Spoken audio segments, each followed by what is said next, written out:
to return. I don't know if everyone who made a comment heard me say this when I first got started, but this is a, well, I'll just leave it at that. If there are any other comments like that by anyone in the audience, I'm going to stop the proceedings. You will be escorted out by the deputy, and you will not be able to return. And that goes for everybody that's in the audience. And I hope that I've made myself clear about that. Thank you very much. Hot in there. Your objection is? What was yelled in the gallery? I think there was noise. Like, we'll run it back. Somebody like, there was like gasping. That. Excuse me. It seems like people are talking, and it's more than one voice, right? Do you guys hear more than one voice of clamoring in the background? Yeah. Even the audience is telling the prosecutor May I see to... counsel the bench, please? Which is improper. It's not proper, but it's funny. Yeah. It's how I feel. It's how I feel. Yeah. Yeah, and he absolutely only said the hairs were Caucasian. He did not say, we're going to show you that the hairs were Meltons.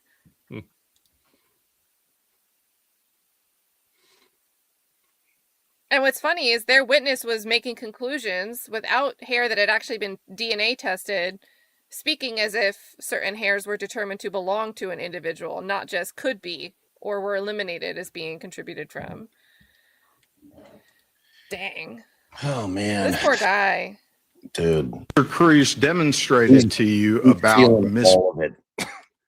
like Faust is feeling every bit of emotion that you can possibly feel, like in this moment. It's like there's, for defendant and for the lawyer, there's just nothing like this period of time from closings to when the jury goes back and starts deliberating. It's just incredibly grueling emotionally. It's so, the stakes are so high. It's just crazy. It's crazy. And I'm not going to talk long because I know we all want to hear this. Faust has to carry the fucking day here. I'm telling you, electing not to put on anybody in defense. Like I was watching, obviously, in your chat. I was like Allie, it was the first one she like gasped. It was the second time I've heard her gasp. Like, what? Yeah. Like, she's like, and especially after the jury, all they know, they had a day off. I don't think they knew why. And then they're there, and then they're not going to hear anything, when I think that they expected that the defense was going to do something. And I mean, just something with the DNA. That's, something with the DNA. It's like, I've been telling y'all, like, the DNA just scares the shit out of me for this guy. Like, that number for true allele is like, you can't press since on the it. first episode of CSI 1996, we have our CSI effect. People expect both parties to talk about DNA, and the one who doesn't. Now, I think we had some effective cross, and what bothers me though is like some of the things that could have been instructed on. Sometimes Cruz didn't ask for an instruction to the jury, like, disregard. He didn't ask to strike certain things or anything like that, but he did press back on it with his responses in cross. And here I think it's going to be the same issue. It looks like Yelmoncelli is going to continue his argument, but it doesn't seem like the judge is going to address out loud what just happened. And say something. It doesn't need to be, she doesn't need to address the claim, but she could restate that arguments are not evidence. So do you guys count that as sustained? Because he's not going to continue to talk about it, right? Are we 1-1? Yeah, we'll see. Cruz demonstrated to you about Miss Baker fighting off her assailant while his hands were around her throat, clawing at his hands, and then reaching up and ripping his hair out. Remember what the evidence actually was. The evidence that actually came from the hair analysis told you that the hairs in Miss Baker's hands were her own hairs. Okay, so remember that when we're talking about what the attorneys say versus what the evidence is. Hair analysis. When things have been said or claimed that were not supported by testimony from the witness stand, whatever they may be, those are not facts for you to consider because they are not facts that are established by any evidence in the case. I want you to pay close attention to Mr. Cruz as he makes his closing argument to you. And when he gets done, I'll come back to talk to you about the actual facts and evidence in this case that prove beyond a reasonable doubt that the defendant, Mr. Edric Lamont Faust, is guilty of each and every offense in this indictment. Mr. The Cruz, closing actual argument. facts, it's their job to decide, not his. Shout out to Stringer Bell for the Mr. Jingles treat fund for Nick. Thank you so much. Thank you. I will count that towards the Wheel of Regrets later today. Yeah, and Stringer Bell's the best YouTube whatever name of all time, just for the record. If you're a Wire fan, which I am. It has.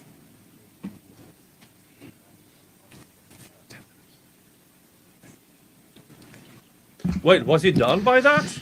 Yes. We saved all for I want to thank rebuttal? you all. In regards to the state's comments regarding what we say, I agree. Okay, so if you heard things in opening that didn't come out during the trial, I agree. You cannot consider that. One thing you will learn is, or as Mr. Yalamachili said, the state has the burden. So typically we decide what we're going to present based on what we feel is the strength of the state's case.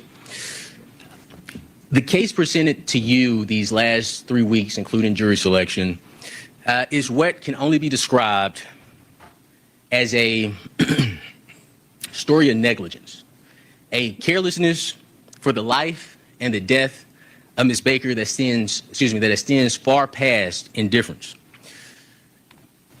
As you've heard through this trial, we have brought you more facts about Ms. Baker than the state. We've brought you information regarding how Ms. Baker was, that she believed in justice, that she believed in fairness, and that she believed in listening to everything before making a decision. She's similar to a jury. The state is bringing Mr. Faust before you today to accuse him of crimes that he did not commit. And of course, you don't just take my words for it, you look at the evidence. The state presented no evidence that Mr. Faust, if it's his DNA, you have to decide if it's his DNA, and we'll get into that. But the state presented no evidence that Mr. Faust's DNA means murder. The state presented no evidence that Mr. Faust's DNA means rape. The state presented no evidence that Mr. Faust's DNA means burglary. The state presented no evidence that Mr. Faust's DNA means arson or any of the other charges that they charged him with in this indictment. Mr. Faust and everyone involved in this case would like to thank you for your time, your dedication, and your willingness to put 100% of your attention into this case. And put aside your very, very, very, we understand how important it is, but your very important personal and business matters. But most of all, I want to thank you all for your courage. Because courage is what this moment demands. Not just to listen, but to stare directly at injustice and say, not here, not now, not on our watch. And that's what you're being asked to do. Stare down injustice. I want to start with a simple truth. You folks, not us, not anybody in this courtroom, you folks are the last line of defense between an innocent man and a system that has tried to break him. They falsely accused him, and they tried mightily to bury the truth. This case was corrupted from the start. It was corrupted by biases. It was corrupted by political pressure and a need to avoid admitting a mistake was made or mistakes were made in the initial investigation that you all heard about. And most fatally, it was corrupted by a lead investigator whose misconduct infected every single part of this case from the top to bottom. In our opening statement last week, we told you what questions to ask. We gave you a list of questions in our opening statement that the state would need to answer. And we warned you about the questions. We told you that the state will not be able to answer these questions with the evidence that they presented. And we begged you to try to answer those questions with the evidence that the state had presented. Those questions were, how does Mr. Faust's DNA simply being present in Ms. Baker's body, and again, you have to determine what the facts are. You may say it's not his DNA, but we're going to say worst case scenario if you say it is. How does Mr. Faust's DNA simply being present in Ms. Baker's body, along with 2 other DNA profiles, establish that he is the person that killed Ms. Baker? The next question, when did Mr. Faust's DNA get in Ms. Baker's body? Where's that evidence? If Mr. Faust killed Ms. Baker, how did Mr. Faust get into Ms. Baker's home? How did Mr. Faust get away from Ms. Baker's home unseen? If he committed the crime in the morning hours, I believe they said between 8 and 8:30 from the testimony in the stand when the individuals were seen walking in the neighborhood. If Mr. Faust killed Ms. Baker, why was the hair that was found in her hand, around her body, and on her body that did not belong to her, why was it of Caucasian origin? What evidence does the state have placing Mr. Faust in Ms. Baker's home? How does the evidence that the state has presented to you support that Mr. Faust broke into Ms. Baker's home, sodomized Ms. Baker, viciously beat Ms. Baker, raped Ms. Baker, strangled Ms. Baker, stabbed Ms. Baker in the neck, and set her apartment on fire while Ms. Baker lay dying? If Tara Baker was Chris Melton's future fiance, why would he forget whether she told him she would be alone the night before her death? You have to decide if that's something an individual that's been with somebody for 2 years would forget. Is that something a boyfriend or a husband or a fiance would forget if their loved one was killed due to being home alone? You have to ask yourself, how did Mr. Melton respond to Ms. Baker's death? And you heard the testimony on that, and we'll talk about that. But what I ask you to do is pay attention to the physical evidence. We're going to talk about the physical evidence.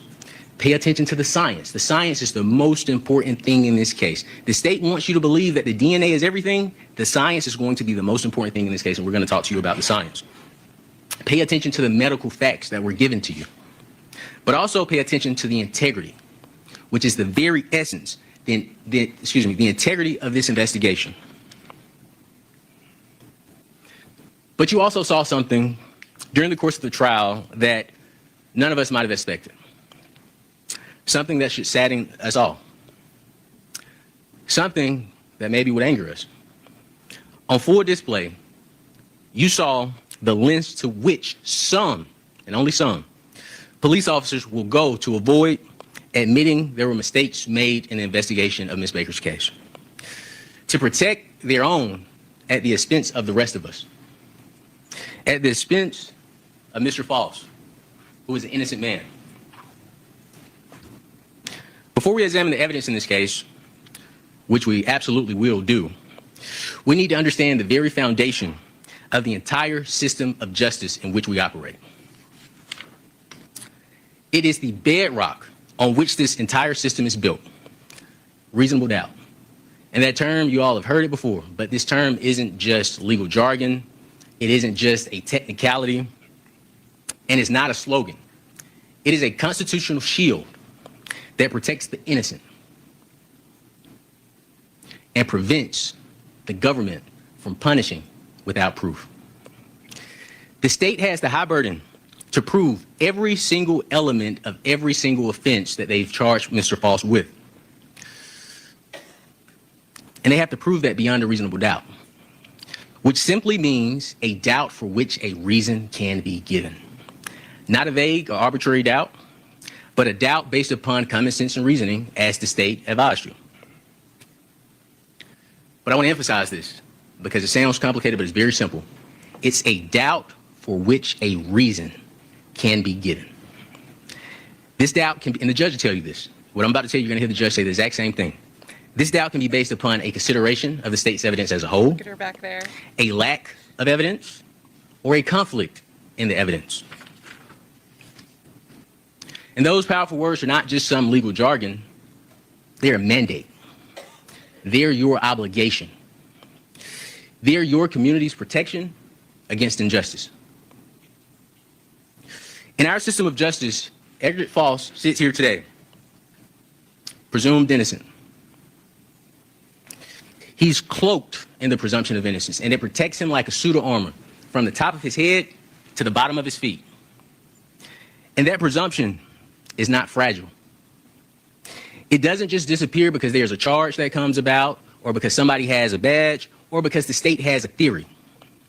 That presumption stands firm unless and until the state clears that high burden. The highest bar the law provides, proof beyond a reasonable doubt. That means at the end of this case, at the end of this trial, you think about one or more of the charges. You think, you know what? Maybe that's true. It might be true what the state is saying. Then, if that's your feeling, you vote not guilty. If you think it's possibly true or probably true, your vote must be not guilty. If someone among you think it's likely true or even very likely to be true, your vote is not guilty. Because none of those standards, maybe, might be, possibly, probably, likely, very likely, none of those meet the extraordinary burden of proof beyond a reasonable doubt. Now, guilt beyond a reasonable doubt has best been explained two ways, in two different ways. One is pretty simple. We've already discussed the first way. It's a doubt for which you can state a reason. That's the simple. If you could state a reason for your doubt, that is the first definition of reasonable doubt. But that reason has to be based upon common sense and reason, right? We can't say an alien came down, committed this crime, and left evidence of Mr. Faust being there. That's fanciful. That isn't a reasonable doubt. A reasonable doubt is based upon common sense and reason. So don't violate your oath and say, well, hey, I think it's a conspiracy theory. Some other people did it, and they're just snatching up Mr. Faust. Let me make that clear. Some other people that have not been mentioned in this case, some other people in another country, aliens, animals, whatever. That is not a reasonable doubt, because that wouldn't be based upon common sense and reason. But if you could state one reason, a reason to doubt the state's case, your verdict must be not guilty.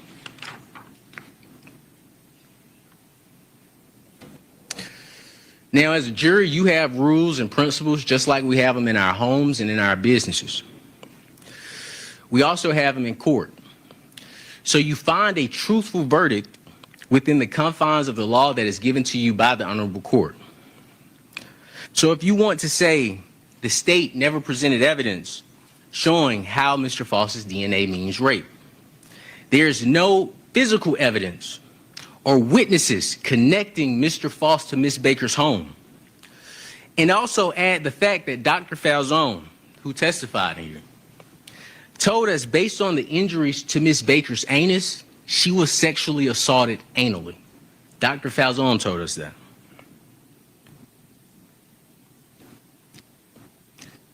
And before I follow up with the evidence, I want to mention one thing that is very important. The judge will tell you that you cannot presume that Mr. Faust in any manner acted with criminal intent. The state has to present evidence of that. You can't just say, well, his DNA is present, that's enough for me. It's his DNA. Well, he didn't explain the DNA, so he's guilty. The state has to explain Mr. Faust's DNA. The state charged Mr. Faust with rape. So the state has to show you, how does his DNA mean rape?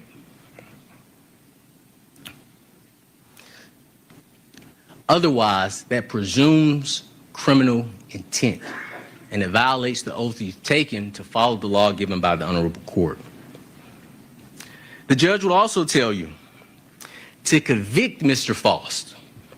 Not only must the facts be consistent with Mr. Faust committing all of the acts in the indictment, but they also must exclude every other reasonable theory other than Mr. Faust's guilt. Chris Melton killing Ms. Baker is not only a reasonable theory, it is supported by the evidence. And I'll start with Miss Ashley Hinkle. She was the last witness you heard from.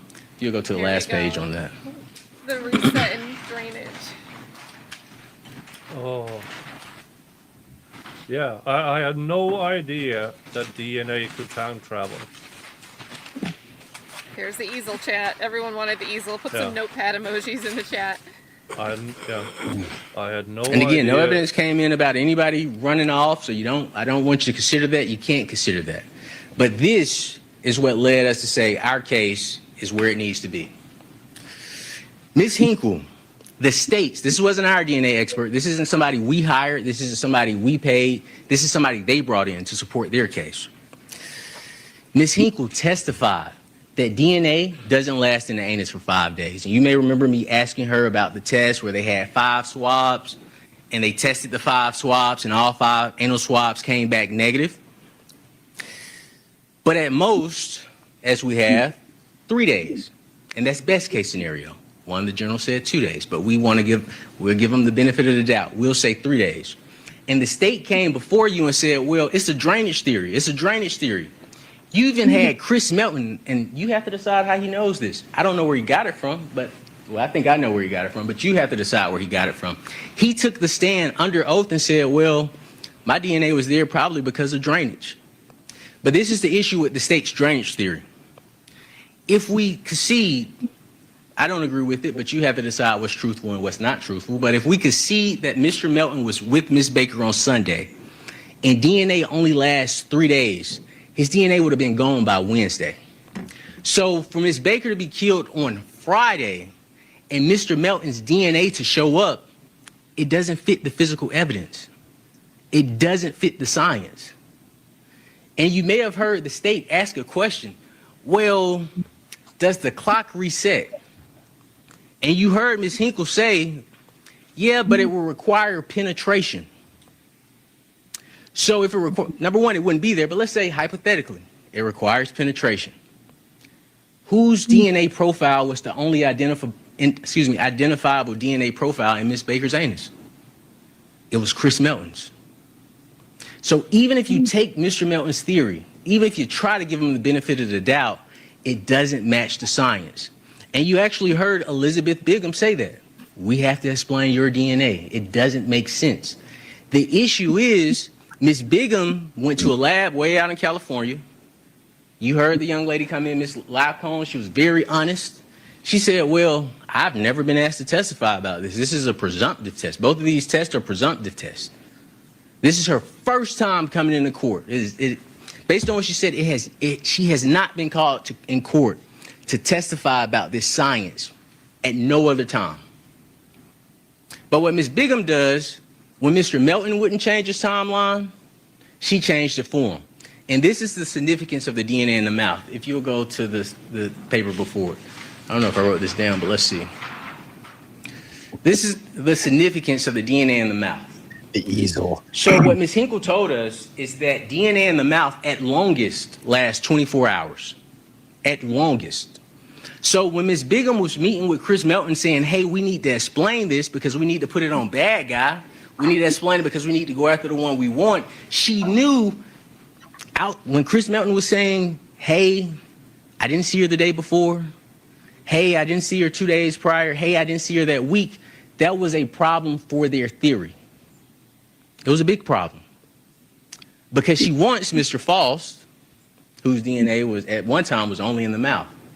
But she has a problem because Mr. Melton's DNA is in the mouth at that time and the anus. So she doesn't go to a lab in Georgia, Tennessee, Alabama, North Carolina, South Carolina. We're on the East Coast. And we don't know how many labs she went to. We don't know how many times she tried to get this stuff tested and tried to get the opinion she wanted. Maybe she was expert shopping. That evidence didn't come in. We don't know.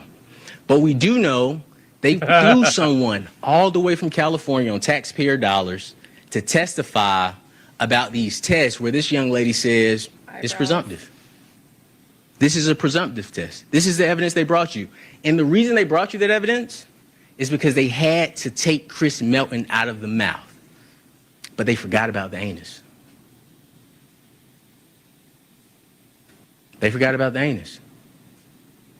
In fact, the state didn't even ask about the anus. If you notice, when they presented their case, they just said mouth and vagina. Is that searching for the truth? The elected district attorney came up here and said, our job is to find the truth. I've given you good and bad facts on our side. Is that searching for the truth, where you only ask questions in the same manner that Elizabeth Bigham asked questions, whereas to put everything on Mr. Faust? The science does not support that Mr. Faust killed Miss Baker. The science, the timeline supports Chris Melton.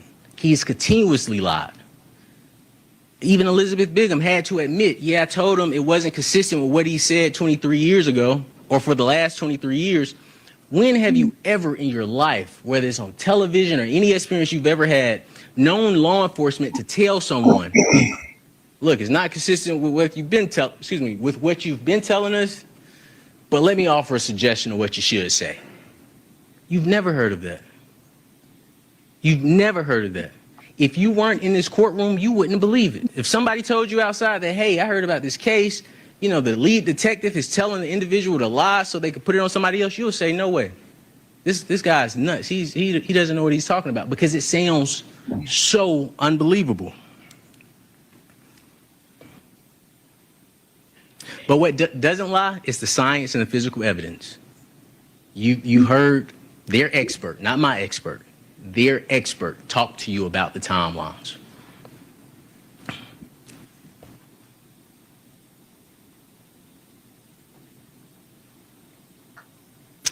I also want to talk about this, the anus as well. How is it possible that Mr. Faust is charged with aggravated sodomy? He doesn't leave his DNA, but he leaves Chris Melton's DNA.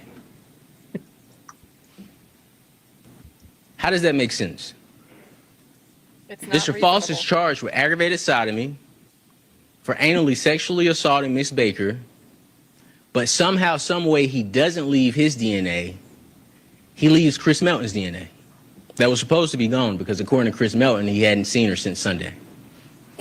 That's the question that you all, as jurors, have to answer. Let's talk about Mr. Melton's actions, okay? Mr. Melton came in here, he testified, you know, we had this relationship, we were close, I loved her, and he even came to you all and started trying to cry. He couldn't get the tears out, but he wanted to get you all emotionally riled up. And I told you all, be careful about the emotions in this case, because they do want you to get emotionally riled up. However, when I started questioning him, what did he tell us? Yeah, we already went over these questions. Mr. Melton got on this stand, took an oath, gave you a performance, something that he had already started doing with the state before he came in this courtroom. Hang on a second, Mr. Cruz. Let's wait. Phone in the court. Phone in the court. Whoever phone that is, that person is going to need to leave the courtroom. Nice. Out. I think you hear the door creak. Ms. Cruz, just hang on a second, sir, if you would, please. Does it pause my time? Your time has stopped. Don't worry. Oh, okay. They are timing it then. All right. Don't worry. I got you. All right. You may continue. But he gave you a performance. And I'm sure before cross-examination started, you probably said, oh, my God, this terrible guy, this poor guy. He's so hurt by this. He's finally had opportunity to tell his story, until I had opportunity to start asking him questions. And I appreciate him admitting that he met with the state. I appreciate him admitting that he went through these questions with the state. But you have to judge his credibility on the witness stand. Now, let's talk about his actions. We don't even have to talk about his actions in court, because this is 25 years later. Let's talk about his actions the weekend of Miss Baker's death. So Friday, he goes to the police department. They didn't tell him to come. He voluntarily goes. The state wants to paint that as, oh, he's such a good guy. We didn't have to call him. He just came up here because he just wanted to be a good person. You lose the love of your life. Whose first thought is to run to the police department in a whole nother city? Not to comfort the family, not to call Mrs. Virginia Baker and say, oh my God, what's going on? His job, or his decision is, let me go to the police department. And then Saturday, what did Mr. Bill Teeter tell us? And again, this is evidence. Bill Teeter says he comes to pick up his truck. If I lost somebody when I was dating my wife 2-3 years and something like this happened, this tragic, I'm not thinking about a truck. I'm not going to pick up a car. I could care less about a car. The family wasn't picking up cars, I'm sure. They were trying to put their life back together and figure out what was going on with this shop. But Chris Melton, he's picking up cars. Sunday, well, we don't even have to go to Sunday. Let's go to Monday. Because police tried to emphasize over and over and over and over and over again. He didn't have a lawyer. He didn't have a lawyer. He didn't have a lawyer. What did, I believe her name was Miss Christie. Her old name was Christie Search. I cannot remember her new name. She has a new last name, though. But she worked at the bank. Monday, he's at the bank requesting a loan. For what? That's evidence in this case. Monday, she dies Friday. Monday, he's at the bank requesting a loan. What would you need a loan for on a Monday? Probably legal fees, right? You call a lawyer. Hey, police are questioning me about this death of my girlfriend. What's your fee going to be? I don't know. We don't know what he went to the bank for, but that's something you need to consider. Chris Melton went to the bank on a Monday to get a loan. What does he do within a week of Miss Baker's death? On Thursday, he's at Mrs. Ashley P.V. Hall's house. She testifies to that. On Friday, he goes on 2 dates. Miss Ashley P.V. Hall told us on one of the dates, and she tried to explain it away, well, he's just a flirty guy. He just has a flirty personality. But he's flirting with the girl and he's rubbing her back. Your girlfriend just brutally died a week earlier. Chris, and I mistake things. I'm human. I am not perfect. I believe your notes, trust your notes. You're the jury. You decide the facts. I believe Chris even admitted to calling Ms. Hufford past 10 p.m. And I believe he said that everybody was hurting, if I remember correctly. And that was the reason he was reaching out to her. But actually, if your girlfriend dies a week prior, why are you calling other women at 10 o'clock at night within a week of her death saying, well, you know, if you're out in the town, give me a call? Chris's actions support that he was angry with Ms. Baker after her death. Her death supports Chris Melton was angry with Ms. Baker. He told us she didn't engage in anal sex. What other way could you humiliate a person? If that's something she doesn't do, you do it anyway. He's living his life. He's not hurt. He's going on dates. She has a candlelight visual. He skips it. He didn't love Ms. Baker. He hated Ms. Baker. We don't know why. The evidence didn't come in. But he knows Ms. Baker has a candlelight visual. He's this great, dedicated boyfriend. He's just the perfect guy, just the nice guy. But she has this candlelight visual, and what Mr. Melton decides to do is, you know what, it's a country concert in Atlanta. Let me go see, give me a country guy. Who? Let's go see Garth Brooks. My girlfriend just died. Let's do a triple date to see Garth Brooks. And, you know, I'm going to blame it on her pretty much saying, you know, Chris, you don't need to be there. And I think somebody even came in here and tried to explain, well, you know, it was people they worked with. Chris had no need to be there. It is your significant other. Pay your respects if you care. He didn't care. He hated Miss Baker. And the manner of her death supports the exact same thing. You don't have a stranger breaking your house. A stranger, never been there before, just picks your house out of any house in the neighborhood, breaking your house, and kill in this type of manner. This is a overkill. This is a overkill. This isn't a random stranger killing. Somebody wants to steal your car, they shoot you in the head, they take the car. They don't shoot you and keep shooting you and keep shooting you and keep shooting you and keep shooting you. Nothing was stolen out of the house but a laptop. What does a laptop signify? It's personal. It's information on the laptop. This isn't she had diamond earrings in her ear. She had jury in her room. For keys. Roommates, jury in their room, money in the room. Nothing's taken. The person that went into Miss Baker's house was either led into Miss Baker's house or they had a key. Now, I asked Elizabeth Bigham about the keys. I said, hey, do you have Miss Baker's keys? What did she say? Yeah, I think so, but I don't know where they are. Or we may have them or they may be downstairs. I asked about the lock. Exact same answer.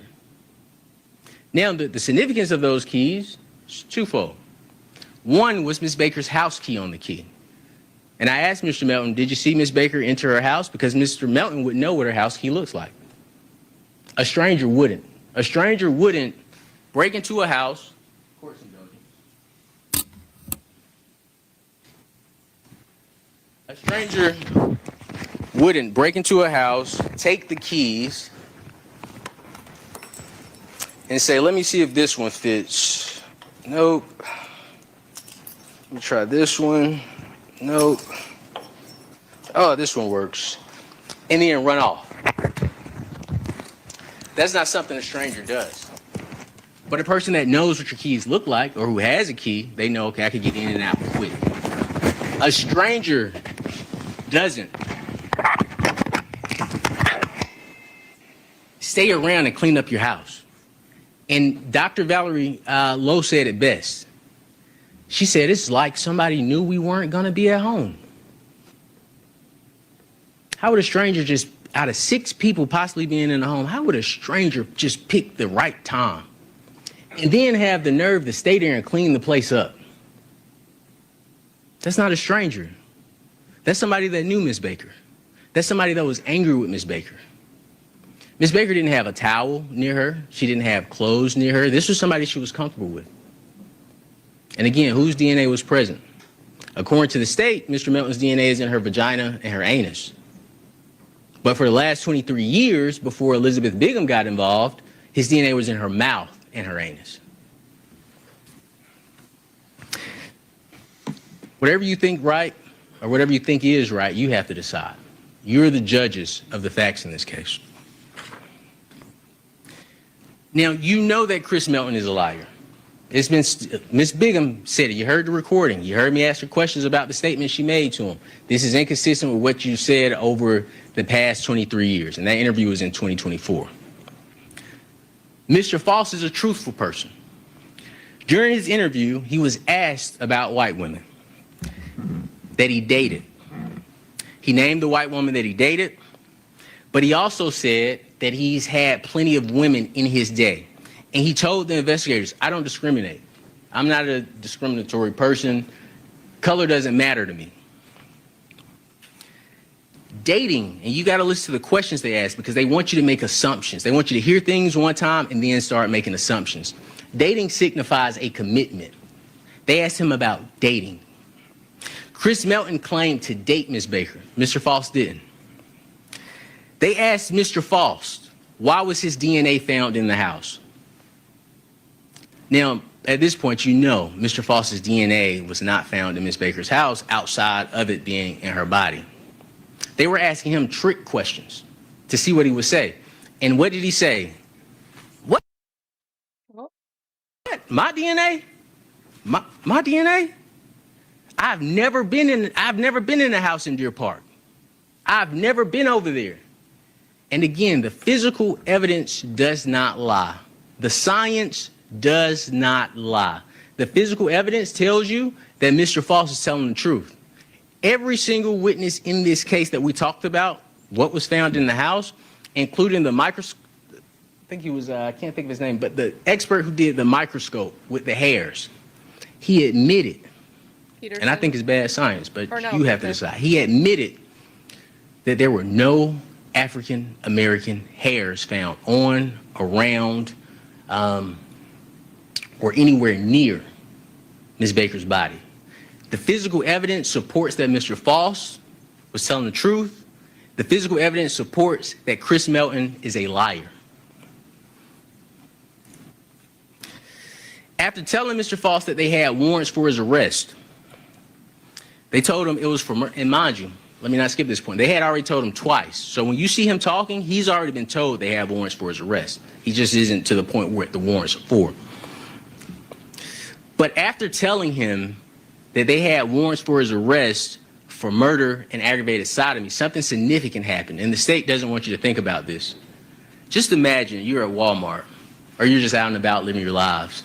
Police come and pick you up. They're talking to you and they say, you know what? We have warrants for your arrest. We already have the warrants. There's no getting out of it. for murder and aggravated sodomy. Something significant happens, and police are aware of this. You panic because you're scrambling, trying to figure out, oh my goodness, what the heck is going on?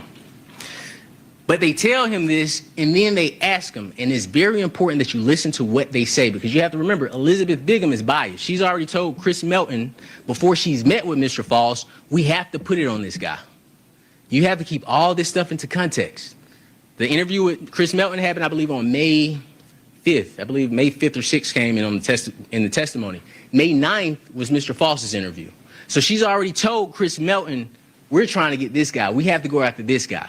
So it's very important that you listen to the language of the questions that are asked. She asked Mr. Faust if he knew a girl, and this is a paraphrase, from a cold case from 2001. They didn't show Mr. Faust a photo. They have him freaking out. It's a murder warrant, the most serious charge in the state of Georgia. They don't show him a photo. They don't even give him the decency of telling Mr. Faust the young lady's name. So when he says, they say, do you remember him? He says, I seen a paper. I believe he says, I seen a paper when it first happened. And we have a photo we admitted into evidence.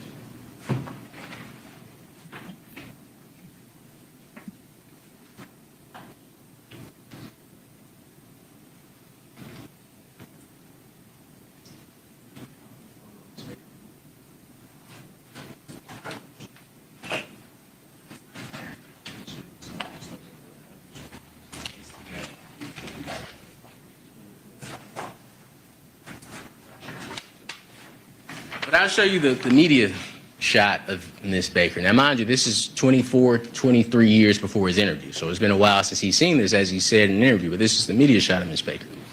We introduced a photograph, and Mr. Melton testified to it. Yeah, this is how Miss Baker looked on a day-to-day. But they don't give Mr. Faust the decency because they don't care. They want him to say something so bad that's inconsistent so they could come before you and say, look what he said, look what he said, look what he said. But no, you need to look at what they did. Because it could happen to anybody in this courtroom. Look at what they did. And as soon as he said, man, I don't know that girl, all right, we got him. And now, let me make this clear. They already had the warrants. So I don't want you to think for a minute that they were giving him a chance to explain anything. The warrants were secured before they arrested Mr. Faust. But they could have just showed him this photo. Mr. Faust, do you know this young lady? Have you ever seen this young lady in your life? They didn't even do that. They didn't give him the decency, but they didn't want him to say he knew her. And Mr. Faust could have lied. He could have said, oh yeah, the girl you're talking about from Deer Park, yeah, we talked, we dated. He didn't do any of that. He didn't do any of that.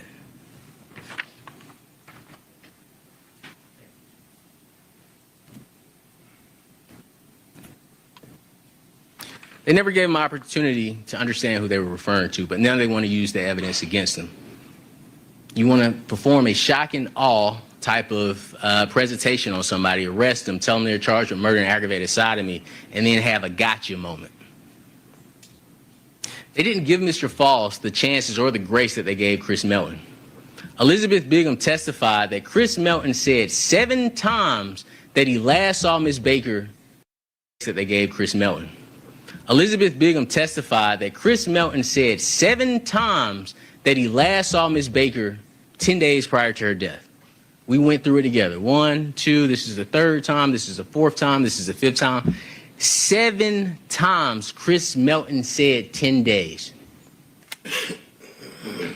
But she comes in here to defend the 5 days because it fits the narrative. What you witness in this courtroom is a tragedy. It's heartbreaking. It's terrifying because this could happen to anybody.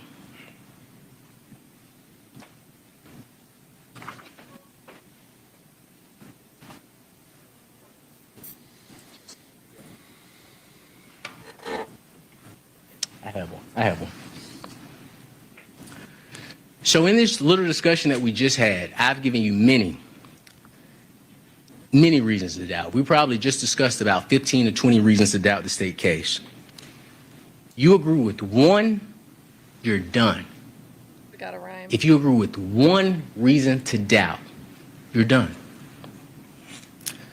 that is a truthful verdict, you must follow the law because that's what you took an oath to do. The second best way to explain guilt beyond a reasonable doubt is you compare it to making the most important decision of your life. And I hope that no one ever has the situation, but I'm sure you're all aware, or you may not be aware, so I won't mention it, but just imagine you have somebody in the hospital, somebody you love, somebody you care about, and they're on life support.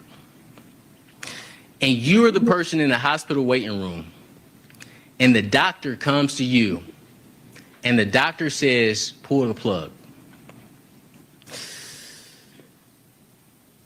If you could look at that doctor and say, doctor, go ahead and pull the plug. You've answered all of my questions. I believe, or I know Chris Melton's alibi was confirmed. I know that because I trust Chris Melton, just like law enforcement trusted Mr. Melton, or Chris Melton, excuse me. They said it did not have to be confirmed, so doctor, I believe the exact same thing. I'm going to ignore that the FBI told ACCPD, and that was from that testimony came in through Mr. What was the gentleman's name? The report. I cannot think of the gentleman's name.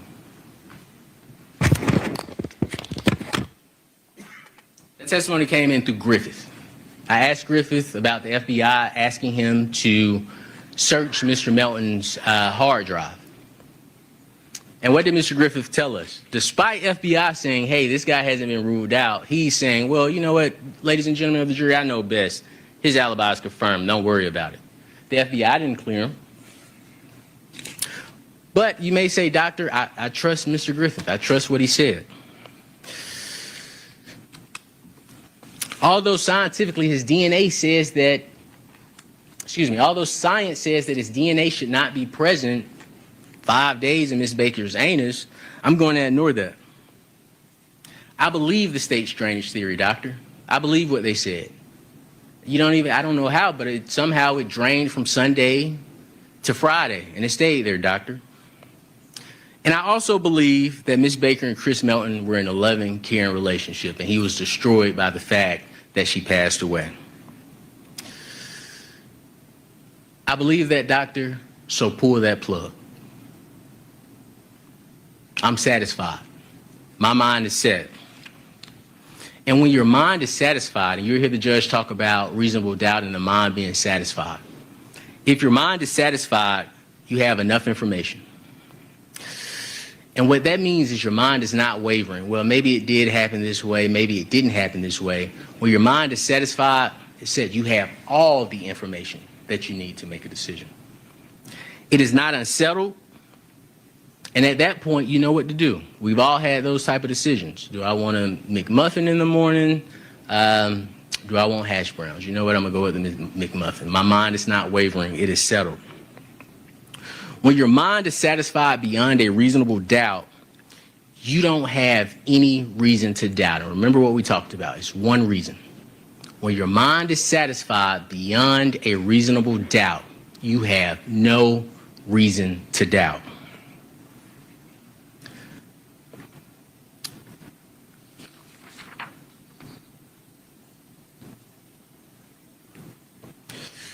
You have to ignore Ms. Baker's roommates. And although on the state's examination, and I don't know the relationship they have with Mr. Melton now. I know it's a tough situation to come in this courtroom and talk about it, but they said, hey, they admitted when they were talking to police outside of this courtroom that Tara's relationship with, Ms. Baker's relationship with Chris, and I believe it was and I'll start with Ms. Valerie Lowe. Ms. Valerie Lowe told us that Tara herself said that her relationship with Chris was a distraction. And the day Ms. Baker was killed, like I stated, Ms. Lowe said it was almost like someone knew we weren't going to be home. Ms. Ashley P.V. Hall told us something inconsistent with what Chris Melton said. She had to admit when we were asking her questions that before Ms. Baker died, watching Ms. Baker's relationship with Chris Melton was just like watching the normal ending of a relationship. But you heard every law enforcement witness 24 years later, oh, it was a great relationship. It was a great relationship. It was a great relationship. But when we asked, who did you confirm that with? Oh, Chris. Mr. Faust didn't get that benefit.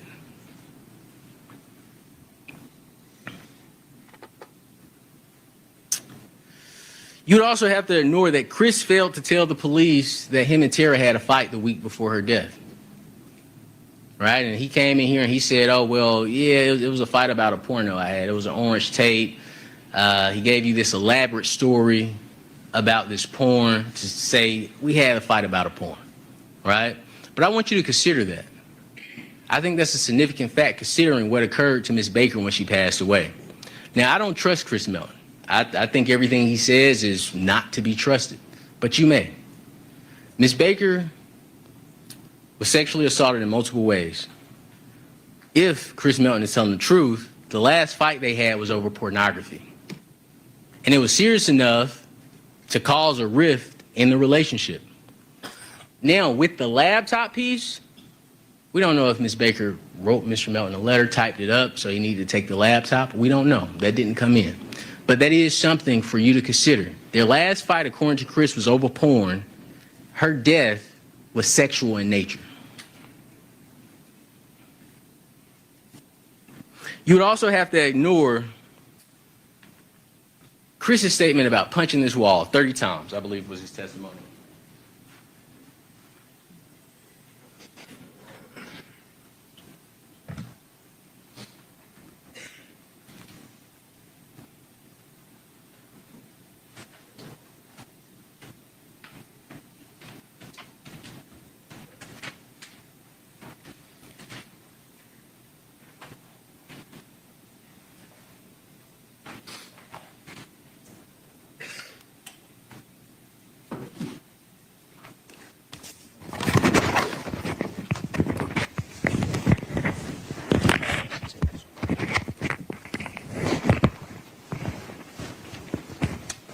So Chris Melton's testimony was that he punched the wall 30 times, and that's what caused the injuries to his hands. But this is a question I have for you. When you look at Mr. Melton's hands, because he said it was concrete that he punched, where were the bruises on his hands outside of the scratches? Mr. Melton said it was concrete that was punched, but at what point did he seek medical attention? He didn't. Mr. Melton came in here and said, well, this is my story. I punched the concrete wall 30 times because I was so distraught. And law enforcement even came in to back up that story. But the question I have for you, if his hands weren't a big deal and you knew on Friday that he didn't have these injuries, why take the pictures? Why go to the house and check if you say Chris Melton didn't have these injuries? Their actions are inconsistent with their statements. But I'm going to tell you why, and you have to judge witness credibility. Law enforcement has allowed this community to live in fear for the last 25 years, maybe 23. They've allowed it. When people heard about this case or thought about this case, it was because of law enforcement failures. The questions that the family had, they ignored for 23 years. And I tell you, my position, you have to decide, you're the jury. They weren't here defending Chris Melton. They were here defending themselves. They were here to say, hey, all this stuff we missed, forget about it. Don't worry about that. Because we didn't actually miss anything. There were, Detective Ricketts, there were law enforcement officers coming in here. And I admire law enforcement. I think they are heroes. When I'm running out of a building, they are running in. They are heroes. But you also have to understand, we have Detective Ricketts coming in saying, Chris Melton's alibi is confirmed. And if you could show the alibi chart that we did with Detective Ricketts. Chris Melton's alibi is confirmed. But when I started going through, well, Detective, did you confirm this? Were you able to speak to Nash Plumbing? No. Testimony even came in that they couldn't find Nash Plumbing in information. Chris Melton couldn't provide them an address to Nash Plumbing. They couldn't find Nash Plumbing. He couldn't even give them a phone number to Nash Plumbing. That is evidence in this case.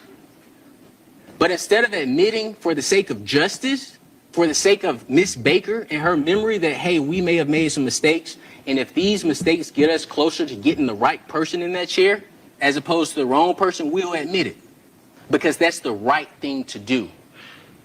Instead, they come in here and they double down on inconsistencies that don't make sense. Ricketts tells us Nash Plumbing for Chris, unconfirmed. Nash Plumbing for Josh, unconfirmed. Chris says he goes to the bank. Josh says he went to Chick-fil-A, unconfirmed.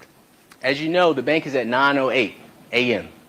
And I told you all, the most important time is before 9 a.m. for Chris Melton. The most important time is before 9 a.m. because at this point, Ms. Baker is gone. Truck Customs, he says 9:30 or earlier, and we know from Bill Teeter, it was after 9:30, it was 10. I believe Mr. Teeter said around 10. Grayson, Georgia, unconfirmed. But look at Josh. And this is from Ricketts. The same person who sat in here and said, it's nothing. These inconsistencies are nothing. Josh says they're in Grayson at 8 a.m. Chris would have to be in Grayson after 9:30 a.m. Chris says they've known each other for 1 month. Josh says they've known each other for a year. And when I asked him about it, he said, well, and this is Detective Ricketts, well, the way I just took it that he meant a year. Even on small mistakes, we all have children, grandchildren, siblings, parents. We're human. Nobody's perfect. But when you have a person or organization or entity trying to get you to believe that they made no mistakes when the mistakes are apparent, you have to judge their credibility. You have to take that into account when you're determining what your verdict is going to be, if you could trust this person or not trust this person. Now, I don't know if you caught this, but it blew my mind when I heard it. And I didn't ask him about it again because I didn't want him to try to change his answer. Chris Melton, on this stand during direct examination, they asked him, why didn't you want to go into the house when they asked you to identify the body? And we all, the entire team, we jotted this down in court. Chris Melton stated he didn't want to go into Miss Baker's apartment because he did not want to see the devastation he had caused. I don't know if you all caught that, but I absolutely caught it. Chris Melton came in here and pretty much confessed to what he did. But I'm not trying to be a Pawsey McPauserton, but this morning, before the jury was brought in, we heard some outside of court arguments where the defense was requesting transcripts. And I would guess that they were trying to verify what the transcriptionist took down before they said this in closing. So we're going to resume, but connect that to what happened this morning, guys. Jurors, you heard the testimony. You have to decide. You would also, to pull that plug, you would also have to ignore what Karen Williams told us. Now, Karen Williams did a sketch. This is a sketch. And I'll tell you, based on this trial, I don't trust anything in this case, but this is a sketch. And the questions I went over with Ms. Williams, formerly Carol Bryant, how much did the person weigh? We got her to admit that he had a full face. She said that he was not thin. He had a full face, probably around 220. We got her to admit, I asked her, he had a heavy looking face. We got her to admit, yeah, he had a heavy looking face. We asked her about the weight, again, 220, and she stated that he was big bone, kind of husky. But this is the person they give you. Now, I don't know, and I think we went over the mustache with it. They didn't even have the right type of facial hair on the person. But to me, what I believe, and you're the jury, you have to decide, they have made so many mistakes in this case, I wouldn't be shocked if they started changing evidence, just to be completely honest with you. And I hate to even say that. But when you introduce hair evidence in this case, you deceive the jury and say, hey, in these bags, and I said, can we open these? No, we're not going to open them. I asked, can we open this to make sure the evidence is what the evidence is? They brought you empty bags of evidence to get you to believe something that was not true. And then when we got the bags open, all of a sudden they find all the hairs and say, oh, this is with the GBI. And with these broken, I don't even know what to call them, but these broken slides or screens or whatever they may be. But also, and I'm going to go back to this, I'm going to go to this a lot. Not only do they present you empty evidence, They present junk science. Science that has never been presented in a court before to protect either themselves, which I think is more so protecting themselves, and to protect Chris Melton.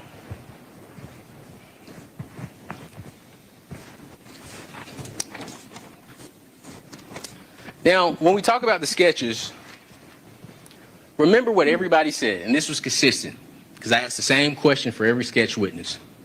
The person is walking. The person isn't trying to hide themselves. The person's just minding their business. And I also asked, is there Walmart? Some people said, I don't know. But we did have Ms. Riker say, yeah, I assumed the person was going to Walmart. And if you think about the direction everybody was walking, if this is the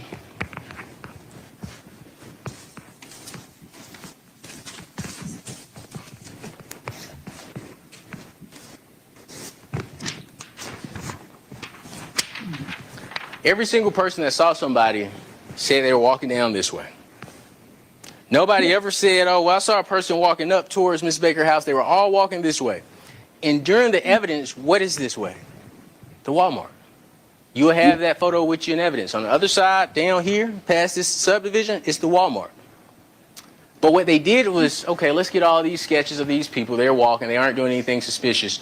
Something that's important, they mentioned a laptop being stolen. That came in during the case. Not one of these sketch individuals said, oh, they were carrying a laptop. They were carrying anything. They were acting suspicious. It was just, they were walking. And the state is going to come to you and say, hey, we can't prove that Mr. Faust broke into her house, but we want you to pick one of the people that we have these sketches of and just say it was Mr. Faust. And we want you to assume, we want you to speculate. We want you to say that Mr. Faust is the person in the house. And I'll tell you this, if there's no evidence in the house of Mr. Faust's presence, this is something simple you can remember.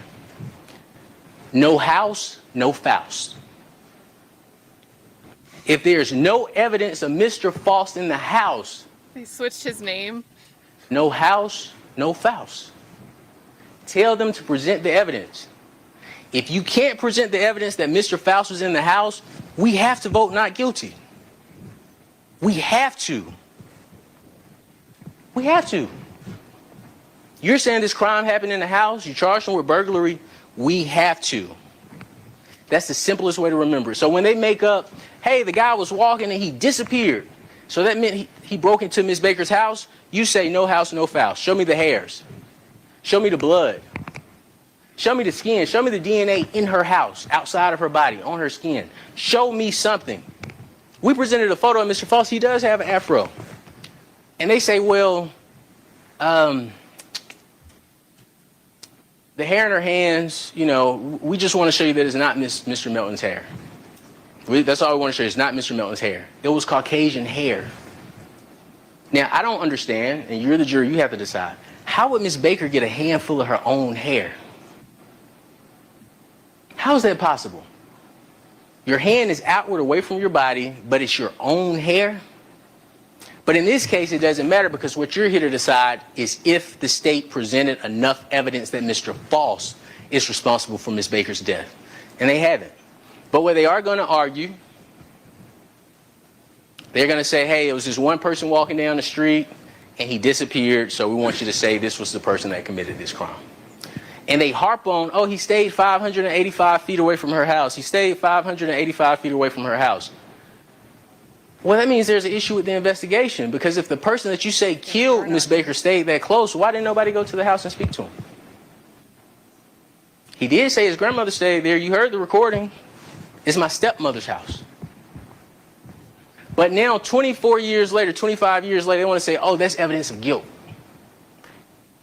And I ask you, listen to the recordings. Listen to the pieces played in the recordings. Mr. Faust says multiple times, yeah, I go over there to check on my stepmother. I'll go over there to visit my stepmother.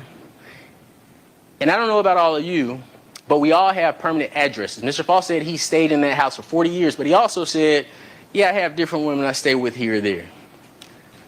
My permanent address, if somebody asks me how long I stayed at my permanent address, even if I'm not physically staying there, I am going to say 30 years. I've been at this address for 30 years.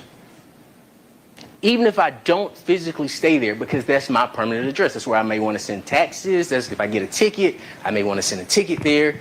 This is my permanent address. The state wants you to take his permanent address and say, well, this is his address. He said he stayed there. So that means he committed this crime. So why not move? If you've caused this much destruction in this community, why not move? If Mr. Faust committed this crime, how would he know that no one saw him? Why even tell police that you stayed there? But you know who did move out of Athens and who admitted they moved out of Athens? Chris Melton. He got the heck out of town. Never to come back. And where did Mr. Melton say he stayed when Miss Baker died? His parents' home. Where does he currently stay? Miss Baker's home. Excuse me, not Miss Baker, I'm sorry. His parents' home. Where does he currently stay? Still in his parents' home. And I want to show you something. And this is the reason Mr. Melton stated that he stayed on the second floor. He is a liar. Because Josh McCurdy came in and said he stayed in the basement. But I'm going to show you why he lied.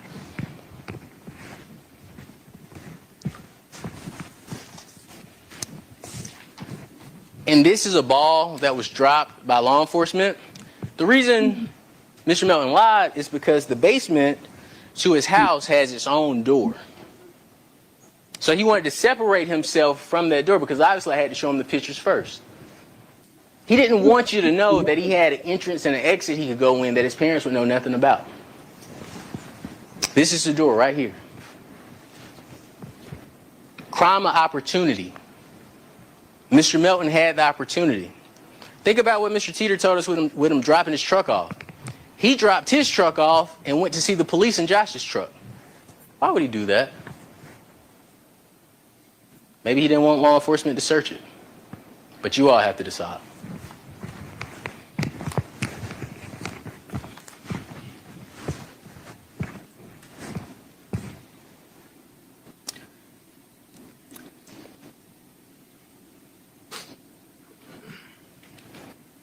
But if you say, I'm going to ignore all of that, I believe Mr. Faust was the person walking in orange in the neighborhood. I know the state can't present any evidence that he was in the house, but I just believe it was Mr. Faust. That is my belief. I think it was Mr. Faust.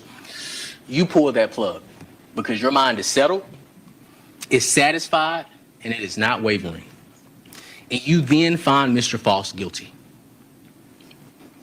because your mind is satisfied beyond a reasonable doubt. But if you want to say to that doctor, hold on, doctor. Hold on 1 second. If Mr. Faust committed this crime, why would Elizabeth Bigham need to tell Chris Melton we need to explain your DNA? I have questions about that, doctor.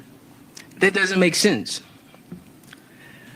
Doc, you're telling me to pull the plug, but Miss Baker was sexually assaulted anally, but Chris Melton's DNA is the only DNA present? I don't know, doctor. Also, Chris Melton's hair was found on the murder weapon. And let me clear this up for you, because I think there was a lot of confusion with that. Can you get the picture of Miss Baker and the charger block next to her head? It'll be in the state's exhibit. And I'll show you that picture. Here comes the but I'll describe it to you. When you see Miss Baker's body as it was found in the home, you're going to see a charger block next to her head. It was connected to the cord used to strangle her. When they tested this cord for hairs, or they tried to find hairs, on this charger block next to her head, I'm telling you this, don't look at the sketch. The sketch has it way far away from her head. Look at the picture, it's right next to her head. You're gonna hear that Chris Melton's hair is on the murder weapon. Not Mr. Faust's, Chris Melton's. There was a pubic hair found on Miss Baker's butt. Now, the state brought in this microscopic expert to say, oh, it's Ashley P.B. Hall's hair, and anything is possible, right? But we went with Miss Ashley P.B. Hall. We said, do you have your own bathroom? Or did you have your own bathroom? She said, yes. Did you have your own shower, tub? Yes. Did you have your own toilet? Yes. The mitochondrial DNA test, the only DNA test conducted that referred to Chris Melton, determined that he could not be excluded as a contributor of the hair. Miss P.B. Hall could not also be excluded. I want to make that clear. But what law enforcement didn't do, because it didn't fit the narrative of Mr. Faust committing this crime, when they tell you we have new DNA technology, when Mr. Melton's DNA popped up in her body, they didn't retest that hair because it didn't fit their narrative.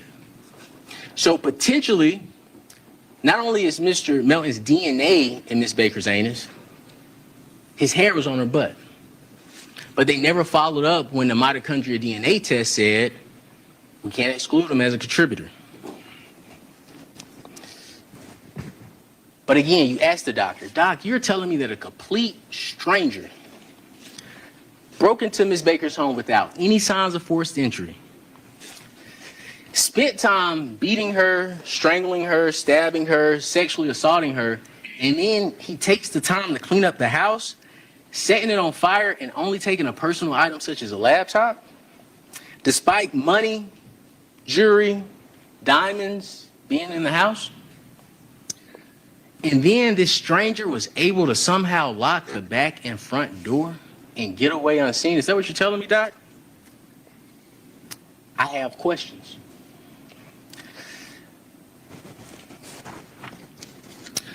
And I ask you this, why would Mr. Faust say he stayed at 350 Cooper Road? That's something you need to consider when they say, hey, the fact that he stayed so close is evidence of guilt. But again, how does where he stayed, or his stepmother's home, or the home he visited, because that evidence is an evidence. You can listen to the recording, listen to what he said. How does evidence that he stayed close to Ms. Baker's home prove that he murdered her? Because that's the jump the state wants you to make.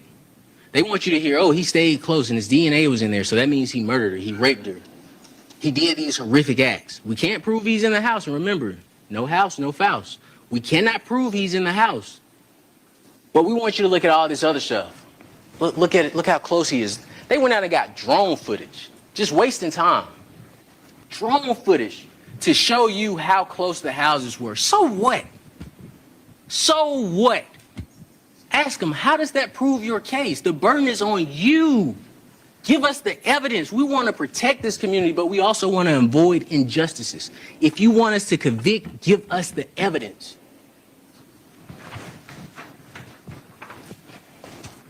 The other one with the block next to her hip. That isn't evidence of a crime. That's evidence of proximity, but that isn't evidence of a crime. They've charged Mr. Faust with some crime so disgusting. When you all heard him, you were like, oh my God. Certain people say they had physical reactions. But the best evidence you come with is the fact that he stayed close, and you go spend all this money doing drone footage. Ms. Bigham, I believe, you're the jury, you will remember the testimony better than I believe she said it was like $5 million they had for this case, or a $5 million budget or something like that, or a Baker-Coleman Act bill that provided a certain amount of money. I don't know, I could be mistaken. Okay, I probably am mistaken, so I'm gonna leave that one alone. But if you say that Mr. Faust being close to the home is a problem, in 2001, why nobody went to the home to speak with anyone? They presented no records, no evidence of who they spoke with, where they went. That's their job. The judge is going to tell you Mr. Faust doesn't have to present any evidence. If we needed to, we're prepared to. But Mr. Faust didn't have to present that. They were required to, and they didn't. You say, Doctor, I still have questions. Chris Melton's hands, how did they look like that?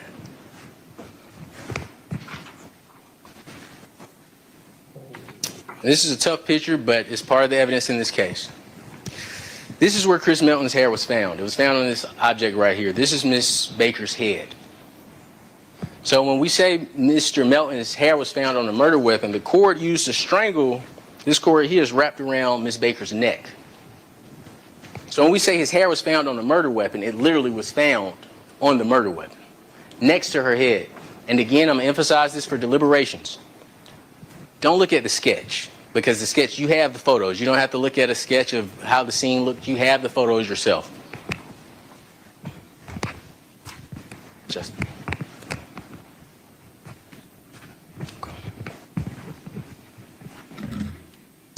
Also, Detective Ricketts stated that he fingerprinted Chris Melton. I'm sure you remember that testimony. He said, the reason I know there were no injuries on Mr. Melton's hands is because I fingerprinted Chris Melton. So there's two questions you have to ask. If you were not arresting Chris Melton, why were you fingerprinting Chris Melton? That's one. The second question, and maybe it's in evidence. I don't recall seeing it, but maybe it's in evidence. Ask them for the fingerprint card. Ask them for the fingerprint card. They said they did it. We don't take We don't just take a person's word for it, especially when you have a history of being dishonest. Show us the fingerprint card. So what I anticipate you should have in evidence is a fingerprint card taken from January 19th, 2001. Make sure you look at the dates, okay? So if it says January 23rd or January 22nd, that isn't what Detective Ricketts said on the stand.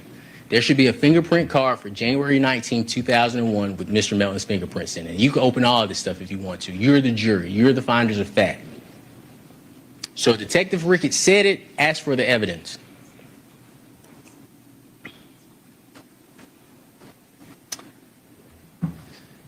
But when the doctor says pull that plug, you say, doctor, one of my gravest concerns is that law enforcement seemed just much more so focused, not on justice for Ms. Baker, not on resolving this, answering these questions for the Baker family. They seem more focused on protecting themselves. And maybe Chris Melton. Doctor, I'm not sure. Doc, you're asking me to pull the plug, but where was Chris Melton before 9 a.m.? All these witnesses came in, every law enforcement officer, they fought me. They fought me when it came to confirming Chris's alibi. It was confirmed. It was confirmed. It was confirmed. All right, well, let's break it down piece by piece. Did you confirm this? No, but it was still confirmed. Okay. Talk to me about Nash Plumbing. Did you get documents? No, but it was still confirmed. All right. Josh McCourty, did you get any proof that they ever worked together? No, but it was still confirmed. And then they'll try to jump to the bank. And the reason I emphasize the bank is because the bank is irrelevant. The bank is at 9:08. Ms. Baker was killed in the morning time. According to the state, it was somebody walking around at 8 a.m., 8:30. According to the state, 9 a.m. is irrelevant. So don't let the state come up here and tell you, oh, his alibi was confirmed. You ask them, well, where's the evidence related to Nash Plumbing? They didn't call one witness from Nash Plumbing. And we told them for, I believe, months, Mr. Faust didn't commit this crime. Weeks before this trial, we told the state because we wanted them to disprove it. Chris Melton killed Tara Baker. And that was with the hope that they'll look at their case and say, oh, maybe we got a problem. But instead, what they do, they meet with all their witnesses and they prep them. And they say, you know what? Chris Melton didn't do anything. You don't give any answers that the defense attorney wants. We're going to prep you. We're going to talk to you about it. Anything they say that Chris Melton did, you say the opposite. They knew this stuff. This isn't new. Everything you heard, they knew. This is their evidence. I didn't make any of this evidence. The only evidence that I brought to you is the picture of Chris Melton's house because they didn't want you to know that. But everything else you've seen and you've heard in this case, I didn't go find it on my own. They knew this, and they chose to ignore it to focus on him. And I'll tell you this, way to evidence Chris Melton, Edric Faust. The evidence related to Chris Melton substantially outweighs the evidence related to Edric Faust. Could you imagine me in this courtroom trying to defend the hands that Mr. Melton had? And my argument is, well, 2 days after her death, he was punching a wall.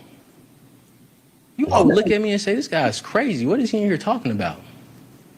Or if I was trying to defend Mr. Melton and I said, well, my client, he went to pick up his truck on Saturday, he went to get a bank loan on Monday, and then he went out on 2 dates within a week of her death. You would say, this guy's, what is he talking about? Why are we here? Think about the evidence you heard about Chris Melton. Think about how he was on the stand. You had a killer in here talking to you. Wow. That has gotten away for 23 years. He didn't shed one tear. I showed him a picture of Miss Baker. He didn't shed one tear. Think about that.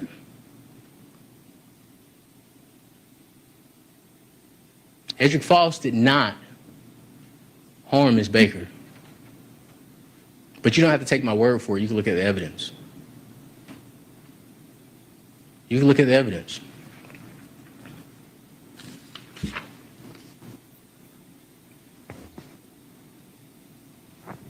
So you say, doctor, the state has to explain how Mr. Faust's DNA alone means rape.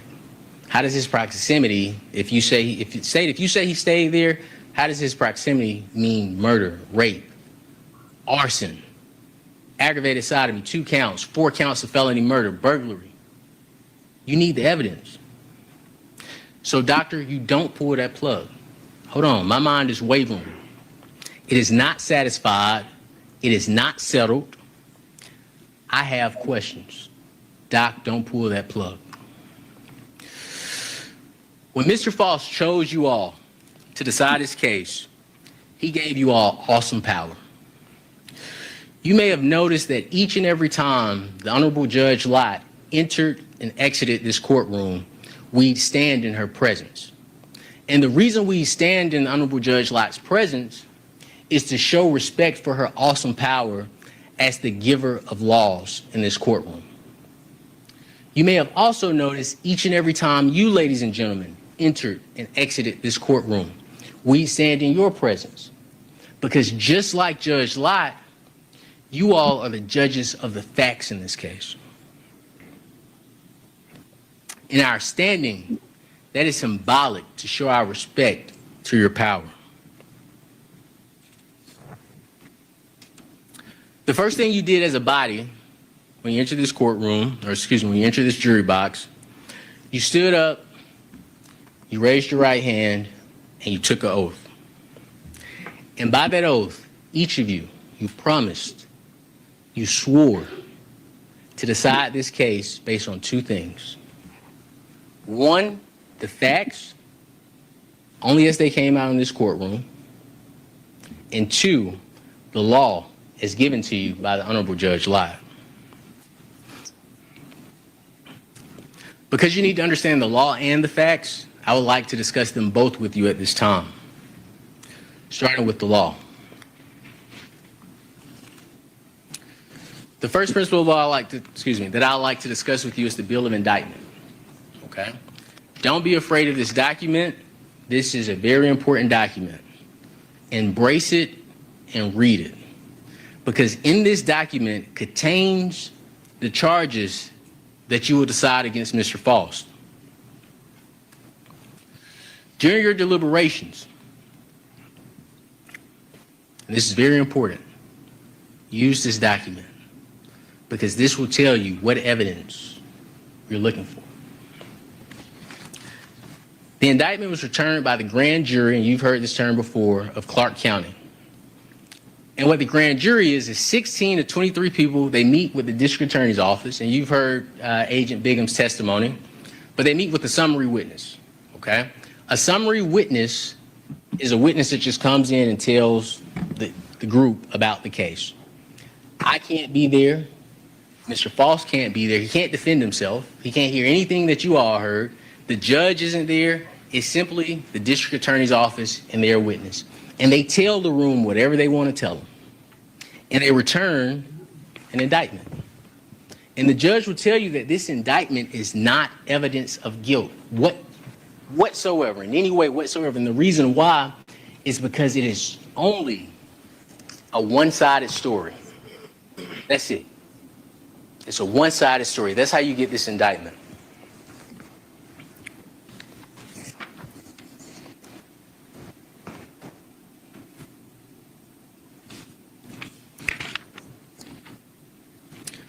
Give you a short story. If anybody's ever dealt with a lawsuit in here, similar to a lawsuit, right? Let's say you're at home, you go to your neighbor's house, you say, neighbor, I want to build a fence on my property, okay?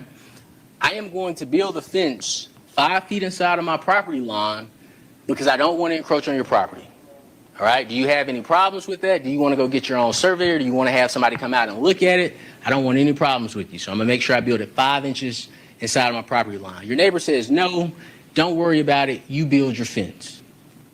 One night, you're at home eating dinner with your family, and you receive a knock on the door. You go to the door, you open it, and it's the Clark County Sheriff's Office. Might be that gentleman over there. He's serving you with the summons and complaint. And he says, sir, ma'am, you're being sued by your neighbor for the fence you built on their property. And you say, what? That's absurd. I talked to my neighbor. They didn't want to discuss it. I built it 5 feet inside of my property line. He's going to tell you that's not for me. But what you all could do, which all of us could do, you could go, you could hire your own lawyer, you could pick a jury, and you could let the jury decide what occurred. Because what you didn't know, Your neighbor, when it got his lawyer, they typed up a summons and complaint, and you got sued.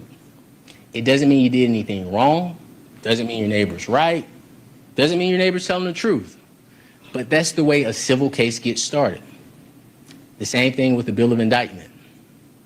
It's just the way a criminal case gets started.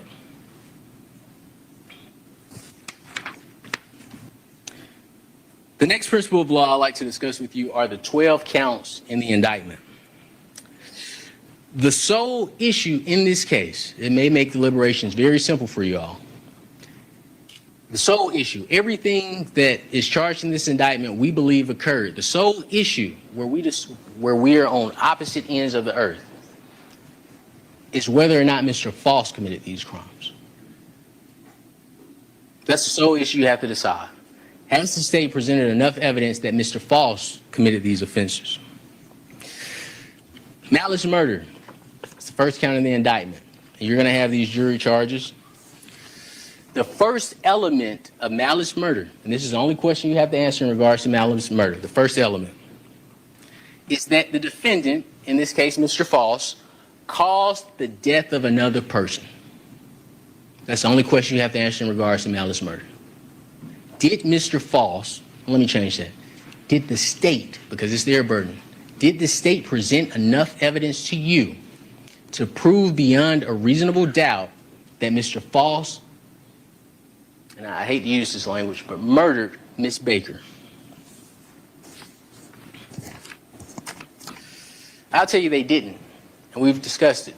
No house, no Faust. They didn't present any evidence placing Mr. Faust in the home. That's first and foremost. None. They admitted in opening statements they can't even tell you how he got into the home. Right? And I'm telling you what their argument is going to be. It's going to be choose anybody that was walking in the neighborhood. We want you to say that's Mr. Faust. That's what they're going to tell you. They're going to say, Jay Anderson saw a guy walking that fit Mr. Faust's description, and he disappeared when Mr. Anderson went away from the window. So that means this guy ran around the house and broke in the house. Ask them for evidence. The person that killed Miss Baker knew Miss Baker. That has always been our position. Look at the photos of the crime. The person that killed her knew her. They were angry. Why they were angry, we don't know. It didn't come in this case. But they were enraged. It was an overkill. Counts 2 through 5 are felony murder. They charged Mr. Faust with 4 counts of felony murder. To convict of felony murder, the state must prove, and again, it's only one issue that you have to decide with all these counts, that Mr. Faust is the individual that engaged in these acts. And they have to prove that beyond a reasonable doubt.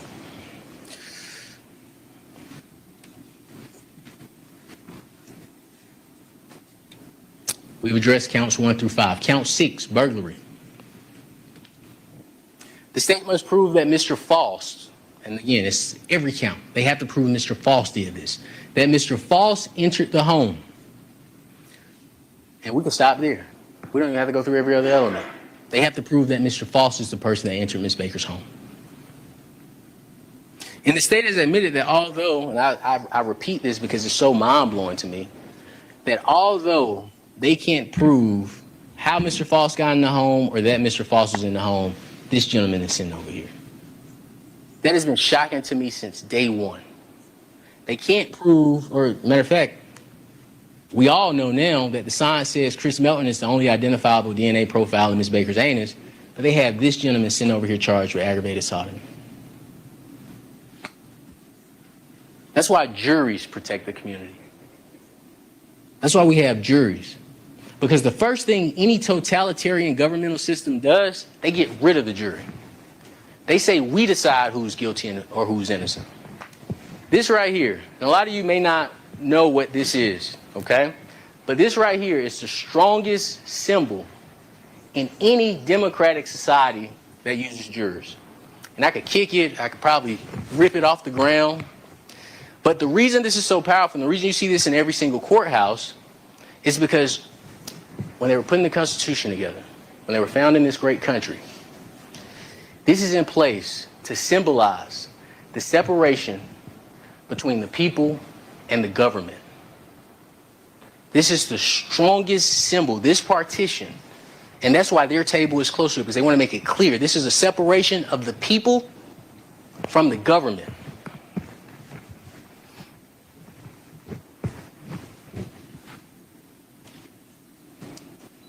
Oral sodomy.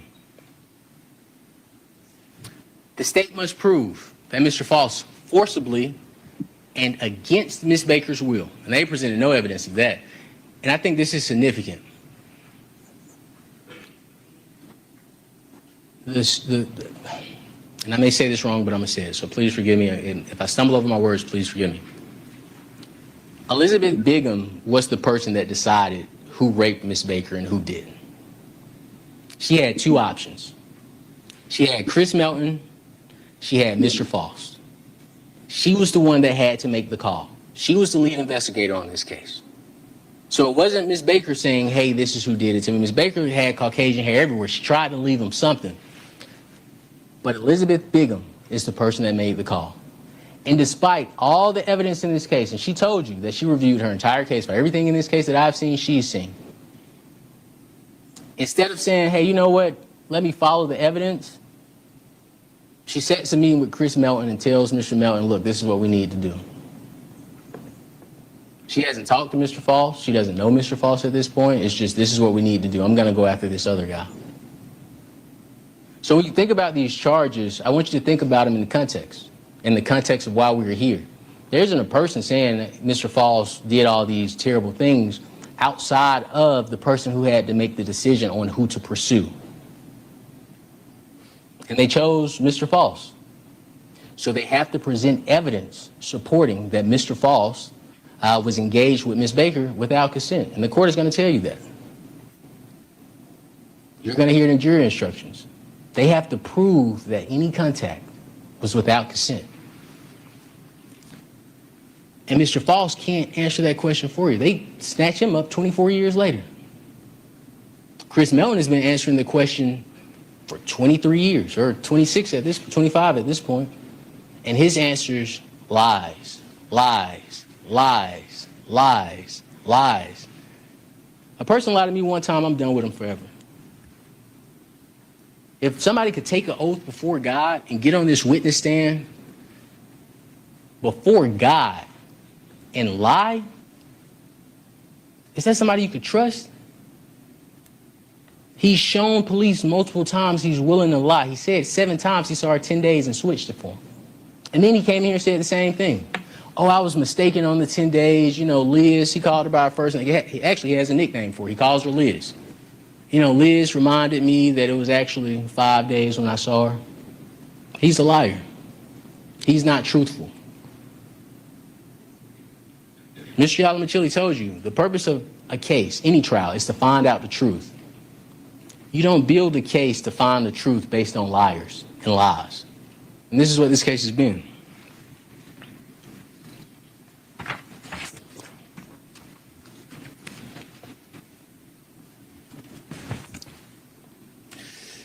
This is very important for you to consider in deliberations. There is no evidence of sperm in this case. I want to make that very clear. You heard a GBI person come up. They talked about sperm for a little bit. We made our objection. And you notice that she never mentioned sperm again. But she also admitted when we were doing examinations that she didn't test it for sperm. In evidence, you will have a sperm test that says there is no spermatozoa. So when the state tells you this is a rape case, his DNA is in her mouth, okay, how? How? This is a rape case, it's in her vagina, okay, there's no sperm. We don't know, it's 24 years later. But they have to prove that. And I want to make it 100% clear. If they say it's rape, they have to prove it is rape with evidence, not speculation, and I told you this during opening. Not with, because we say so. It requires evidence.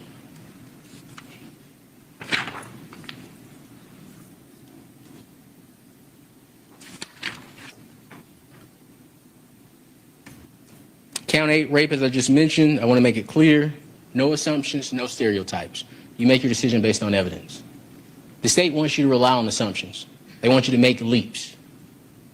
not inferences. They want you to make leaps. They want you to assume things. They want you to have stereotypes. Base it on the evidence. And when we chose you as jurors, when Mr. Faust chose you as jurors, we chose people that we felt followed procedure, respected the law, and were required evidence to be presented.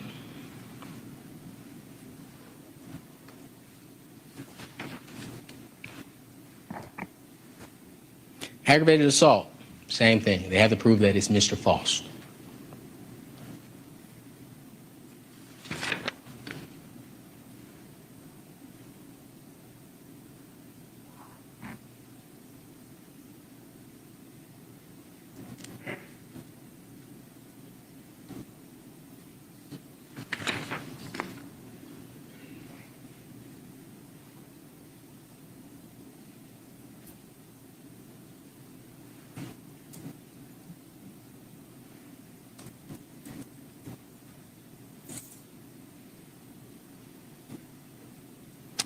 And finishing up, I thank you all for your patience. Just want to make sure I cover all bases.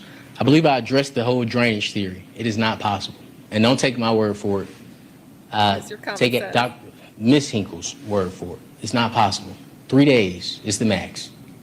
Ms. Baker was killed on a Friday. Chris lied and said he saw her on Sunday. It was really 10 days, but we'll say 5 days to be nice. It's not possible. And they probably knew it. That's why they didn't ask Ms. Hinkle about anal, because they knew she would have said, well, it's only 3 days. The theory doesn't make sense. And again, they did ask her, and she said, well, for it to reset in the anus, it requires penetration. Drainage is not an option anymore. They told you in opening, that's how it got there. It's not an option anymore. The science says otherwise. Trust the science. You don't have to trust us. Trust the science.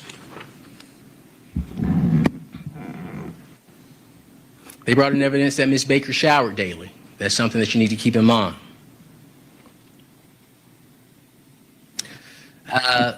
Dr. Falzone, he was the medical examiner in this case. I just want to make it clear. He has made clear there was an anal sexual assault. State can't dance around that. He made it clear the injuries were consistent with sexual assault to her anus. Count 11, arson in the first degree. Again, they had to prove that Mr. Faust committed that offense. Possession of a knife during the commission of the crime. Again, they have to prove Mr. Faust. That's the only question. Has the state presented enough evidence to you to say that this was Mr. Faust?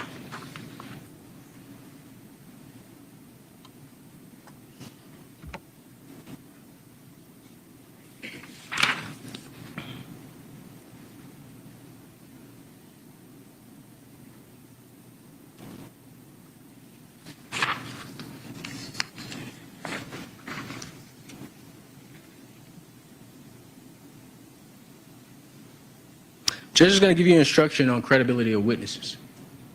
Remember who was honest in this case. John Newton, he was honest. Bill Teeter, he was honest. The physical evidence, it is honest. The science, it is honest. In all of those, and I'll say two, the physical evidence and the science supports Mr. Faust's innocence. The physical evidence and the science supports, not even the physical evidence and science, the physical evidence, the science, and his statements support Chris Melton's guilt. But I made this clear in opening. You're not here to decide whether or not Chris Melton committed this crime. So in deliberations, don't say, well, do we think Chris Melton did it, or do we think Mr. Faust did it? Your only focus is, does the evidence support beyond a reasonable doubt? If you say maybe Mr. Melton did it, maybe Mr. Faust did it, the vote is not guilty. We discussed that. Now I want to talk about something that I think is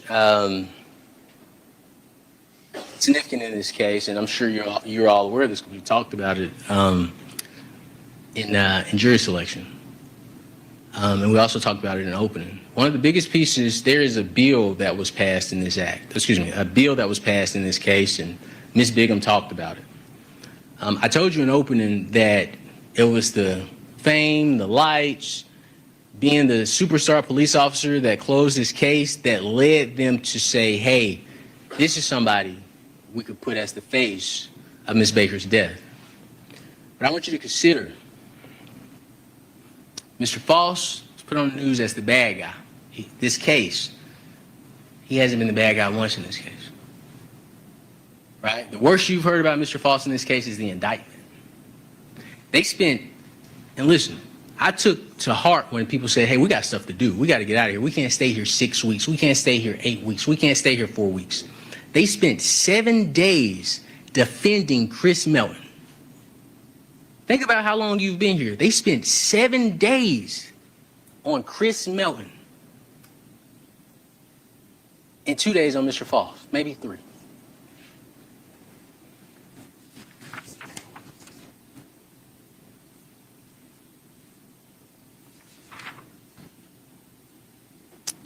I'll tell you in this case, the reason this case is the way it is because the state didn't expect anyone to care about Mr. Faust.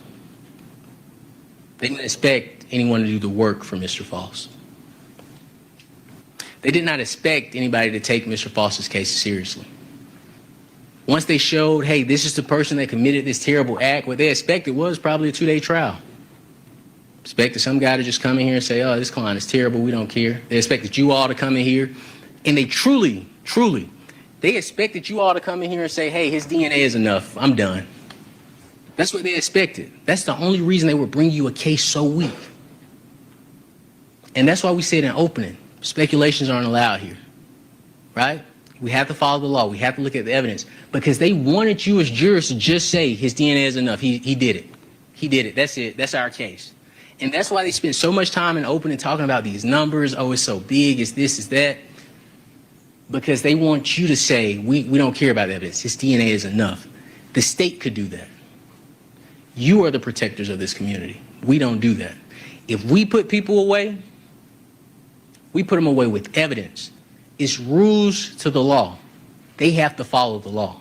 And you tell them, bring us the evidence. Because we're going to do our jobs. We're going to abide by our oaths. They want you to convict on emotion, speculation, assumptions. They want you to believe Mr. Faust has to explain his DNA. The judge is going to tell you he absolutely does not. And the way she's going to frame it is Mr. Faust doesn't have to present any evidence. They have the burden of proof.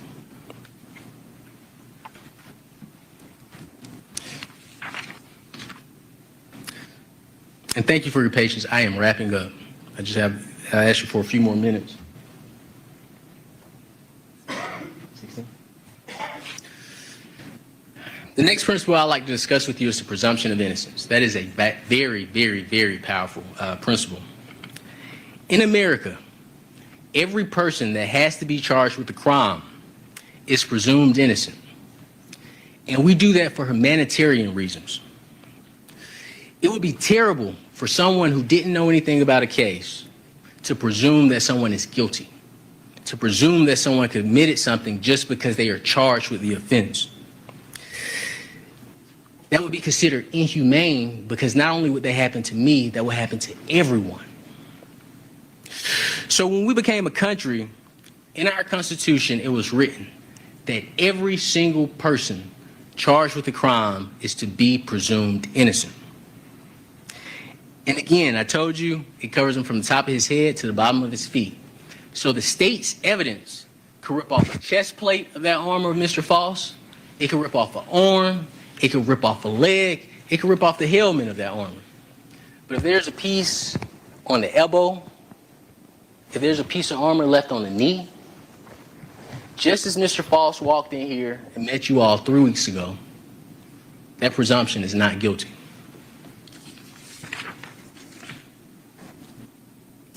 So how much evidence does it take to rip off that suit of armor? And who has to present that evidence to rip off that suit of armor? And we've already discussed that the state has the burden of proof. And the next principle I would like to discuss with you is the burden of proof. The state has all the resources, okay? Mr. Faust is a single individual. All of us are single individuals. The state, they have the power of the state. They have the money of the state. So when it comes to bringing cases, they have the power. They have the resources. That's why they have the burden of proof. So where's all the evidence that they have to marshal in with so much power to say that this person committed this crime? It's not a flip of the coin. It's not a maybe I believe he did it. Maybe he did it. He might have did it. They have to bring in so much evidence that it rips off that entire suit of armor. And that standard is known as proof beyond a reasonable doubt, and we discussed what proof beyond a reasonable doubt means. The judge is going to tell you the lack of evidence. If there's some evidence you want to see that you don't see, the lack of evidence is a reason to doubt. And you tell the prosecutor, you didn't prove your case. Don't ask me to convict someone when you don't present the evidence. Ladies and gentlemen, it is your verdict. This is your courtroom. It is your decision as a body. And I told you in opening, I was going to ask you individually and as a body to render a not guilty verdict for Mr. Faust. You're going to get a verdict form, and I believe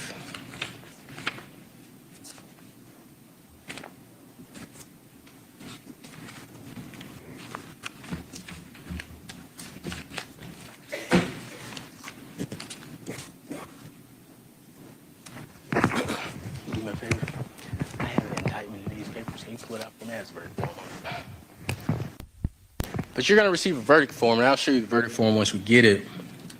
And it's going to have a line. And it's going to say, we the jury find Mr. Faust, and it may say defendant, it may have a generic term, not guilty or guilty. And you, individuals, will write in, not guilty or guilty. All 12 of you on the jury panel have to agree to a verdict.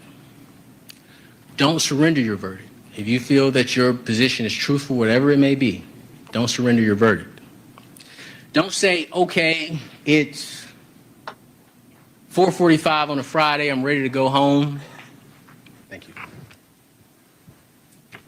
Let's just go ahead and check this off because I want to go. Don't do that, because once you render your verdict, that's it. You can't come back and fix it. You cannot come back and fix it. So you took an oath.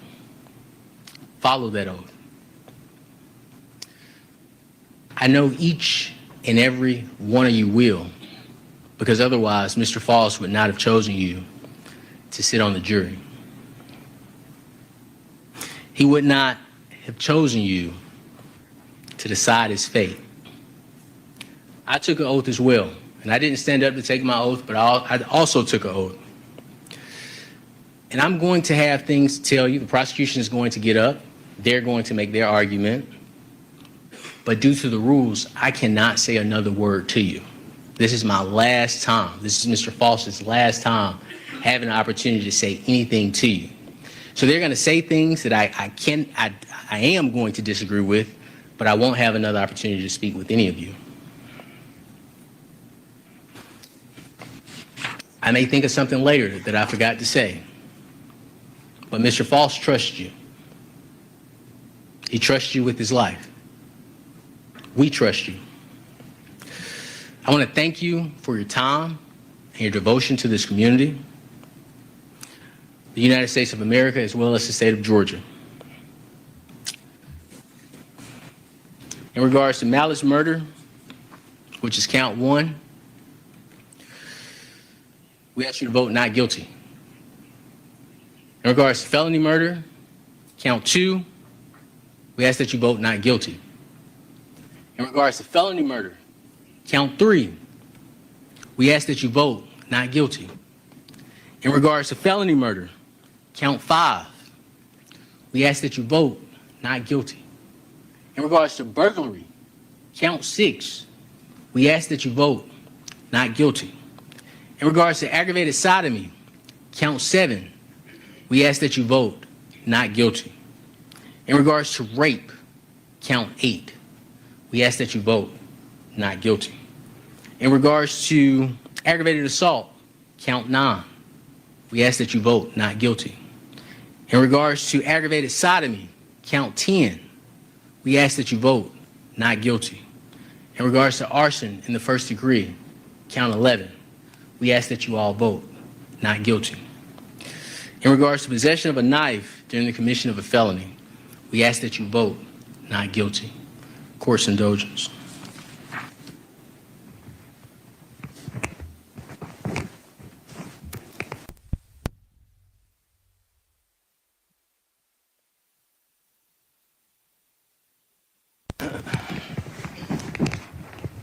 Minutes. 4 minutes. And forgive me, I skipped count 4. Count 4, felony murder, it's the exact same thing. We're asking that you all vote not guilty.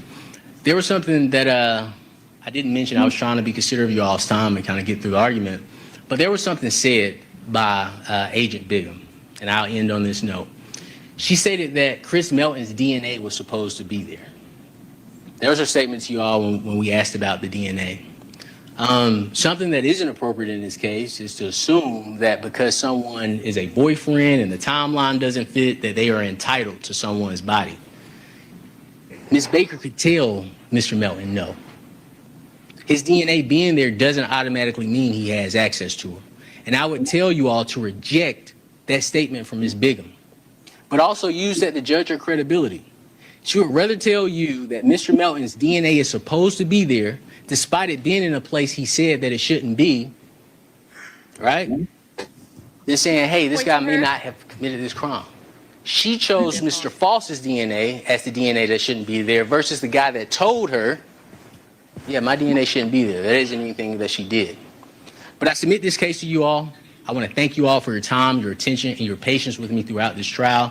On an ending note, if I have done anything to offend anybody, please forgive me.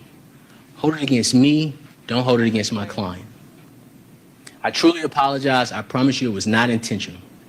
But again, I want to thank you for your time. I want to thank you for leaving your lives to hear this case. We trust you. We ask that you find Mr. Faust not guilty. All right, thank you, counsel. Ladies and gentlemen, we are going to take a 15-minute recess. It'll be a good time for restroom break. There are refreshments in the jury room for all of you. Ladies and gentlemen, we will be adjourned for 15 minutes. You may rise and go into the jury room. Don't deliberate on the case. Thank you. So I was gonna, and if they kept rolling, I was gonna have us do like a 60-second elevator pitch of our thoughts. I thought they might take a break. He took the whole clock, so. Yeah, I think an hour and 45 minutes was my timer. So kind of like a weird maximum because he started at 5 into the stream and it's 6 hours, 45 minutes into the stream. It's kind of a weird hour and 45 minute cap. Unless I got my timestamps wrong. Yeah. And for the record, I take full credit for him taking up what did Chris Melton actually say on the stand. No, I know everybody. I know everybody reacted. And rewatched this morning. Did you catch this morning the tone of how the judge was reacting about the requests about transcripts, the readback? Yeah. That's why there was such tension this morning when that was discussed. We didn't get to hear what was requested, but we just heard that a transcript readback was requested, and the judge was so unhappy about it. Yeah. And it was certainly for that moment in closing. Yeah. And if I were the defense and this was going towards an appeal, I would not only ask for the transcript, I would ask for the original notes of the court reporter, just to compare any changes. And if the transcript says it, you can rely on it. I was ready with my bullet points. Do you guys want to hear my elevator pitch? Indeed. I was going to skip some of the obvious stuff, but I love that I thought his closing was basically like a stream of consciousness deliberation, as if he was walking through what we should be asking in the deliberation room, giving you the questions to ask yourself. I like that he pointed out that they told us they canvassed all the houses in their neighborhood. They asked all the people to tell us what black guys were walking in their neighborhoods that morning. But the house on Cooper Road that they're saying is so close, super close, they don't go canvass. They don't produce anything about speaking with the stepmother. Did they really vet? I liked that and this is twofold here, Chris Melton, the hair on the charger block, the power cord charger block transformer that she was strangled with, they tested that for mitochondrial DNA. Look at the sketches. The crime scene sketch and a photo. You have a photo where you can see that the transformer and the hair that's on it are right near Tara Baker. In the sketch, the proportions are different. The sketch looks very different. I thought that was a very clever way to emphasize that the sketches are inaccurate. The sketches will show what the artist draws. And he didn't have to hammer that same point about the sketches for the neighborhood witnesses. And then lastly, that last little bit about Liz Bingham making the argument that, well, of course he had consent. He's a boyfriend.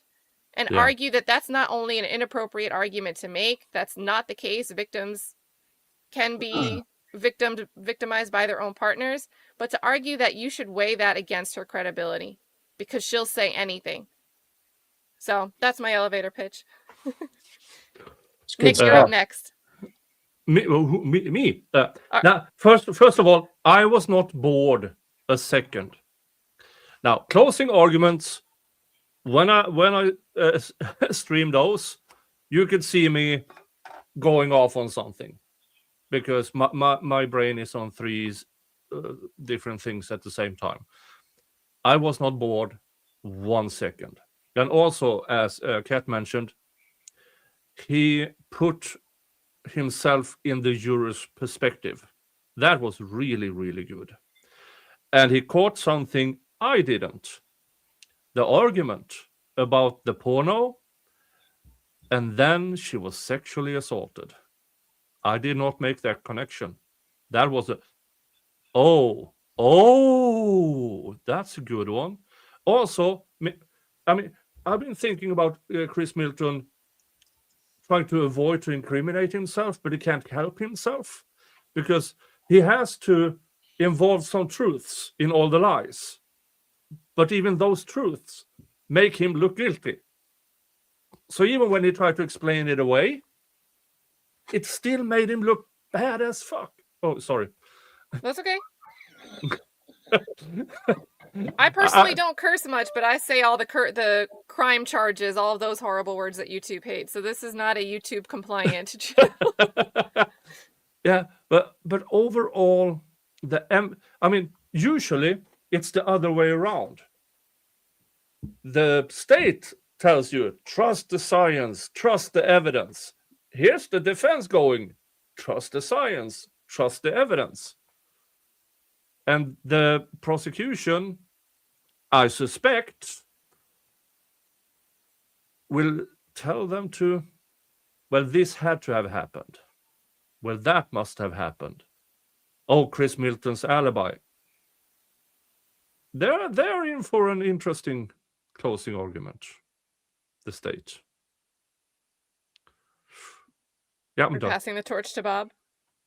And guys, by the way, since I think the names go away when I pull stuff up and I have a banner up. So I'm Kat Nott Williams. Below me is Nick Starro. It's N-I-K to spell his name.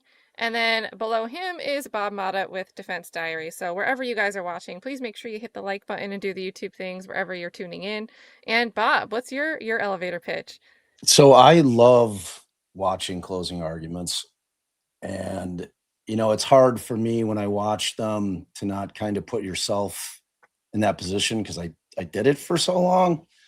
And, Cruz went into these closings, and I'm sure that he had drafted a majority of it prior to in terms of his bullet points and, what he needs to focus on. And he had this major event yesterday happen wherein he knows he's not going to be putting on a case in chief, right? So that changes it a bit for him. But in terms of just the artfulness of it, in terms of hammering home what ultimately was the most important, it's not even a point, but just a concept of reasonable doubt and what beyond a reasonable doubt means. And he said it over and over and over and over again. And you know what? He needed to, because that concept is the only thing that's going to win this case. Because he went in with two approaches. He said, look, I'm gonna just pound the jury over the head with the concept of what reasonable doubt is and what it isn't.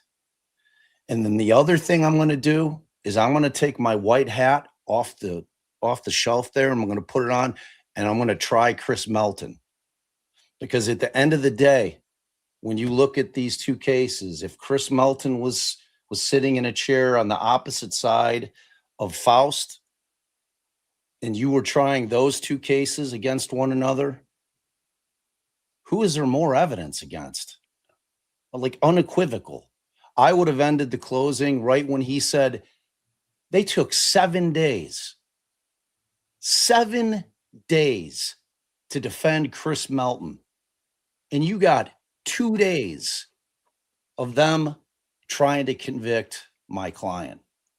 Like that, to me, ultimately, at the end of the day, it's going to boil down to what my greatest fear is that true allele, that number. Yeah. And if he was able to drive home the point that, look, this other dude that they defended for 7 days is the likely culprit, and he flat out, he called him on it. He's like, he's the dude. You know, if you can get the jury to buy into that enough to where they're going to say, all right, that giant number that I heard, and no real explanation as to how his DNA was found on her at all. And I'm coupling it with the fact that I didn't attack the fact that it might not be his DNA because they didn't really prove it. You know, it was like Alice and I had that concept of how do you attack true allele? You know, because it's like this was a mixed sample. You know, this wasn't like some kind of powerful DNA sample that came in. You know, and it's like, so he basically avoided that like the plague and focused on things that I think that he'll be able to turn the jury on. I still worry because I know the power on lay people that sit in that box of those numbers when they hear it, you know. But in terms of, you know, and I saw people in the chat land the plane, you know, well, this guy's going on to, I'm here to tell you, chance. That's it. And it's that simple. And he apologized. He said that to the jury as well. Apologize for anything, because when you're in his shoes as the only voice on the planet that is arguing to try to save somebody's life that he believes with all of his heart is not guilty of this, that fear as the attorney arguing during closing that you've forgotten something is real. And so when you hear that repetitive nature, it's you're going through it in your mind, because he wasn't reading a script. This wasn't Alan Jackson. Alan had his entire closing in Karen Reed part 2 and part 1 for that matter written word for word. He was reading it.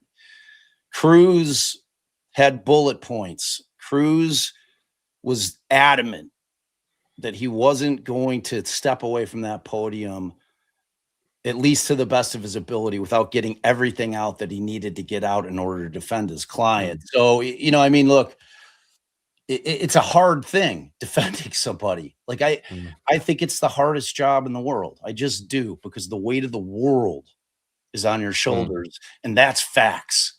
Yeah. You know, that's where I'm at. I'm sure Bob has been through this as well. People tell me, how can you defend that guy? He's obviously done wrong. Well, that's easy. The cases that sticks with you, and probably is the reason why so many attorneys are alcoholics and more, are the innocent people you can't save, or you failed to save. That's it. I can defend a guilty person 9 days in a week. No problem. Sleep if they're convicted, yeah. The innocent ones. And I'm not even in criminal law. I'm in labor and employment. My people usually, they lose their job, but that leads to other things. They lose their job, they lose their life, they lose their house, they lose everything. And sometimes, let's just say, they cannot physically longer be a client. Yeah. So It's and the people, I mean, I have had cases I have nightmares about, which I still think, what else could I have done? Because I knew that guy did not deserve to lose his job. And as I said, I'm not even in criminal law. I do labor and employment. I think this is a great time to circle back to the pull the plug analogy, and also to bring Allie up here in spirit. And you can come up if you want. I can drop a link. But great pull the plug analogy, subliminally signaling jurors to focus on the sentence in this case. Will you unalive him on this evidence? And I really think there was something extra there, and I don't know how many people would visualize it, but it got me thinking, who made the decision to pull the cord on Tara when you have Chris Melton's hair on the power cord transformer? Yeah. So it's almost like that metaphor was doing lifting on two sides. The weight of the jury, and also who took that choice away from Tara. Because it's not a black person's hair on the power cord transformer. So. Yeah, everybody will get it, I assure you. None of us are ignoring that fact. Yeah. Right. I promise you that. Yeah, and also they claim they collected evidence from everywhere. Why did, if they claim, oh, but his hair was on her butt because she sat on her butt and he was in there. Yeah, but why wasn't his hair found anywhere else but on her butt, on the murder weapon, and possibly in her hand? Why were those the only places his hair was found to me, in her house? I think probably the most effective little, his little no house, no Faust thing. And saying anus 10 times. It was effective in the sense that that's the piece of evidence you need to make sense of, and you cannot do it with Faust. With Faust. Because that's it. Because if you're having a hard time as a juror getting over the fact that they're claiming, the state is claiming that is the defendant's DNA in her mouth, and you're having a really hard time like getting over it, and how it got anywhere else if you believe the other swab was actually vaginal. So anyone tuning in late that's just watching these closing arguments, there were 2 oral swabs. After Faust's arrest and the defense is starting to challenge things, the state sends these 2 oral swabs over to a lab in California to try to check, do your own determinations on, are there like vaginal epithelial cells on this swab? Yeah, we think there's vaginal epithelial swabs on this one swab. We think it's actually a vaginal swab. So now, after Faust was arrested, months later, they get these lab results that say, hey, we actually also have your DNA in what we're now labeling and saying was a mislabeled oral swab that's actually a vaginal swab. But you cannot explain how it's only Chris Melton's DNA on the anal swab. Yeah. Unless you believe this insertion that restarts the clock and somehow the insertion does not leave the other person's DNA. Yeah, he did more than enough to convict Chris Melton, to be honest with you. Like, and I'm talking about Cruz. But in terms of this hurdle that I'm talking about, this thing that I fear so much, which is that number and the fact that it kind of went unrebutted, the fact that it was Faust DNA. I mean, the defense did what they could, which, like I said, if you can't attack true allele, which you really can't, you're kind of stuck in that unenviable position of like, all right, well, I can't really rebut it, so I'm going to kind of have to not lean into it, but not necessarily avoid it at all. But the way that he did it with the fact that his DNA is nowhere in that house. They cannot put him in that house. And I can come up with at least some reasons, whether it was goofy or not, the bowl of peanuts and whatever. Transferred DNA happens. There are legion cases out there where transferred DNA happens and the wrong person gets convicted on it. So the fact that they could not place him in that house, to me, is kind of the saving grace that will allow that person that's on the fence, that is having a real problem with the fact that they're claiming that they found his DNA on her person. You can't get over the hump. But then you start thinking about, well, if this was going on in that house, there is no way this guy didn't leave some DNA somewhere in that house. Yeah. And like to me, I'm hoping that will be the thing that can get them over to the hump to go to the MG. But Yeah. You okay? Yeah.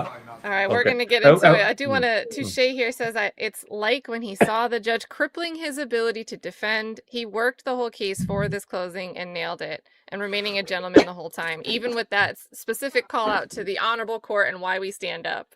Yep. So I think that was very good. Yeah. Now, one thing I missed throughout this trial is asking the question, why wasn't Milton's hands swabbed? He did say ask for the fingerprint cards. Yeah, the fingerprint cards, but where's the DNA evidence from his hands? Why didn't they swab? Why didn't they swipe under his fingernails? Yeah, under his fingernails. Where are all the swabs from her injuries over transfer DNA? Where are all those? Because if she's injured through fists and everything, why no swabs from her injuries? I heard nothing. Also something I wish the defense brought up, but maybe that was pre-trial something. I don't know. I don't know if there was a specific motion in limine for that, but I'll check when they're in their closing arguments here. Okay. It's the same? Okay, just felt warm. All right, very good. All right, y'all ready for the jury to come back? There's going to be Yes, Elman Judge. Chili All right, very again good. for You the can bring the rebuttal jury in. closing. Thank you. All right, before the state goes and gets their last bite at the apple, Kat, where are you at? What do you if the case were to get submitted to the jury right now? Oh, not guilty, and I would fight tooth and nail in that jury room, and you are not changing my mind. Where are you at, Nick? Oh, I'm not guilty. I mean, for me, it's not even. I said that mid Chris Milton's testimony. Yeah, I have my answers. Yeah, I'm same, but we're gonna reboot it after the state's closing to see. And keep in mind, we have to take our personal feelings out of it. We have to look at it objectively and with intellectual honesty. And it's not what we would do; it's what we think the jury's going to do. That's the question. Okay. Yeah, we always have two pulses. I say two pulses: what you think, and also what do you think the jury's going to think. And you should be able to talk about, hey, I think this one thing that an attorney said could confuse somebody. I think it could be taken the other way. It doesn't mean you take it that way, ultimately. It's just the way we have discussion. Yeah. So, and again, I'm Kat Nat Williams, Nick Starro, and Mr. Jingles making a guest appearance right below me. And then Bob Mata with Defense Diaries. So make sure you're liking wherever you are watching. 2 in line, yeah. Not ready? All right, be at ease, everyone. They're not quite ready. Oh. All right, they're going to mute us, so let's see if they just got him standing here. And this is the elected DA, by the way, for anyone that's just joining in on watching this case for the first time. Yeah, he handled the law on the front end, and he's going to handle the emotion on the. Yep. I was going to say the emotion. We'll wring the pathos out of the emotion of the case for sure. They always do.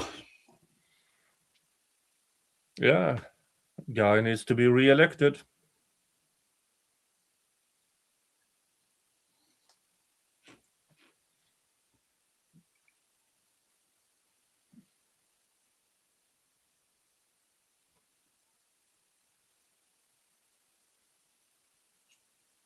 Did we hear why they were not ready? Someone wasn't ready? I think, well, they were bringing the jury back in, right? There must be. Yeah, the jury. Maybe the jury's not ready. Yeah, I don't know. Like, had we gone through the 15 minutes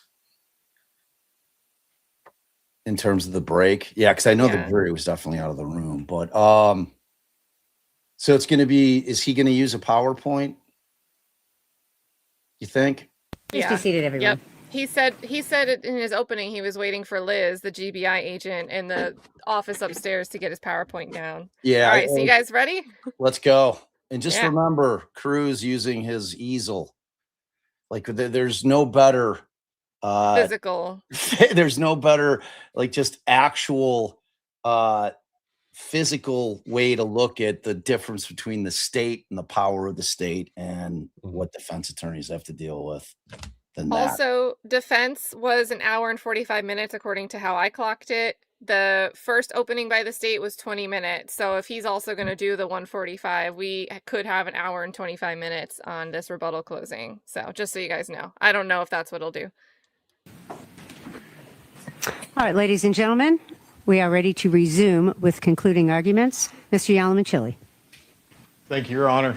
If it pleases the court. On January 19th of 2021, Tara Baker was going through her morning routine. What we know about Tara is that she was a very detail-oriented person, a very routine-oriented person, and she liked to get up around 6:30 in the morning and she'd take a shower. She'd eat her breakfast of cheese grits, good Southern staple. And then she'd go to her room to blow dry her hair, and that's something that would take her a while because she had so much hair. And there's no way that she could have known that she would have never gotten through that. At that point, the defendant, Edric Faust, entered her home and attacked her from behind with a knife. You heard from Dr. Falzon, who talked to you about the mechanism of that injury and the fact that it would have pierced her jugular vein and would have come from behind in this manner, which is consistent with the defensive wound that she has to her left hand. After he then bashed her head and strangled her and sexually assaulted her, Mr. Faust tried to cover his tracks. He tried to clean up as much as he could. He took the stove knobs off the stove where he had turned them on in order to light a blanket on fire and then light her bedroom on fire. And he exited the residence. He lived just under 2 football fields away, 585 feet. And he was likely very surprised that the home did not catch on fire the way that he expected it to. And he circled the neighborhood, wondering when this blaze would actually reach its full peak, and worried that it was not. And what you heard from Brian Grove, the ATF fire engineer in this case, is that under the environment that Mr. Faust had created, this would be a slow developing fire. It would be a fire that would be fed through the cycling on and cycling off of the HVAC system until the temperature reached such a level that it would cause a breakout in that top pane, which you have seen from the pictures, which then would create a ventilation increase that would let the fire reach its full level. This was all done in an effort to conceal his crime. Mr. Faust, when he committed this crime, did not take a weapon with him. He did not take elements to clean up after himself with him, the way that someone, if they had planned a crime over the course of several days to arrive in the middle of the night, would have done. The fire department arrived not knowing that they would find what they found inside. They entered the home. It was a home that was filled with smoke. They identified by looking around the home that the source of origin had to be in bedroom 3, Miss Baker's bedroom. They forced entry into Miss Baker's bedroom, and when they did, what they found was something that they were not ready for. They backed out. They called the police department. The police arrived on scene to find the badly burned and beaten, stabbed and strangled body of Miss Tara Baker. As it related to her murder, the evidence was always there. The world and technology just needed time to catch up to be able to deliver justice for her. And that's why we're here. That's why we've taken the time and asked you to take the time out of your lives to present the evidence that we have presented over the last 2 weeks that shows that Mr. Faust murdered Tara Baker. The police thoroughly processed the scene when they arrived. Although now Mr. Cruz wants to claim that this is a case about indifference. He wants to claim that this is a case about the ball being dropped and carelessness. In his opening statement, he called this one of the most thorough investigations in the history of the state of Georgia. What's changed is that the evidence against his client has been laid out, nothing else. It's one thing to pay lip service to law enforcement and first responders. It's another thing to actually recognize what the work they do, what kind of toll it takes on them. Where's the indifference in Lieutenant Liedall telling you he can still smell the shampoo in her hair? Where's the indifference in Bill Ricketts telling you that unlike a Super Bowl or a World Series, things like this are things that you never forget? Not only did the police use all of the tools and technologies that were available to them, you've heard from Agent Howe that they used innovative techniques, like trying to get fingerprints off Miss Baker's body using a negative lift technique. You've heard from both Lieutenant Liedall, who's well recognized in his field, as well as Agent Howe, who's well recognized in his field, that this is possibly the worst type of evidence or worst type of environment that you could have for trace evidence collection. But they still attempted to do so. The water, the smoke, the fire, the ceiling debris that fell on them led to a situation where the only trace evidence hairs that they could find would be hairs that you would normally expect in the home in abundance, as was testified to, because these are people who were regularly in and out of the areas of the house. The transformer box is not the murder weapon. The ligature, which was tested for DNA and only had Miss Baker's DNA on it, the knife that was used to stab her, likely the footboard where her head were bashed against, were the murder weapons in this case. Not a power transformer box that was connected to a printer. But Mr. Melton's hair was found there. It absolutely was found there. But as both of the detectives who work forensics in this case, Agent Howe as well as Lieutenant Liedall, told you, you would fully expect to find hairs of individuals who are regularly in and out of the home in those areas. Also, Mr. Cruz wants to talk to you about why Miss Baker's own hairs were in her hand. Well, as you heard from Mr. Peterson, a well-renowned expert in hair analysis, that is very common. And I think if we take just a moment to consider what happens as soon as any of us gets hit in the head, it makes perfect sense. The first thing that happens when you get struck with something in the head is that your hand goes up to your head. And so when someone has bashed your head against something, causing a serious injury that is testified to as a medical examiner as a contributing factor, it makes perfect sense that your hand would go to where you were hurt. And it's perfectly consistent with the experience of experts who do hair analysis.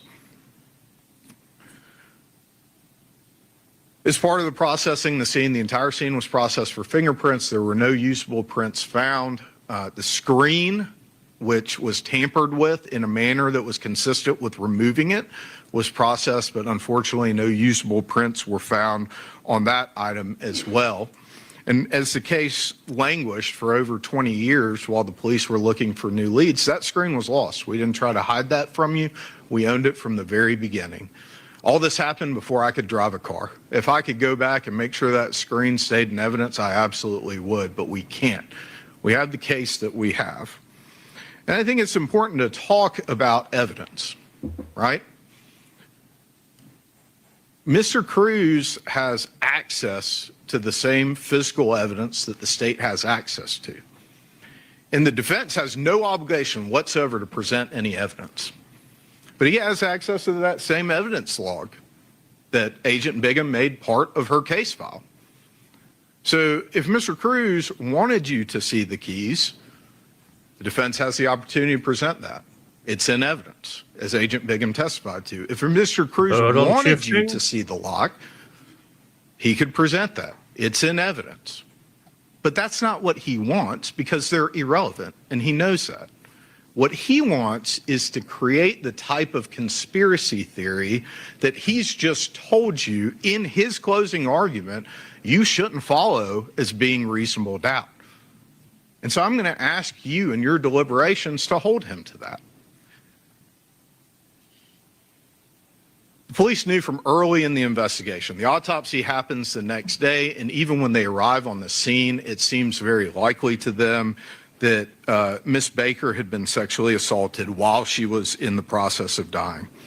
As part of the autopsy conducted by Dr. Faust, he photographed and described injuries that indicated that Miss Baker was stabbed from behind, strangled, and beaten, as well as sexually assaulted with forcible injuries, not just to her anus, but also her vagina.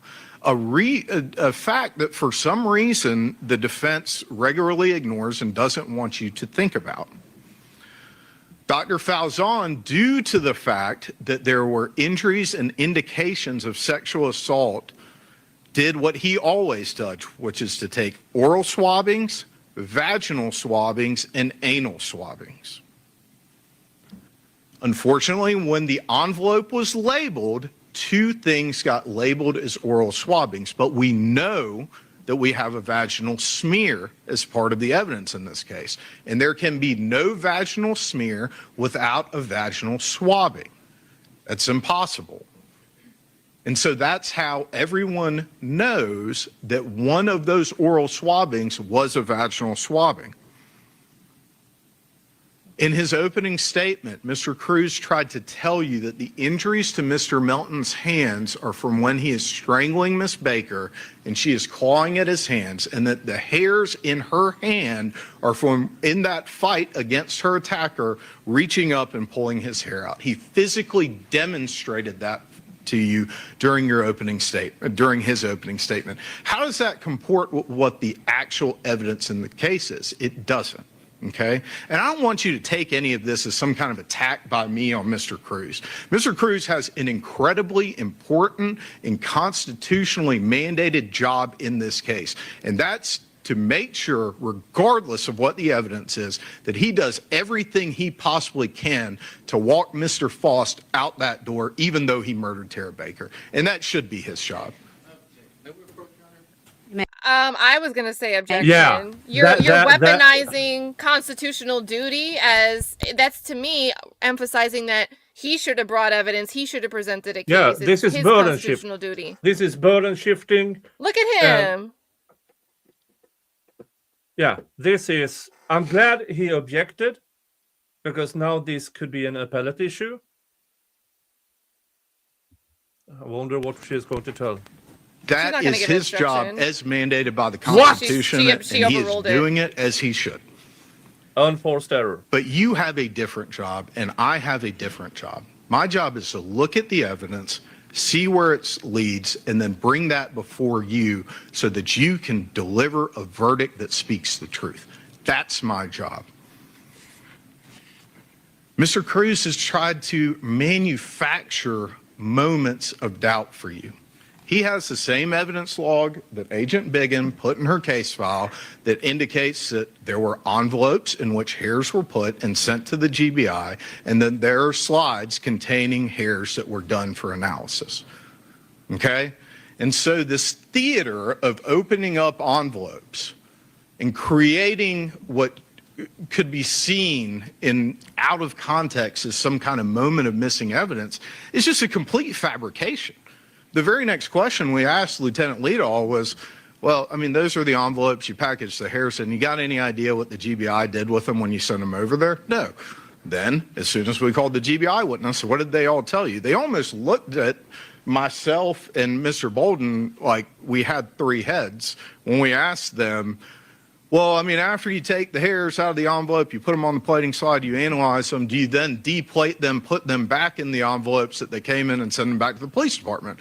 And all of them looked at us and said, no, we don't do that. They remain plated. Well, because of course they do, because hairs are biological evidence and they will degrade over time if you maintain them in an environment after they've been sent for analysis in which they are not controlled. And so they stay longer on the plating and the glass. I'm sorry the slides broke. I mean, I think you could all see me and my anxiety level in the courtroom when we started taking the slides out of the protective cases because I was terrified that they would break. But it's been 25 years since this happened. And this case was cold for over 2 decades. It's something that's unfortunate that they cracked, but as everybody testified to, they were not cracked when they were analyzed, and it did not affect the integrity of the evidence. They said they had to remount the broken slides. Ultimately, with the technology that was available over 25 years ago, law enforcement and the crime lab did not have the technology and tools with adequate sensitivity to identify the biological evidence that had been collected and preserved in the oral, vaginal, and anal swabbings that were taken. And we had to wait on the tools and technology to catch up. Besides collecting the physical evidence in the case, the police also did a canvass of the neighborhood. They did a canvass to see if anyone had seen anything, and they recorded whatever anyone would say.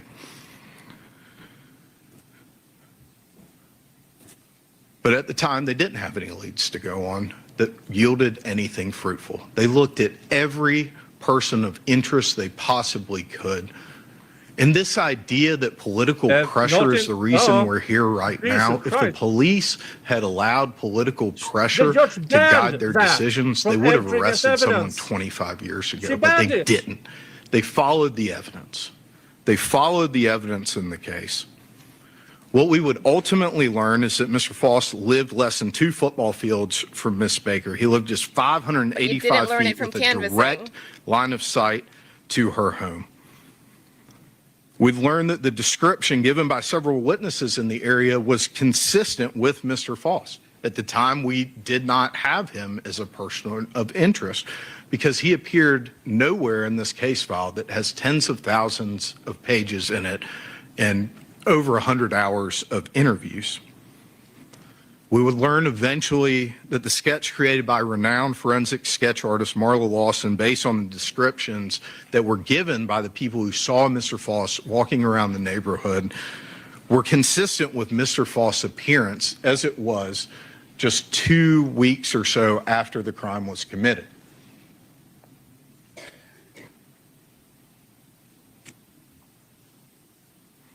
And we would learn that there's no connection of any kind before the morning of January 19th of 2001 between Mr. Faust and Tara when he left his DNA inside of her home after he had killed her.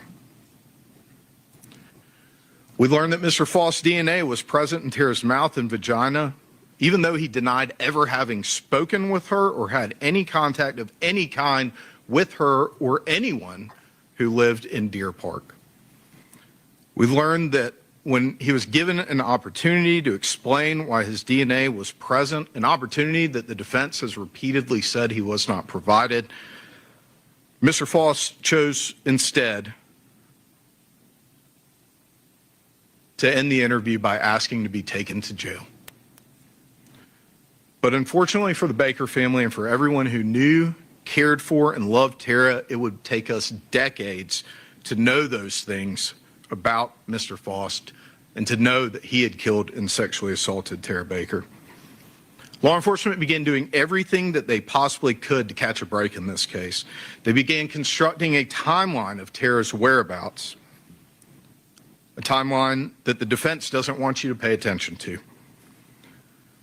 Police also talked to Tara's roommates, Ashley and Valerie, and they told the police that no one had a key to the home besides the 3 roommates.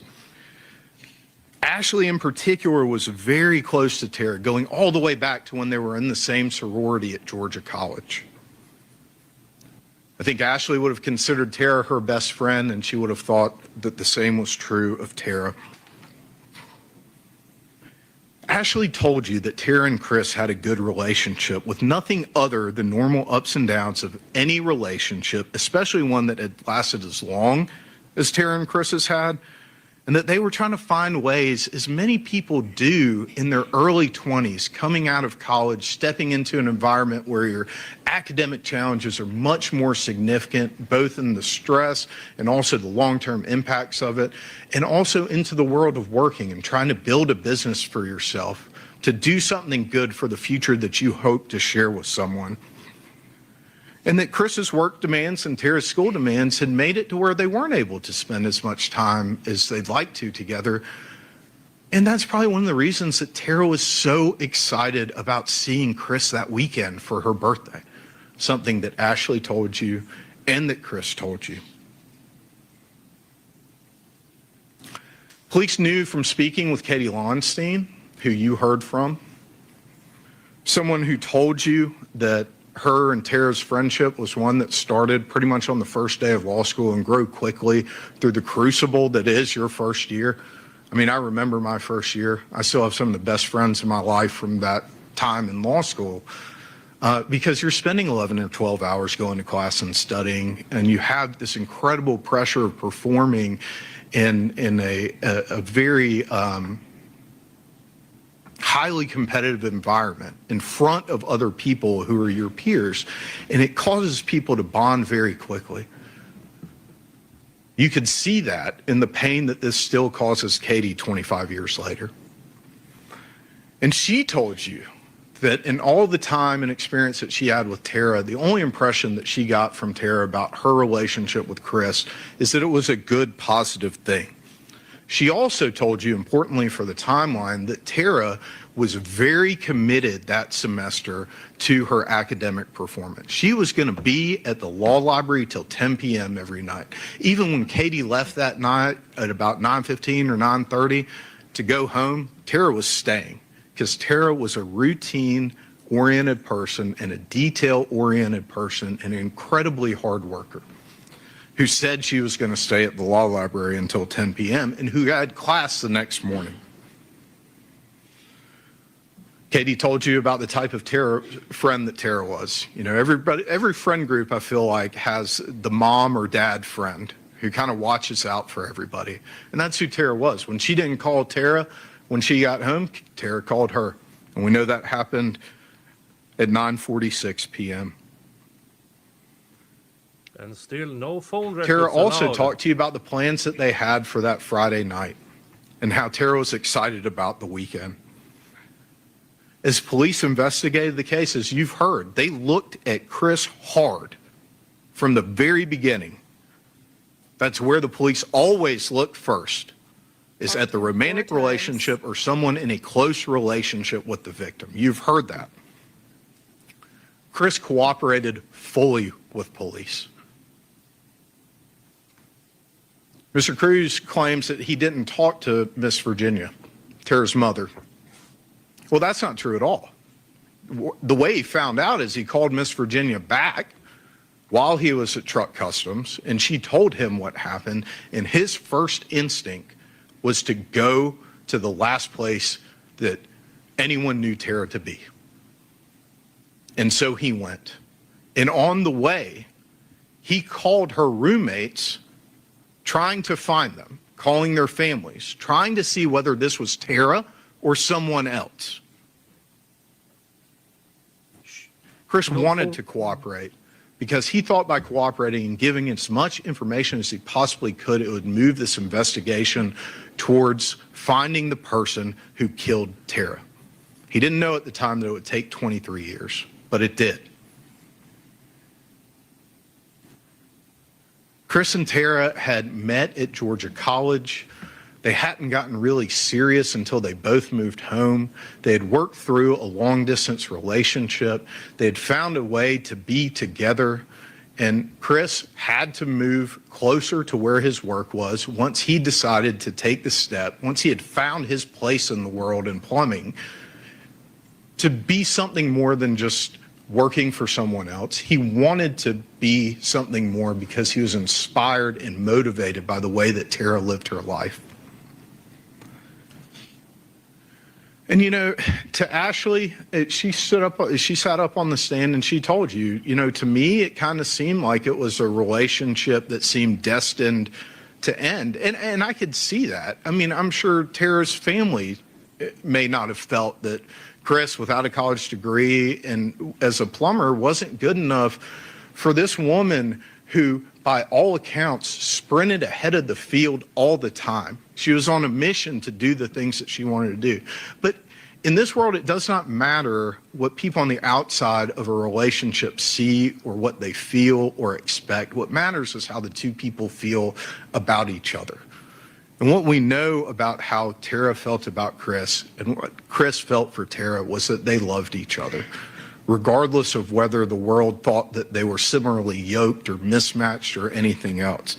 And am I telling you that two kids that were 23, 24 years old were definitely going to get married and go on to live, you know, together for the next 60 years until they pass away in bed next to each other?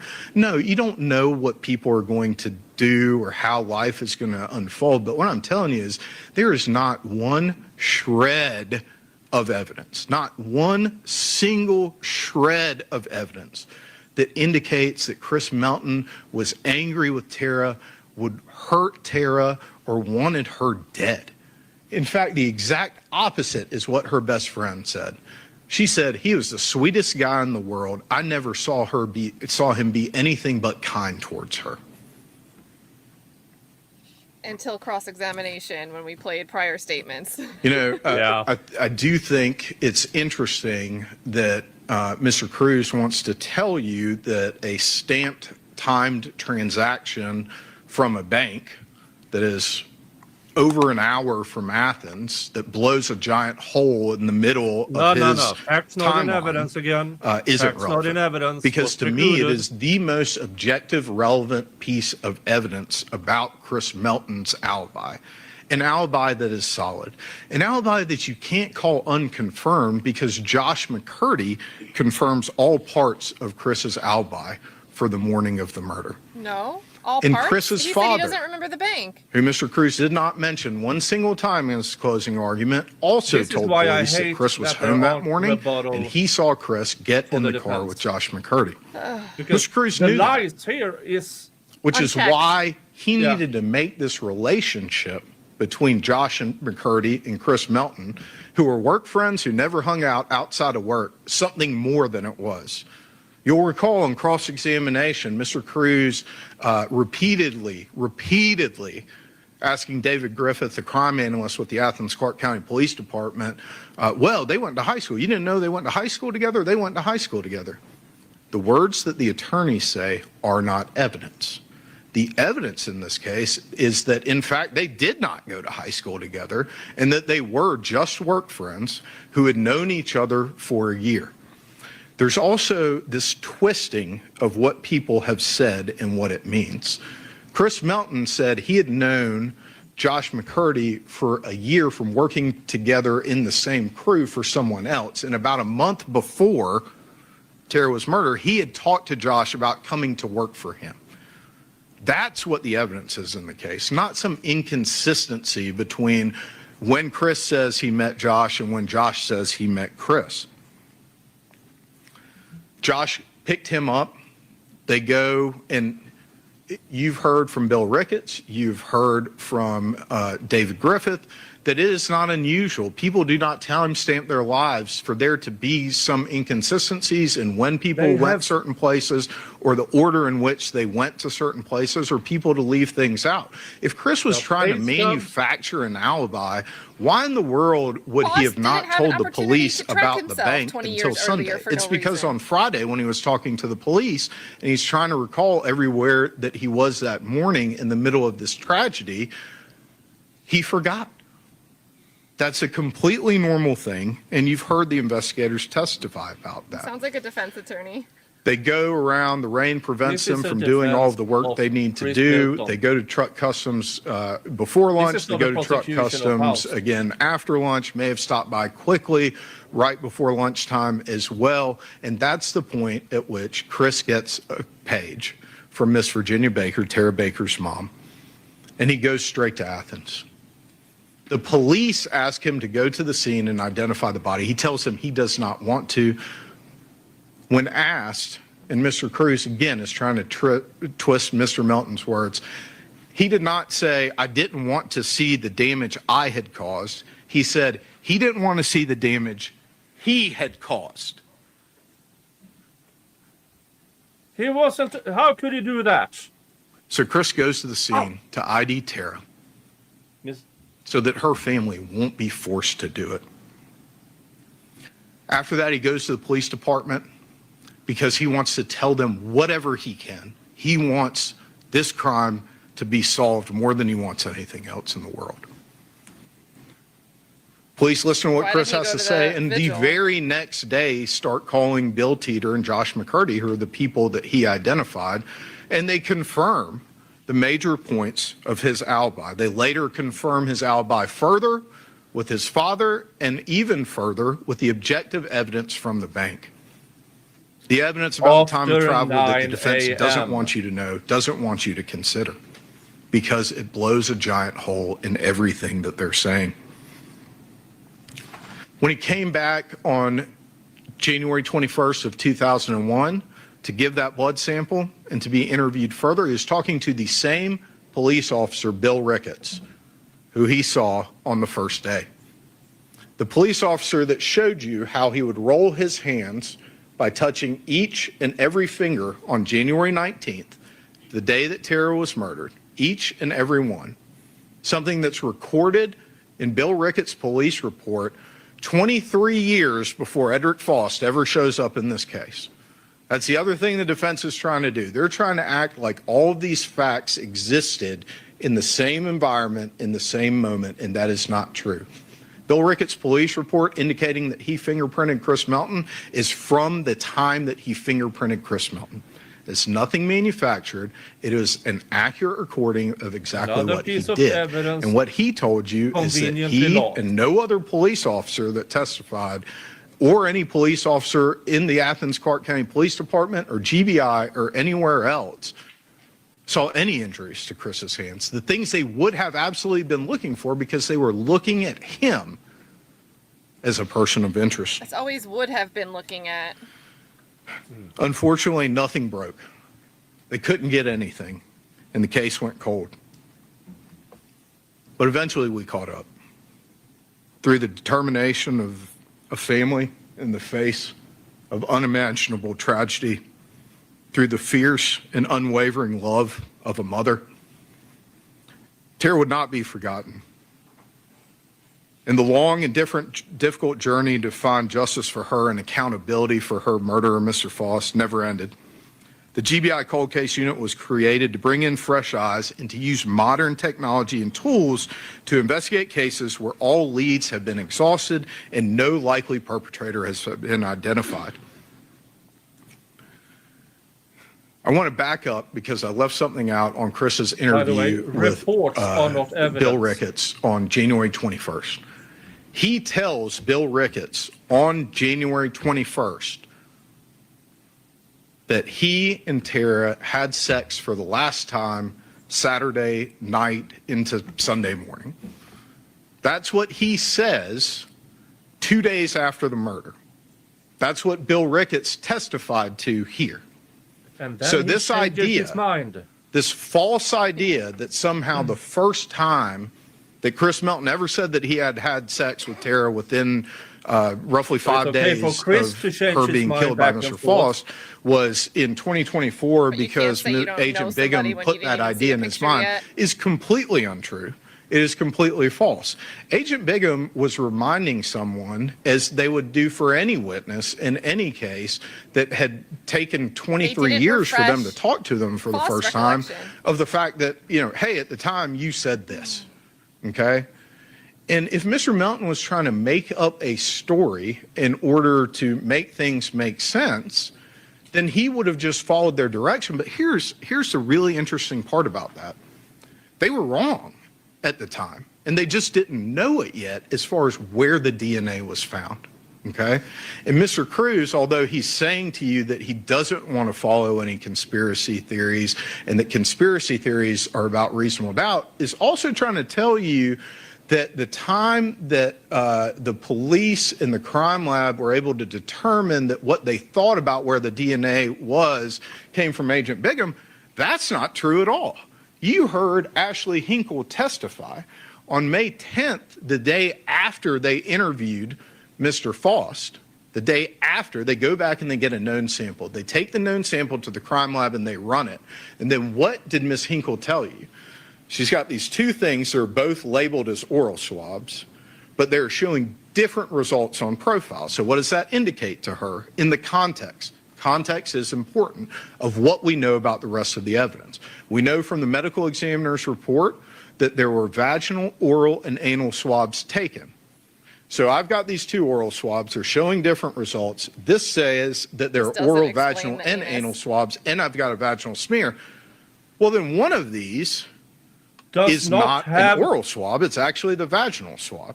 Well, how do we figure that out? Agent Bigham did an expert DNA shot. on it. If there were evidence of that, then Mr. Cruz has the ability to present it. No obligation, but the ability to, but there's not. They want the specter of things that they know not to be true. And so Agent Bigham takes the direction of the crime lab that says you should go see these people at Pure Gold. They're good at what they do, and they do it for all sides. And she sent the samples to Pure Gold. So we've got the two oral samples, and we'll talk about, go to the next slide. No, you're fine. Oral swabbings A, which was 2J at the crime lab. The profiles identified the first fraction skin cells.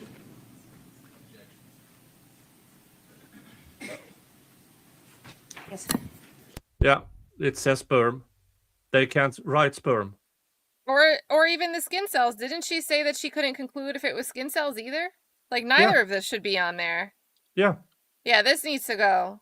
And they were working on this right before they started closing, so they didn't give the defense an opportunity to review this. She's a GBI crime lab scientist who testified that the first fraction skin cells, second fraction sperm, the first fraction matches Tara Baker. That makes sense. These are swabbings that are taken from the person of Tara Baker. Second fraction, Chris Melton, 1 in 8 octillion, Edric Faust, 1 in 70 billion. So Mr. Melton's fraction longer, both, they're about, I believe, 7 or 8 billion people on the planet Earth. So just to put some context on that. Oral swabbing A when it gets to Pure Gold Forensics. Okay. What does Pure Gold Forensics do? They do a saliva test, a scientifically accepted test to determine where oral swabbings A came from. All right? It is positive for vaginal epithelial cells. So now presumptive. Say presumptive. It's negative for saliva and positive for vaginal epithelial cells. So now we know that oral swabbings A, which is item J, and this is the part where, you know, we got to figure out a new way to label things, I think. But oral swabbings A, which is item J, is an item that is the vaginal swabbings. Science led us here. Science identified the issue, science clarified the issue, because science is always advancing and science is objective. Mr. Cruz says that you should follow the science, but then he's trying to distort for you what the science did and how we got here.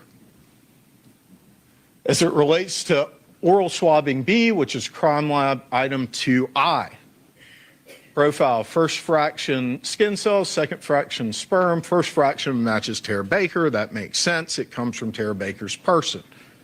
Second fraction is placed into CODIS. That's the National DNA Database. On April 30th of 2024, Mr. Faust is identified as the major contributor. 1 in 30 octillion. a number that it's really, I mean, it's hard to put a number that large into context, but a number so large as to, have a number of zeros behind it that I've never seen in any other context. Why are they writing than DNA testing? We didn't have an objection though, so. Yeah. Oral swabbing B, same thing, same process that they get put through pure gold. Even though we've already identified that oral swabbing's A is vaginal, from the vaginal epithelial cells and from the non-presence of saliva, go through the same process with oral swabbing B. We're not going to make an assumption here. Positive for saliva. The lowest sample and then, size ever. Positive for human amylase, which is a compound primarily found in saliva and consistent. I hate those slides because what the threshold's 10%. Yeah. Well, how are you doing a 10% with confidence when your sample size of things that might have some coloration looks like 4 things here? Yeah. How do you the use a 10% chocolate brown threshold with discoloration that they're looking for?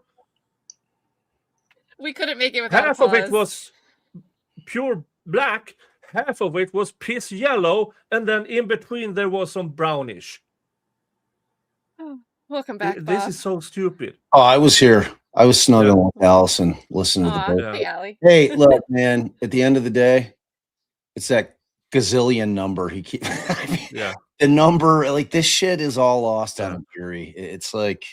Yeah. But here's one thing that I heard from Steve Gosney and his friend, what's the name, who is one of the leading DNA experts. These numbers means nothing. I know.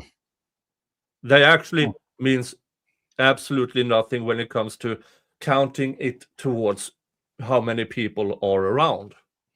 Absolutely nothing. But they still use it. I'll say I'm looking forward to Yalmancelli addressing the drainage and insertion part that he needs to address about the anus. Yeah, but at the same time, the witness testified, no, we didn't test for sperm. And still, they have it on the slide. It was objected to and overruled. Yep.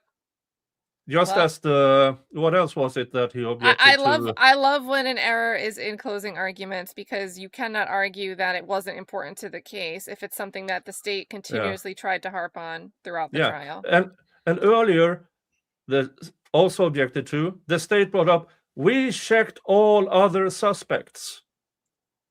So which the defense was barred by the judge from examining. They had a motion in limine about other suspects. And here they are, in closing arguments, bringing up other suspects. I'm getting close to unforced error here. With saliva. That's how we separated these two things.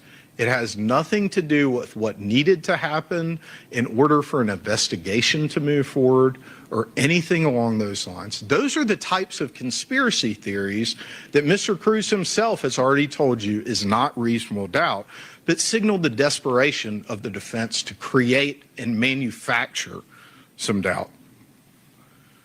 Now, Mr. Cruz did ask Ms. Sims on cross-examination if she was aware that the GBI had done a test that showed that there was no sperm. What he failed to give her was the context that this was a test done in 2001 with... Oh. Law of crime. Ruh-roh. Right at that part that I'd want to hear. Ruh-roh. Because they certainly didn't have Sims talk about how they tested and found the presence of sperm either. So he's just going to rely on, well, it was 2001, but we didn't do any further testing. All right, let's try... Let me try 11 Alive, because maybe it's not the whole camera. All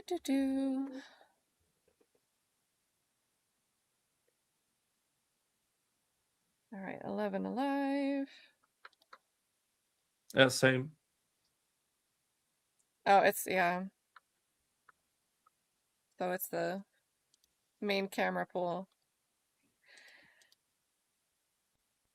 Oh boy. And I really want to hear that part, because I wanted to hear what he was going to say, because Sims did not start saying, yes, we actually did another test for semen and found semen present.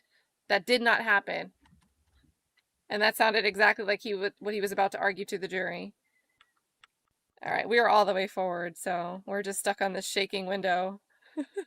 Now, Bob, you were a practicing, or were?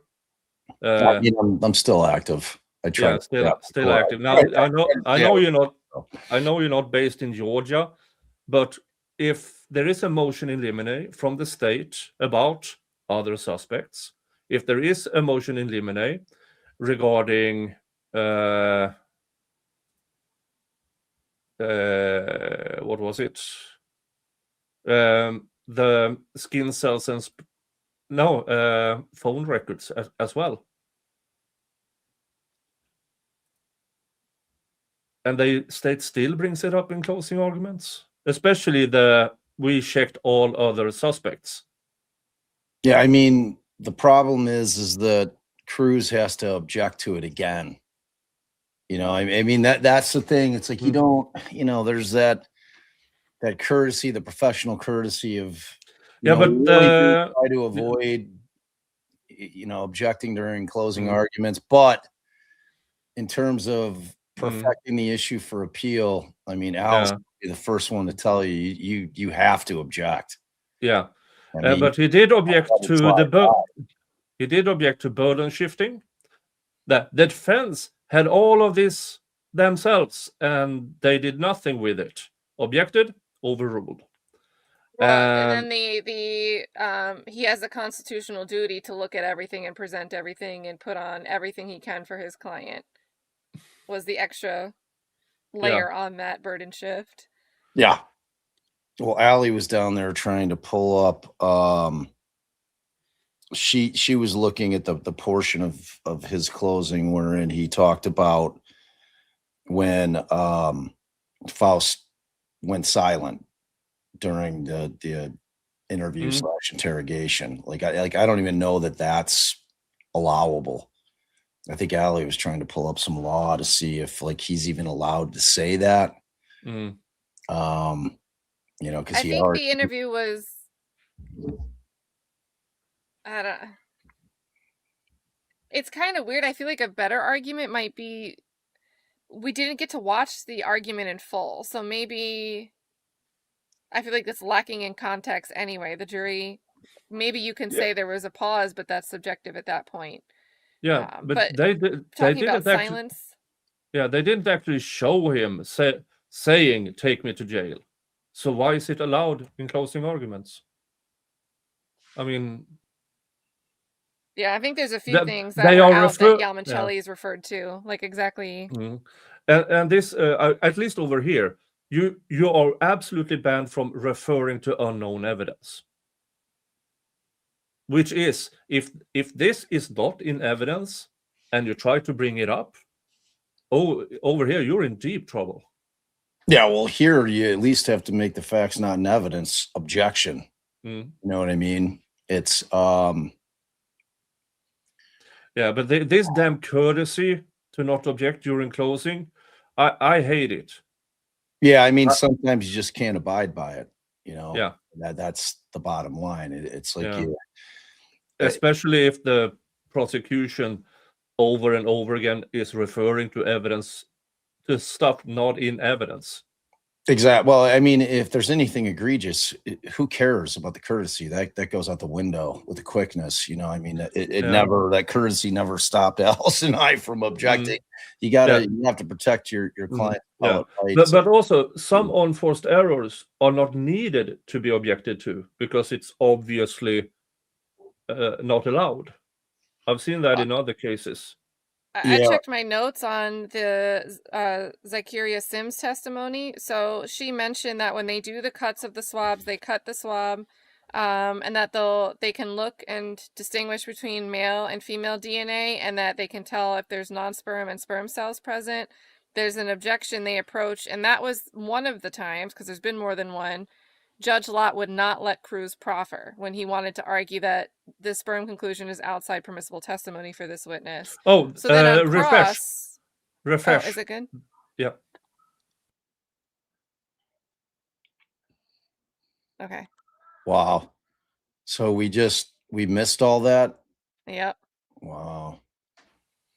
That would be nice if it was permissible to have more than one camera, right, in court? Completely different equipment than what they do use right now. And, Ms. Sims is probably younger than I am.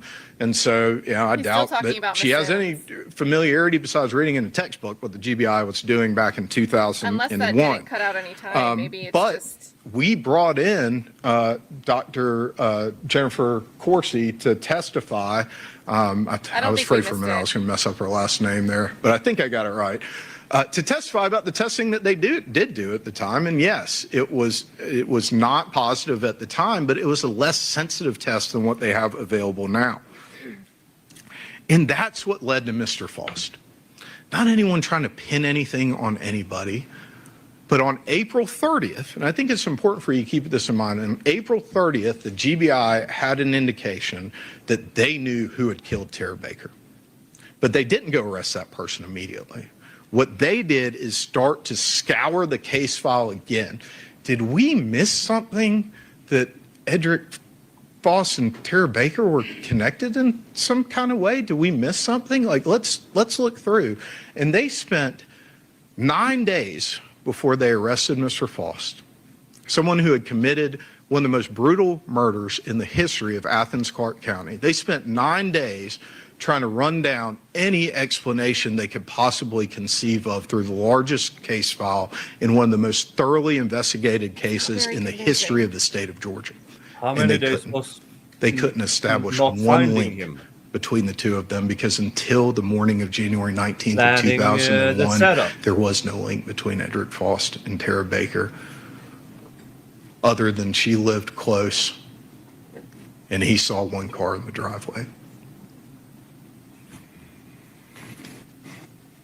After that, they re-interviewed Ashley Hall. They re-interviewed Valerie Lowe. They re-interviewed Chris Melton, who was in the middle of watching his father, who was very close to die.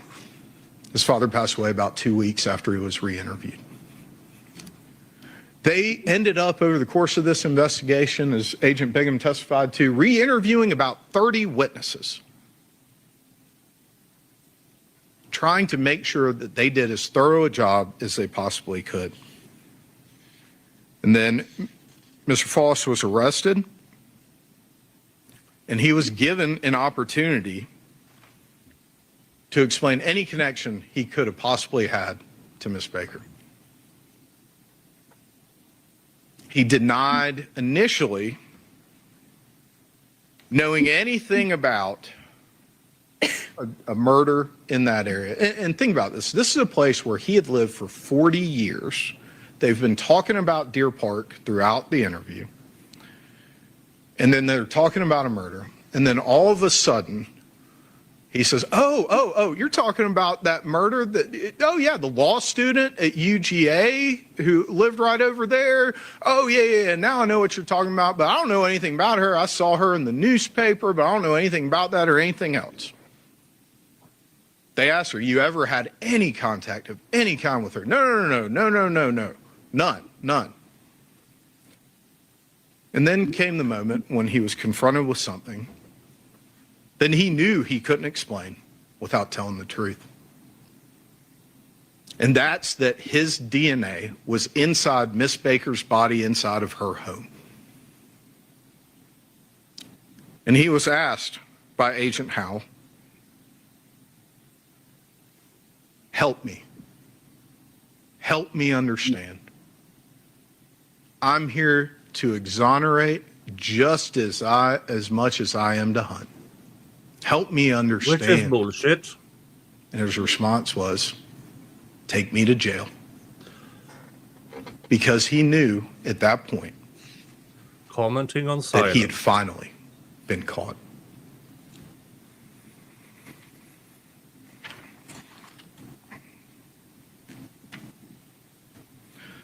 The next day, we've already talked about Agent Howell and Agent Bingham was that played? Took the sample of Mr. Faust's DNA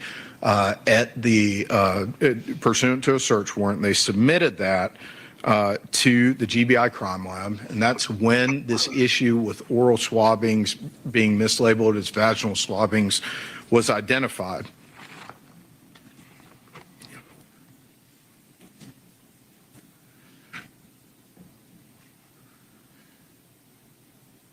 We've talked about this manufactured doubt, the hair envelope versus the slides, the keys and the locks, Josh and Chris being friends from high school, which was completely untrue, trying to distort the way in which the DNA was mislabeled and claiming that people somehow moved DNA around, which is just a red herring conspiracy theory, the mischaracterization of what hair was. Because in the mitochondrial DNA, Mr. Cruz specifically was asking questions about whether or not Mr. Melton could be excluded. He's completely leaving out the fact that Ms. Hall, who was also a roommate of Ms. Baker's, also couldn't be excluded.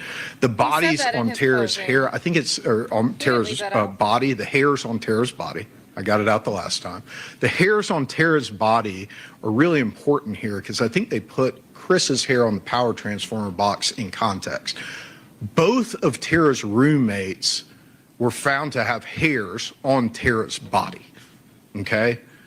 And I think But that's not important on for that context box. about the hair on the power transformer box because it And gives you he an hadn't idea been there. of how prevalent We also hairs didn't from have people who are positive normally in and confirmation out for of a Ashley or residence Valerie. are. It's just they couldn't be There's, eliminated, and he just you know, said they were obviously, found and it was Miss theirs. Hall and Miss Lowe had nothing to do with Tara's murder, and I think obviously once you look at all the evidence, Chris Melton couldn't possibly have committed the crime. And so it's important when you're looking at that single piece of evidence to look at the totality of the evidence. The defense wants you to pick little things and look at them in isolation rather than looking at all of the evidence together.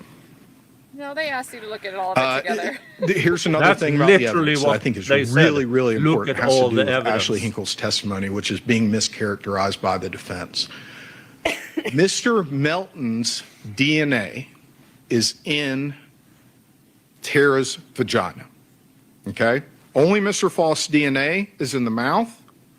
Mr. Melton and Mr. Faust's DNA is in the vagina. And then Mr. Melton's DNA is found at a rate, and I want you to think, again, totality of the circumstances, 1 in 60,000 as opposed to billions and octillions in the anal swabbing. What Ms. Hinkle testified is that that timer resets with penetration. She's not talking about penetration of the anal cavity by Chris Melton. What she's talking about is there's a 7-day detection timeline in the vagina. So when Mr. Faust rapes Miss Baker vaginally, 5 days after Mr. Melton and Miss Baker have had sex at her parents' house, that is the point at which the timer starts, when Mr. Faust has committed the rape. That's when it resets to, not this point middle of the week or that Saturday before. That's not what she was testifying to. That's not what the evidence is. And displays it somewhere else. I would submit to you that when you're talking about matches in the tens of billions, 70 billion and octillions, and then you're talking about a fragment or a sample of DNA so small that it reduces to 1 in 60,000, you're talking about the type of DNA sample that comes from transfer or from drainage after a rape has occurred by Mr. Faust. That's completely consistent with the physical evidence. We didn't have testimony about transfer. Mr. Cruz has tried to make a big kind of weird issue out of Mr. Melton's hands. We've already talked about Bill Ricketts said, no, those injuries were not there on the 19th. But also think about how what Mr. Cruz has told you about the manner in which those injuries arrived on Mr. Melton's hands is not accurate. The strangulation did not occur with Mr. Melton's hands. They occurred with a ligature that Mr. Faust was using. And what did Dr. Falzon tell you about where hands would be for a ligature strangulation? It was very quick. I saw a lot of people taking notes. A ligature strangulation, the hands would be on the sides because you were pulling the ligature tight. Why this and not this? So this which is what Mr. Cruz described for you, is wholly inconsistent He didn't with describe both grabbing the hair, fact you that she did. was stabbed from behind, likely the first injury when she was caught by surprise, had her head smashed against likely the bedpost, and then is on the ground semi-conscious being strangled. That's why there's no DNA except for her own underneath her fingernails, because she was largely incapacitated so early during this attack. That's why there aren't claw marks in Mr. Melton's face if she had been pulling at his hair wildly, as Mr. Cruz needs you to believe in order to show that his client didn't commit these crimes. He needs you that. to ignore the evidence. The reason that we asked y'all whether or not you believe that individuals, there's one right way to respond to trauma, is because, people respond to trauma in all kinds of different ways. Okay? And I don't know if responding in a way that's different than what the majority of people would do is something that has really any evidentiary value that outweighs what the physical evidence and what other people are saying about the location of people tell us.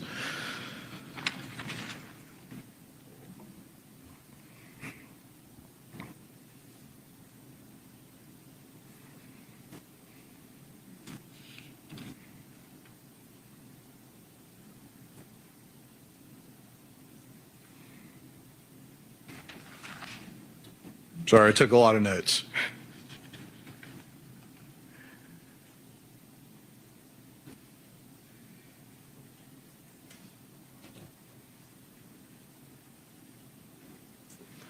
There's been a lot made of the fact that we met with witnesses before trial.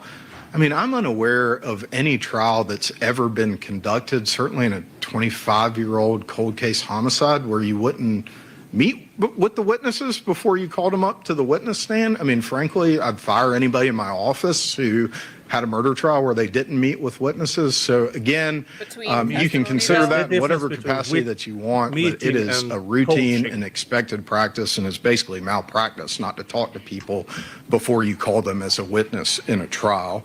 But again, that gets back to this, needing to throw these conspiracy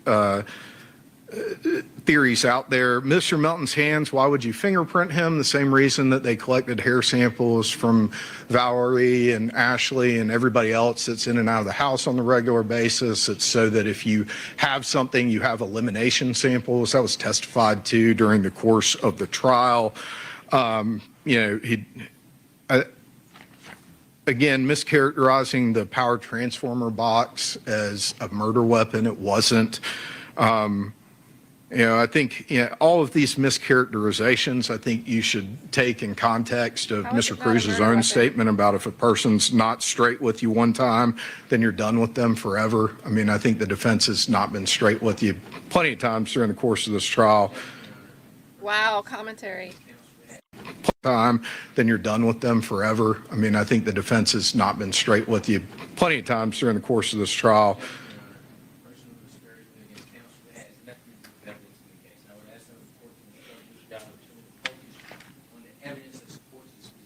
I'm going to overrule your objection. You may continue, Mr. Yellman-Chili. And Mr. Cruz is absolutely correct that Mr. Faust has no obligation to explain his DNA. I mean, he doesn't have an obligation to do it. He can't without admitting that he committed this crime.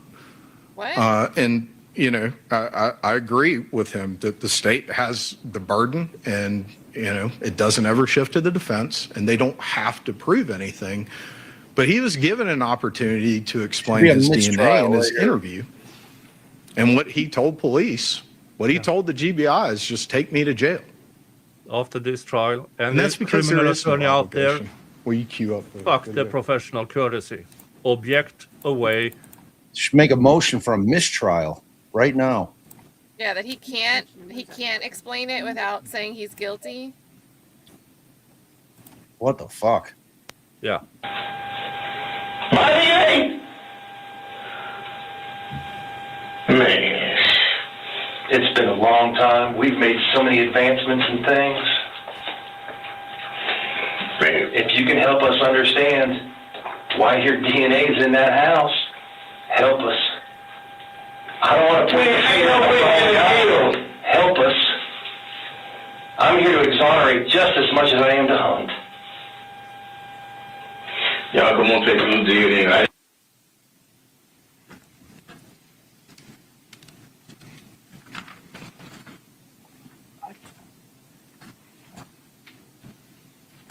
Ladies and gentlemen,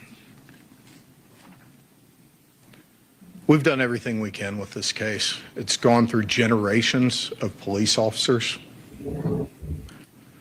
We've run down everything we can with modern technology, and we've given you everything that you need to find Mr. Faust guilty beyond a reasonable doubt for each and every one of the offenses in this indictment. But my time with this pen is over. I can't write the last chapter. That's yours to do. Tara Baker was the kind of person who tried to bring happiness and joy to everyone in her life, everyone that she interacted with. She was someone so driven that she graduated with 2 degrees in 3 years. She was someone that had her entire life ahead of her, a life that she wanted to dedicate to helping people and making this world just a little bit better, one client at a time. And her loss isn't just a tragedy for her family. Her loss isn't just a marker that changed their lives forever. It's a loss for all of us. It's a loss for everyone in this community. It's, if she had settled somewhere else after she finished law school, it's a loss for that place. It's a loss for the world. And there's no measure of justice that we can provide that will change that. But what we can do and what we must do is speak the truth. That's what the word verdict means. It means to speak the truth. And the truth here is that Edric Faust committed this horrific crime, that there was no connection between the two of them. There is no evidence of that whatsoever. And I'm asking you not to manufacture evidence the way that the defense has attempted to manufacture evidence in this case.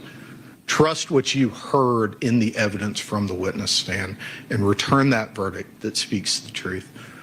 And the truth is that Mr. Faust is guilty of each and every offense in this indictment. Thank you. Did he ever even? All right, thank you, counsel, for both parties. Ladies and gentlemen, it is now the court's responsibility to give you the. Did he even touch? Yeah, this is how he entered. No. This is how he did that. This is how he did that. No. He touched on it in the beginning, but then it couldn't be Chris. All I got out of that was he can't tell you he didn't do it, because if he spoke, he'd have to admit it. That's the only option. And I don't want to see it, but I would hope that an appeals court would find that to be an issue in closing arguments particularly. So I don't know. Are they going to do the instructions now or make him come back? Charge in this case, which is the law. I don't know. I mean, I think she's going to charge the jury and then maybe let them start. Or, it's weird to have them go the entire weekend without at least having them get back there and start deliberating a bit. I don't know how long the judge would be willing to let them go, but I would not be comfortable with charging the jury and then say, all right, I'm going to have you sleep on this a couple nights over the weekend, then we'll be back Monday and you'll get to it. Like, it's just, I don't know. Oh, is it a 3-day weekend on top of it? Yeah, because of the holiday. What holiday? It was like, I don't even know what month. President's weekend? President's Day. Okay. Wow. Yeah. So we'll see what they say. I don't know if it was buffering from me or what that was, but it got quiet for a second there.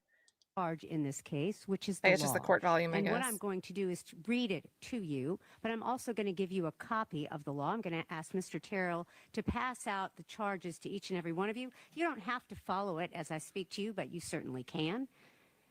Counsel for both parties has the copy as well, and when you have it, I'm going to begin. That's a decent bunch of papers. And as I said earlier in the stream, I saw a case in the fall of last year. She's wearing When the the jury Beetlejuice shirt. spoke, when the jury spoke afterwards, they said, "Well, we believed he might have done it, but the jury instruction said that we couldn't." So they followed the jury instruction, and within that, they found that we can't convict him.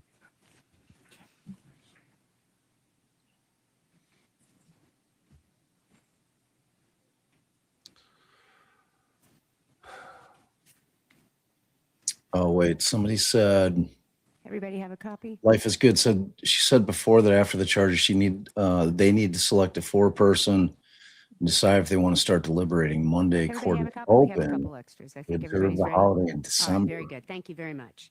Okay. This is the State of Georgia versus Edric Lamont Faust, SU 24 CR 0547. These are the jury charges. You are considering the case of the State of Georgia versus Edric Lamont Faust, Athens Clarke County criminal case number SU 24 CR 0547.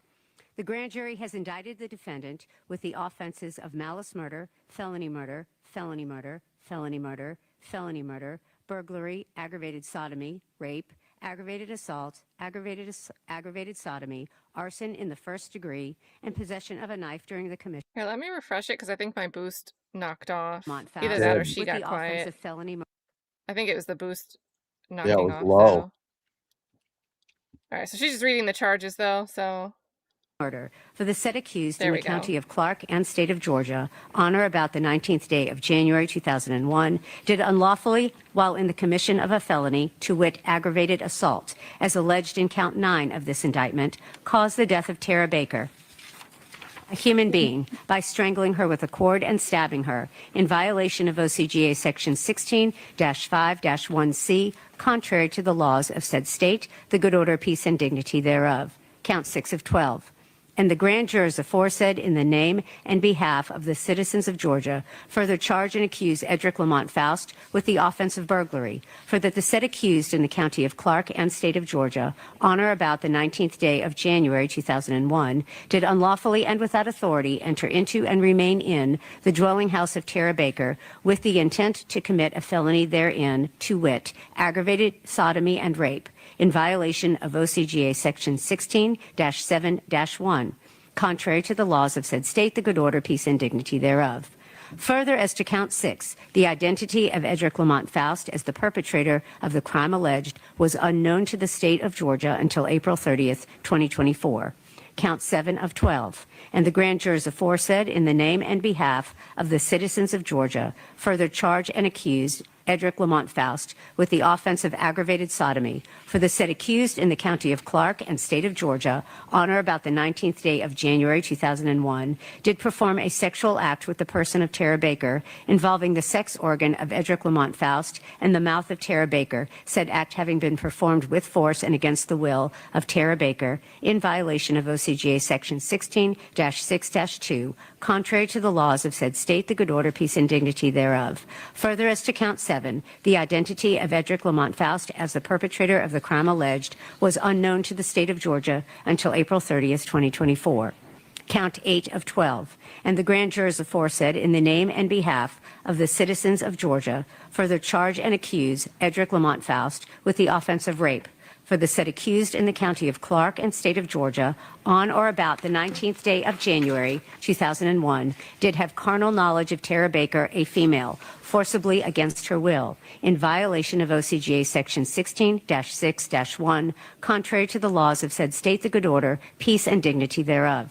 Further, as to count 8, the identity of Edric Lamont Faust as the perpetrator of the crime alleged was unknown to the state of Georgia until April 30th, 2024.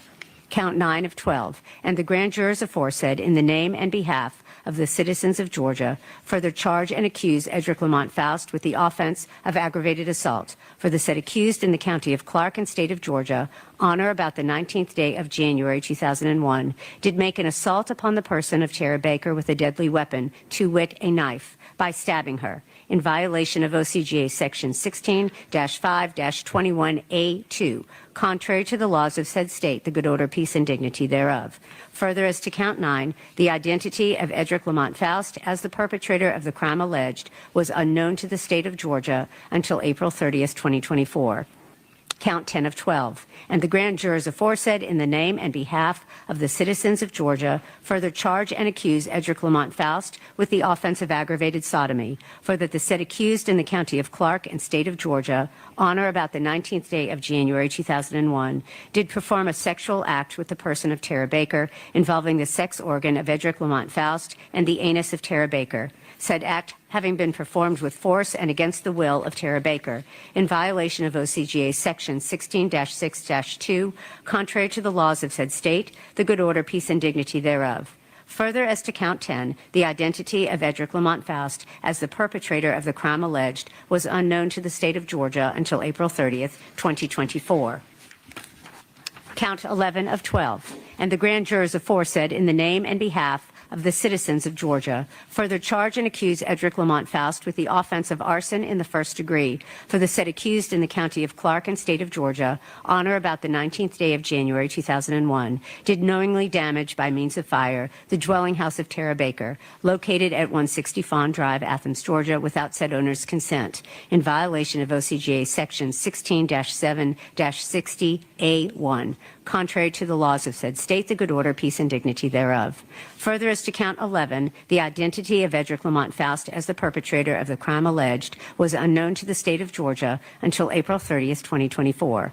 Count 12 of 12, and the grand jurors aforesaid in the name and behalf of the citizens of Georgia further charge and accuse Edric Lamont Faust with the offense of possession of a knife during the commission of a felony for the said accused in the county of Clark and state of Georgia on or about the 19th day of January 2001 did unlawfully have on and within arm's reach of accused's person a knife having a blade of 3 or more inches in length during the commission of a felony against and involving the person of another, to wit, malice murder, in violation of OCGA Section 16-11-106, contrary to the laws of said state, the good order, peace, and dignity thereof. Further, as to count 12, the identity of Edric Lamont Faust as the perpetrator of the crime alleged was unknown to the state of Georgia until April 30th, 2024. Now, you'll have a copy of the indictment with you when you go out into the jury room, and you'll be able to read that indictment once you begin your deliberations. To this indictment, the defendant has entered a plea of not guilty, and this makes the issue which you have been empaneled and sworn to try. I caution you that the fact that this defendant has been accused is no evidence of his guilt. You should not consider the indictment as evidence or implication of guilt, and neither is the plea of not guilty to be considered as evidence. The defendant is presumed to be innocent until proven guilty. The defendant enters upon the trial of the case with a presumption of innocence in his favor. This presumption remains with the defendant until it is overcome by the state with evidence which is sufficient to convince you beyond a reasonable doubt that the defendant is guilty of the offense charged. No person shall be convicted of any crime unless and until each element of the crime is proven beyond a reasonable doubt. The burden of proof rests upon the state to prove every material allegation of the indictment and every essential element of the crime charged beyond a reasonable doubt. There is no burden of proof upon the defendant whatsoever, and the burden never shifts to the defendant to introduce evidence or to prove his innocence. However, the state is not required to prove the guilt of the accused beyond all doubt or to a mathematical certainty. A reasonable doubt means just what it says. It is a doubt of a fair-minded, impartial juror who is honestly seeking the truth.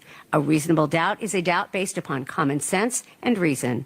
It does not mean a vague or arbitrary doubt, but is a doubt for which a reason can be given, arising from a consideration of the evidence, a lack of evidence, a conflict in the evidence, or any combination of these factors.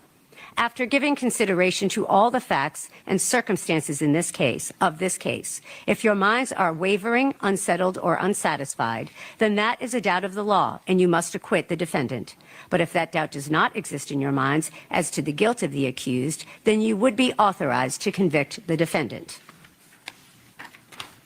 If the state fails to prove the defendant's guilt beyond a reasonable doubt, it would be your duty to acquit the defendant. The law provides that criminal actions shall be tried in the county in which the alleged crime was committed. Venue, that is, that the crime was committed in Athens-Clarke County, is a jurisdictional fact that must be proven by the state beyond a reasonable doubt as to each crime charged in the indictment, just as any element of the offenses. Venue may be proven by direct or circumstantial evidence or both. It is my duty and responsibility to ascertain the law that applies to the case and to instruct you on the law by which you are bound. It is your responsibility to ascertain the facts of the case from all of the evidence presented. It then becomes your duty and responsibility to apply the law that I give you in this charge to the facts as you find the facts of this case to be. The defendant is charged with a crime against the laws of the state. A crime is a violation of a statute of this state in which there is a joint operation of an act and intention. Intent is an essential element of any crime and must be proved by the state beyond a reasonable doubt. Intent may be shown in many ways, provided you, the jury, believe that it existed from the proven facts before you. It may be inferred from the proven circumstances or by acts and conduct, or it may be, in your discretion, inferred when it is the natural and necessary consequence of the act. Whether or not you draw such an inference is a matter solely within your discretion. This defendant will not be presumed to have acted with criminal intent. But you may find such intention, or the absence of it, upon a consideration of words, conduct, demeanor, motive, and other circumstances connected with the act for which the accused is being prosecuted. Facts and circumstances that merely place upon the defendant a grave suspicion of the crime charged, or that merely raise a speculation or conjecture of the defendant's guilt, are not sufficient to authorize a conviction of the defendant.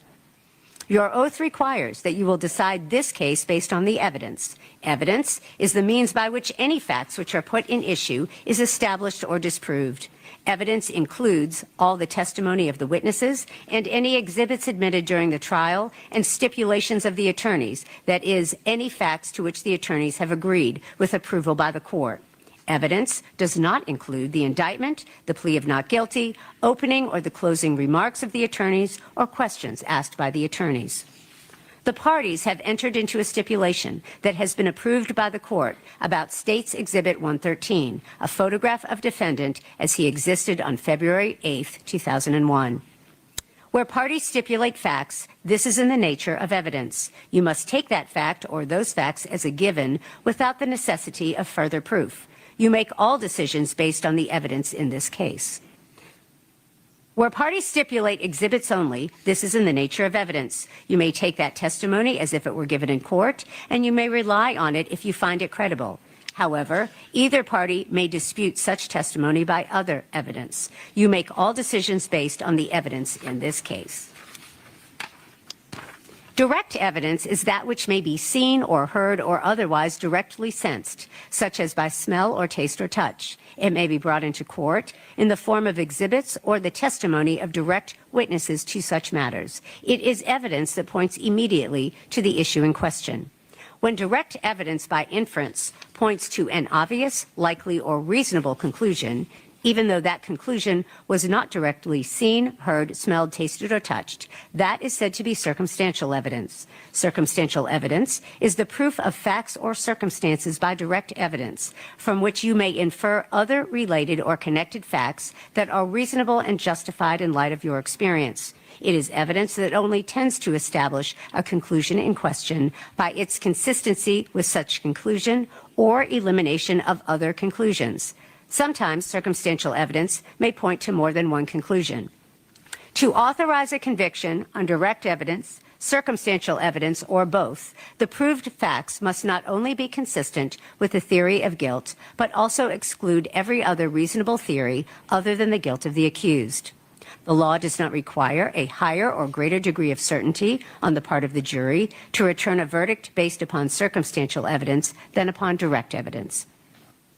Whether dependent upon direct evidence or circumstantial evidence or both, the true test is whether there is sufficient evidence or whether the evidence is sufficiently convincing to satisfy you beyond a reasonable doubt. If not, you must acquit. If so, you may convict.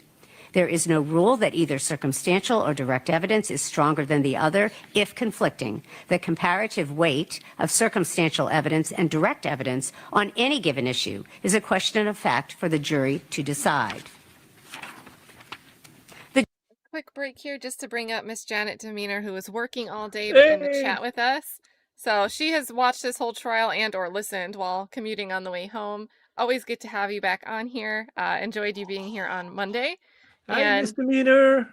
Good to see you. Hi! I know this is my first time. Let me tell you, I was spitting mad in my car driving home, and I walked in the door, and poor Mr. Demeanor, you know, he does all of the cooking here. And I wanted to start spewing to him. And he's like, if you start talking to me about some trial stuff, I'm going to go to an attorney and start divorce papers tomorrow. So I'm like, I got to get on here and get this off my chest. I'm outraged, enraged.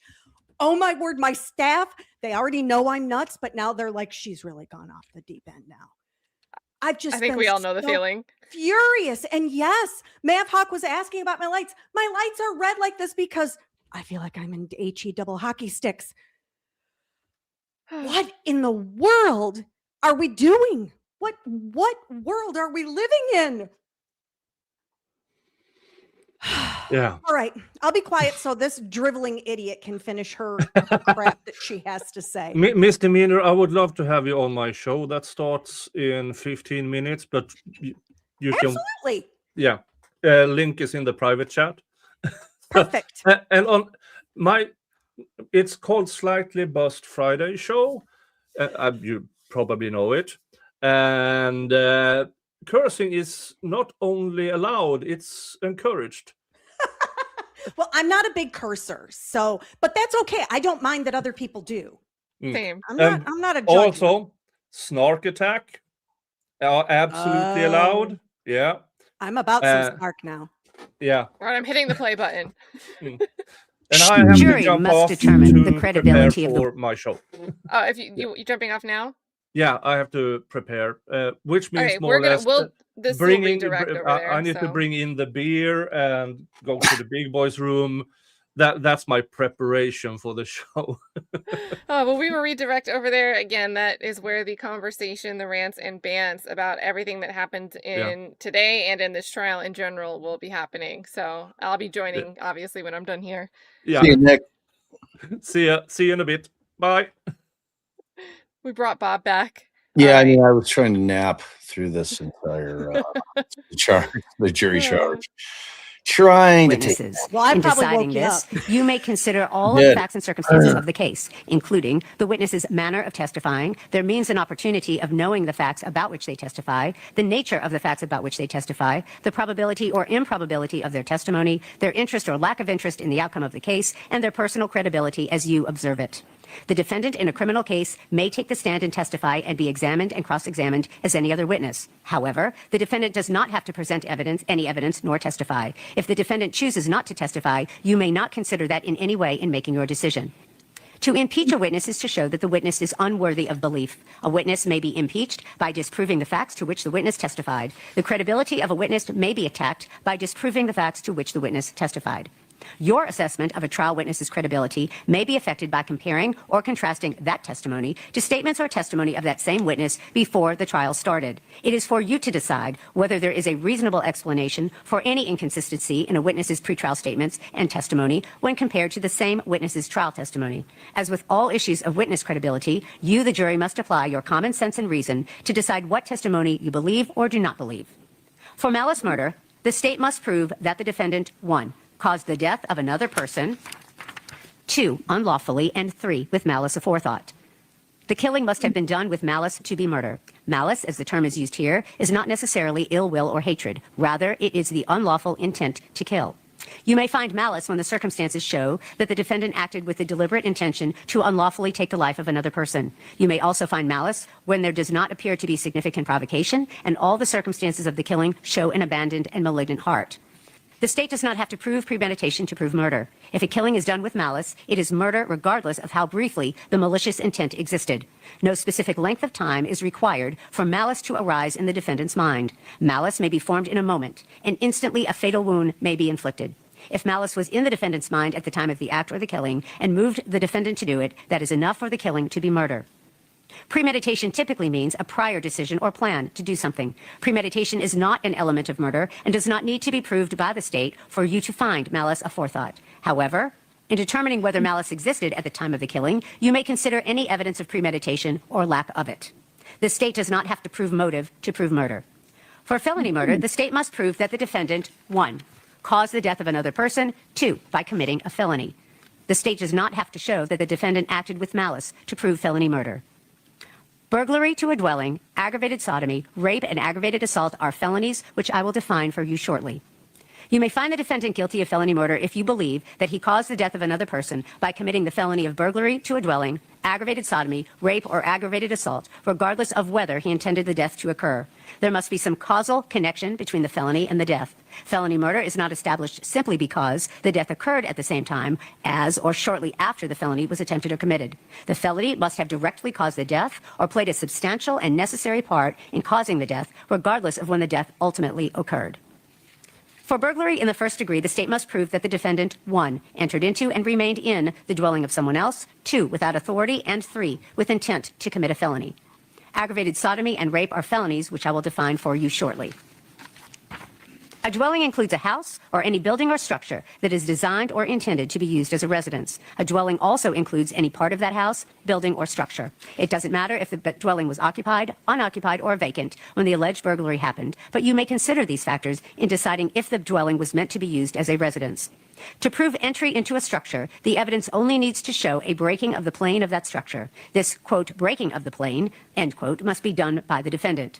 The state does not have to show there was an actual break-in to prove burglary.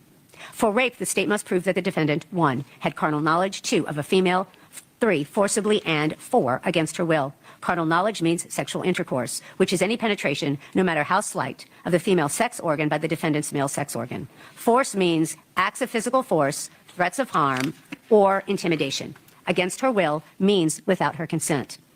For aggravated sodomy as charged in count 7 of this indictment, the state must prove that the defendant, 1, forcibly, and 2, against the will of a person, 3, engaged in a sexual act, 4, involving the sex organs of one of them, and 5, the mouth of the other. Force means acts of physical force, threats of harm, or intimidation. Against the will means without the alleged victim's consent. For aggravated sodomy as charged in count 10 of the indictment, the state must prove that the defendant, 1, forcibly, and 2, against the will of a person, 3, engaged in a sexual act, 4, involving the sex organs of one of them, and 5, the anus of the other. Force means acts of physical force, threats of harm, or intimidation. Against the will means without the alleged victim's consent. The state must prove that the alleged victim did not consent to the aggravated sodomy. If you find that the victim submitted to this alleged act only because of fear or intimidation, or because of force the defendant used, then you may find that the act occurred without the victim's consent.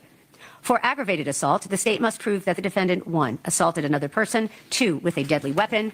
To prove assault, the state does not have to prove that the other person was actually injured. However, the state must prove that the defendant attempted to cause a violent injury to the person. A knife is a deadly weapon. A person commits the offense of arson in the first degree when, by means of fire, he knowingly damages any dwelling house of another without his or her consent. The burden rests upon the state to prove beyond a reasonable doubt that 1, the building described in the indictment was damaged by fire, 2, the burning was caused by a criminal act, and 3, the accused was the person doing the burning. The law presumes every fire to be accidental or naturally caused until the state shall prove beyond a reasonable doubt that such fire was the result of a criminal act. A criminal act will not be presumed, and the burden is upon the state to overcome the presumption that the fire was accidentally or naturally caused by proof of the criminal act beyond a reasonable doubt. For possession of a knife during the commission of a felony, the state must prove that the defendant, 1, had a knife, 2, with a blade at least 3 inches long, 3, on his person, 4, while committing malice murder, which is a felony, which is a crime against another person. Testimony has been given in this case by certain witnesses who are termed experts. Expert witnesses are those who, because of their training and experience, possess knowledge in a particular field that is not common knowledge or known to the average citizen. The law permits expert witnesses to give their opinions based upon that training and experience.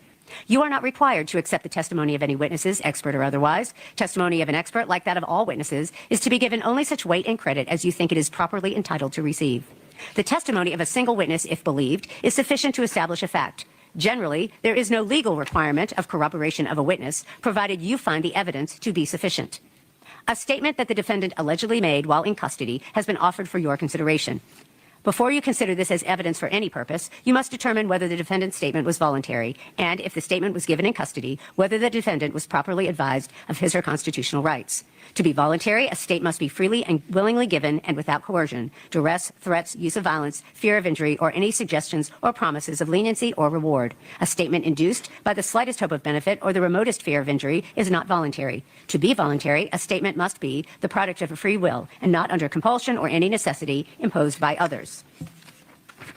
The burden of proof is upon the state to establish that the statement was voluntary, The burden of proof is upon the state to establish that the statement was voluntary, that is, freely and willingly made. If you do not find that the statement was voluntary, you may not consider it for any purpose. If you find that the statement was made while in custody and as a result of police questioning, you must also determine whether the defendant was advised of his constitutional rights and whether the defendant clearly understood and knowingly gave up such rights. The constitutional rights that law enforcement officers must explain and that the defendant must understand and voluntarily give up before any custodial statement is taken by law enforcement are as follows. 1. The defendant had a right to remain silent. 2. If the defendant chose not to remain silent, anything he said could be used as evidence against the defendant in court. 3. The defendant had a right to consult a lawyer before any questioning and to have the lawyer present with him at all times during any questions. And 4. If the defendant did not have money for a lawyer would have been provided for him/her to represent him before any questioning and to be present with him during any questioning. The burden of proof is upon the state to establish that the warnings of all rights mentioned were given, that they were understood and knowingly given up by the defendant. If you find, as mentioned above, that the defendant's statement was voluntary and that all of the warnings as to the defendant's constitutional rights were given, that the defendant did understand the meaning of what was said and knowingly gave up such rights, then you may consider it as evidence. If so, then you must apply the general rules for testing the believability of witnesses and decide what weight, if any, you will give to all or any part of such evidence. If you fail to find defendant was properly informed of these rights and that he understood and gave up those rights, you must disregard the statement entirely and give it no consideration in reaching your verdict.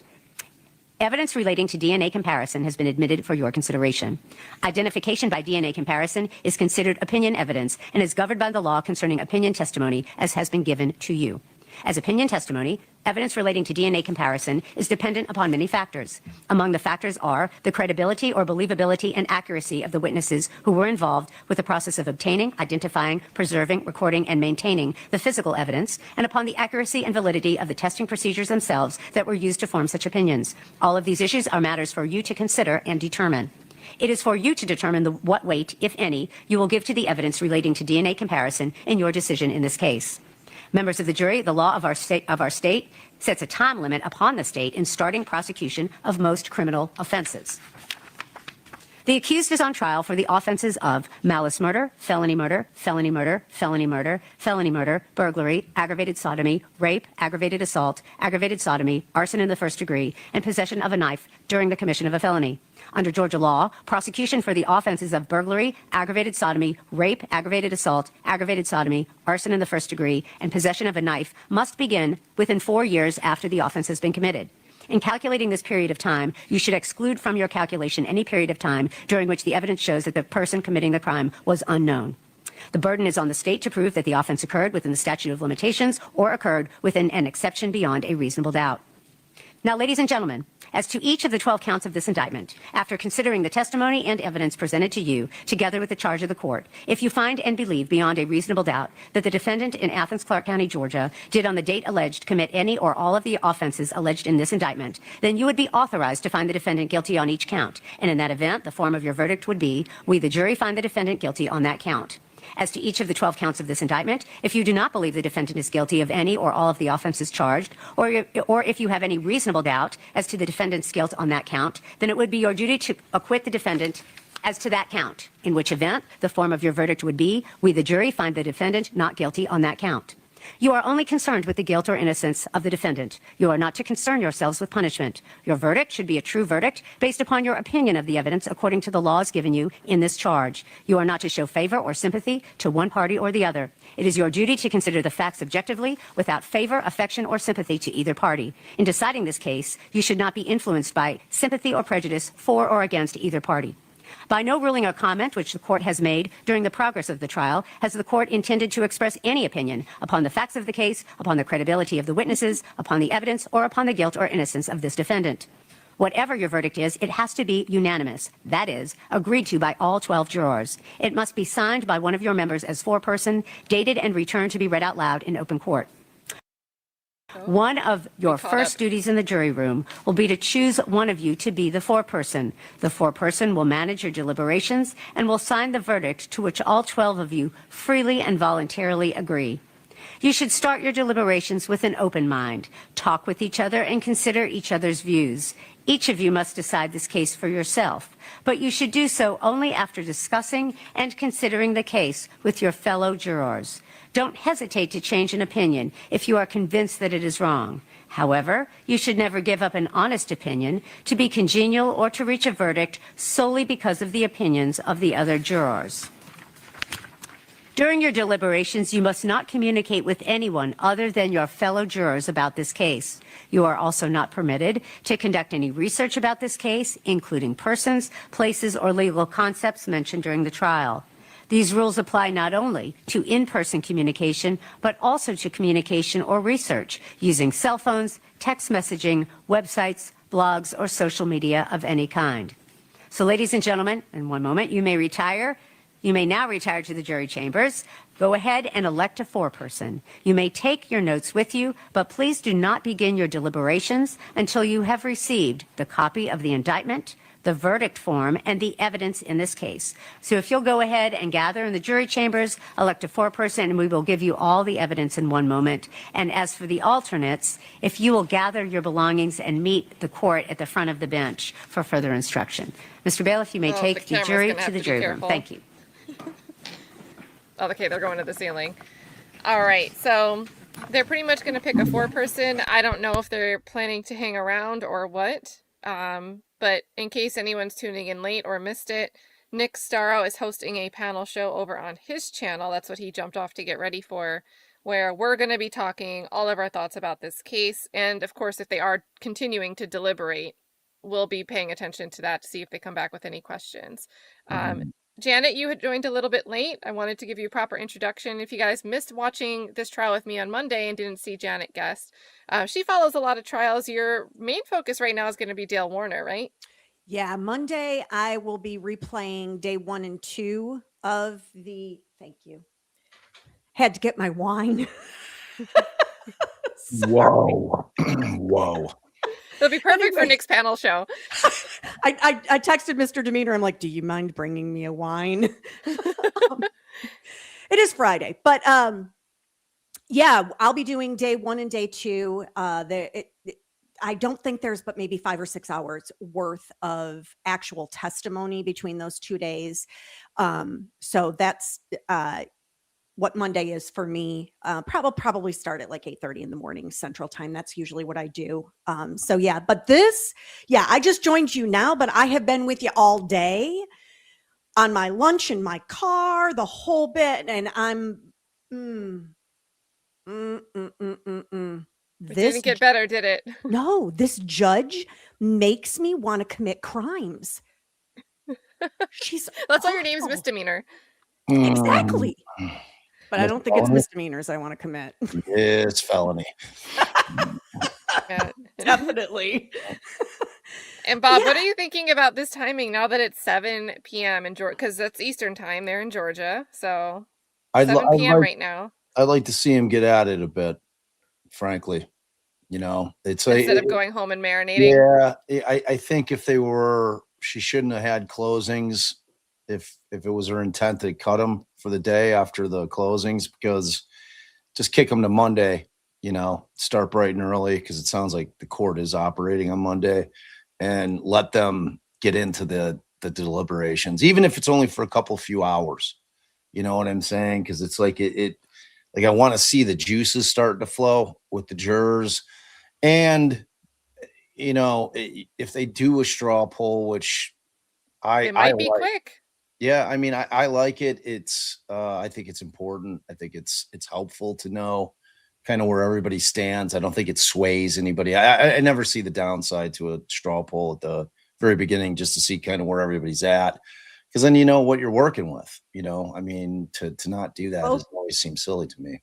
Both juries I sat on a civil and a criminal. In both of them, the very first thing we did was take a straw poll. Yeah, I mean, that's the way it should go. Common sense, you know. I mean, after we decided on a 4-person, exactly, and then it was like, okay, where is everybody? And that is how the dialogue then started. Exactly. Was to be able to, you know, have conversation about, okay, well, why do you feel or think the way you do? And I honestly, and maybe it's just because it's Friday the 13th, and I feel like a lot of good news comes my way on Friday the 13th, but I think it's possible we have a quick verdict on this. And there's not like phone records. There aren't these voluminous. It's not the type of case where you have so much just paperwork in the back. You have the photos. They have some of the reports, but this isn't really like a case where one line from a report is talked about in testimony and they submit the whole report. Everything was only partially admitted. I just don't think it's a volume of stuff like we're used to seeing with a contemporary case. And I was not prepared that I was going to have to get my manure boots out for the DA's closing argument, especially on the rebuttal. I was like, what? Where has he been? What is going on? Complete, utter, total falsification and lies that he spewed in his closing argument. And if there are any intelligent people, and I'm not even calling myself like some mastermind or anything, but if they are of at least average intelligence, they are going to see through the line of bovine scatology. Yeah, I'm concerned. You know, I think I just, if I'm on the jury, I know where I'm landing on it. I think he speaks to people that want to convict.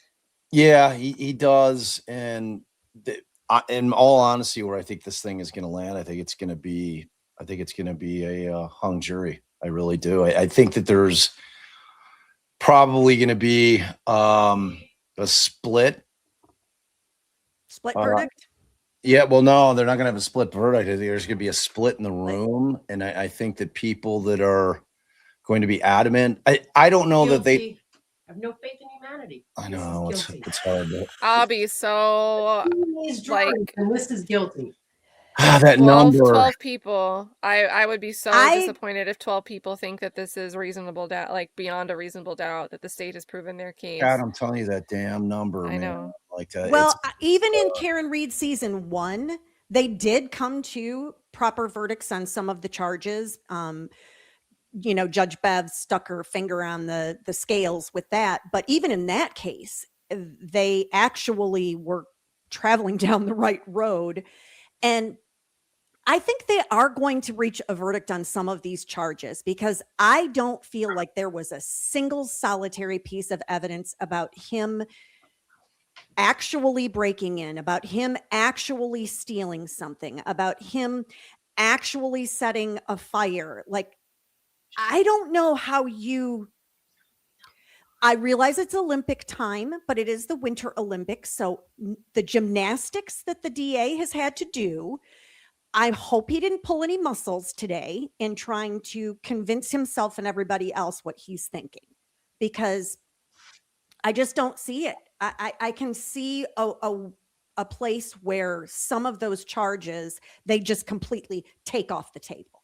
I think, and I hear what you're saying, and if they're following the law, which they're supposed to, I think you're 100% accurate. They did not. They're going to think we had to do this if he did that. So if we think he did the murder, we also think he did all of the other things. For them, things. it'll be nonsensical for them to say, well, even though they didn't prove each and every element of the arson and all the other counts, for us to reach the conclusion that he did the deed, by way of that, we're finding him guilty on everything. But look, I think that there was enough done with respect to Melton, because Melton is he's the X factor.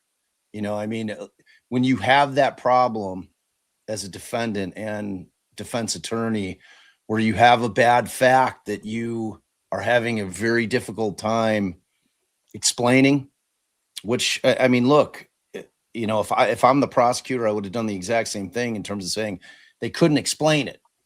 They couldn't explain it. And I mean, there's some truth to that, but how do you, if you're Faust, like, how do you argue a negative? You know what I mean? That's what we saw when we saw his interrogation. It reminded me exactly of Richard Allen sitting in an interrogation room, and they're saying, how was that shell? How was that unspent casing found 6 feet away from the girls? And he's like, I can't tell you, bro. Like, I cannot tell you because it's not mine. You know, you're asking me to defend a principle that I simply can't because it's not mine. You know what I mean? And I got that sense that, you know, when you're talking about the interrogation video itself, which the prosecutor obviously thought that was compelling. I mean, he ended his rebuttal closing on it, you know, using that his own words against him, which is always an effective tactic. Do I think that they meant anything? No. To me, and I said it going into this thing, Kat and Miss Janet, like, the numbers, what scares me, like Allison said, it's like, we just know how jurors, like, they're not going to do the critical thinking about all the nuances that we're talking about and all the gaps. It's like, they're going to have to somehow get over the hump that the defense really couldn't rebut the fact that they're claiming that his DNA was on her person. And to me, that the best chance of that is Chris Melton, you know, and it's just, to me, I think it's going to land it's going to be a mistrial. That's, you know, but I feel like that a lot. I feel like that a lot, you know. Yeah, I was going to say, I think acquit or mistrial. I am so hopeful. I would be so dismayed if there's 12 people that get on the same page and decide to convict this man. I think, but I can see the other options. I don't even want to think that a conviction's possible. Yeah, you have way more faith in humanity than I do. I was just going to say, I think that Bob is a little jaded, and not only did I sit on 2 trials as a juror, but I've also volunteered to be a part of a mock jury. And you would be very surprised at the makeup of people and how some people feel very, very strongly, but are easily swayed one way or the other because they're hanging up on one specific little thing. And once you get over the hump of that one little thing, they're like, oh yeah, okay, I'm on board with you. I don't get wrapped up in the octillions and the billions and all of that stuff. I dumb it down even more than that. And I'm like, even if I looked at all of the DNA and it was all equal, I still can't get to beyond a reasonable doubt. I can't get there. So I don't even get into the numbers business of it as I'm just talking to you real. I'm not some highly educated person. I definitely have no law degree. I'm just literally from a juror perspective. And my juror perspective, I go, it was here, it wasn't here, it was here, it wasn't here. And they didn't connect the dots for me to know where was Edric Faust. Supposedly, Chris Melton had an alibi, but he didn't really have an alibi. And anybody that looks at the timeline will see that he didn't have an alibi that anyone was able to confirm with any sort of independent knowledge. And so I'm left as a juror going, okay, well, you didn't win me over to believe. I mean, just because he had an address that was close to where this happened, that's not gonna be enough. Yeah, I mean, I think that the counter argument should have been that's, to me, that is problematic for the state. The fact that the guy, you know, had a resident, it was 545 feet away. Like no one's getting up at the crack of dawn, going over and raping and murdering somebody at 8 a.m. and then walking back to your house. It's that's nonsensical. I mean, there was no attack on the timeline. I don't know what time the time of death is. It's like the state didn't lay it out. They just Well, They that's what I wanted it mean. to be too far within the possible time frame for it to be Chris Melton. Well, the That fire his alibi would started work. the fire whenever the fire start doesn't necessarily mean jack shit to me in terms Yep. of, I mean, who was in that house that night? Who else was home? And how would a random person choose that night to go to that house?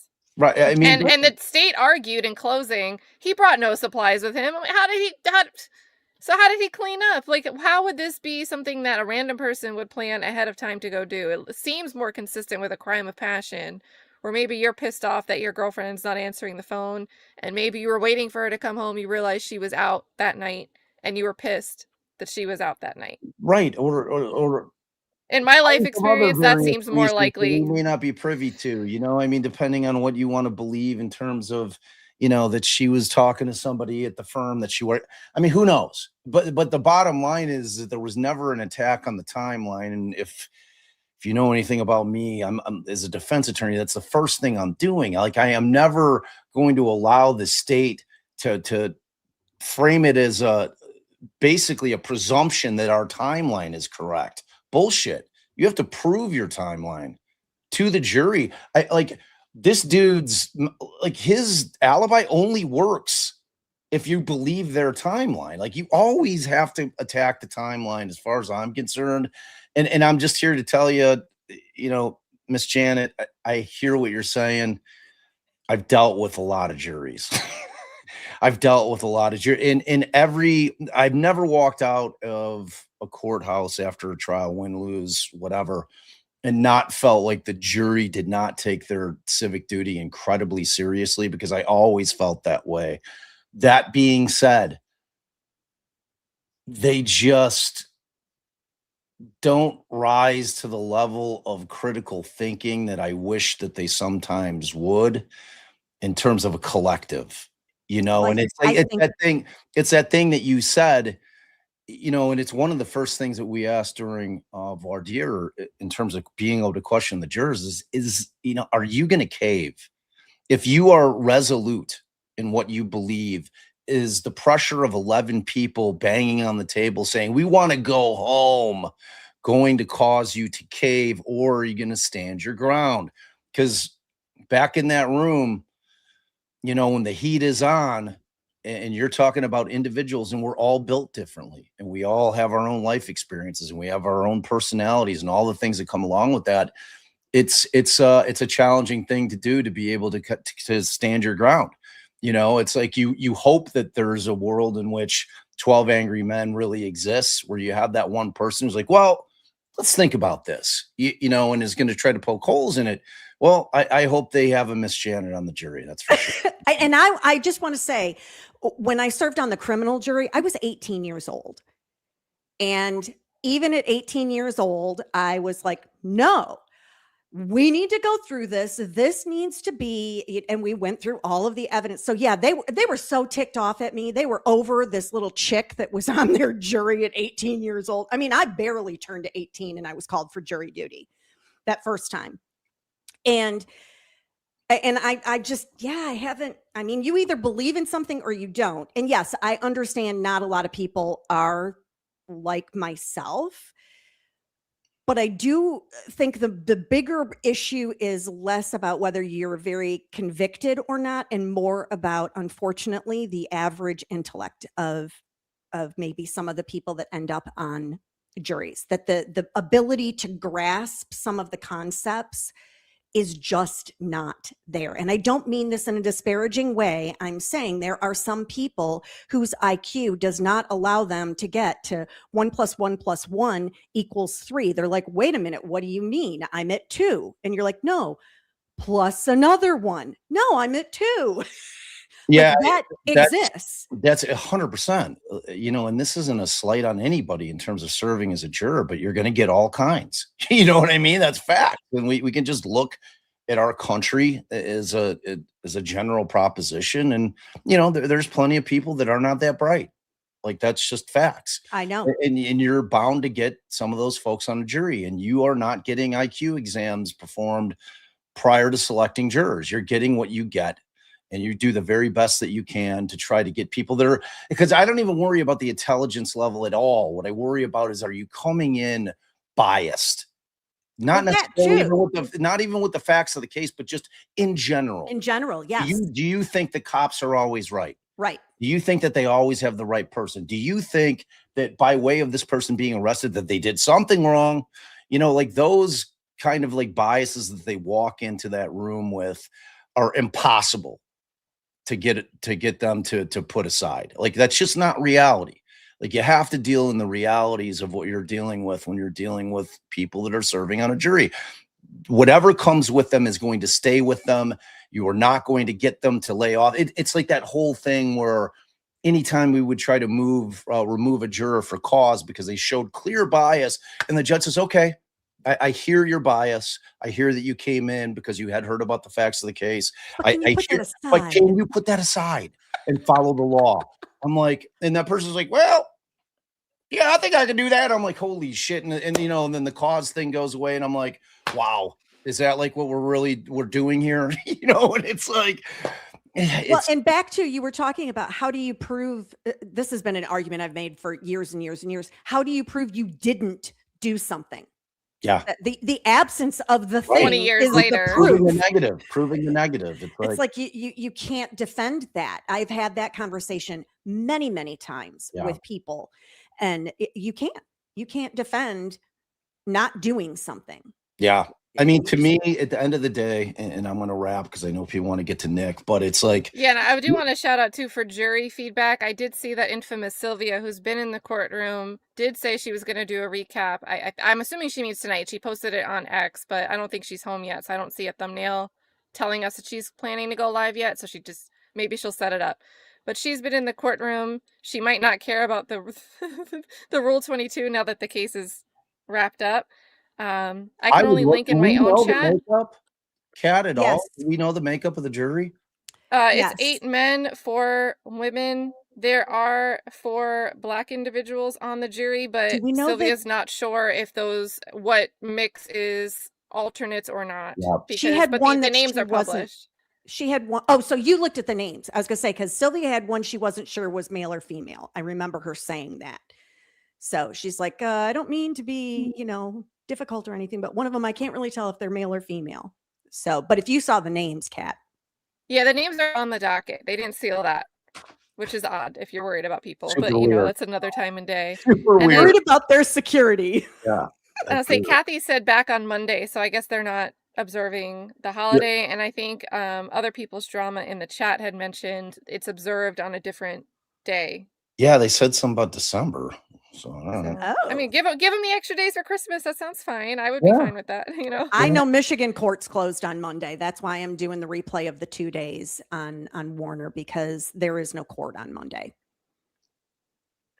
All right, and I'm just checking the last bits of chat, guys. We are going to, and I don't know, Bob's invited. I'm sure Allie's invited as well. Janet, you're invited. Nick Staro's panel, he's already gotten started.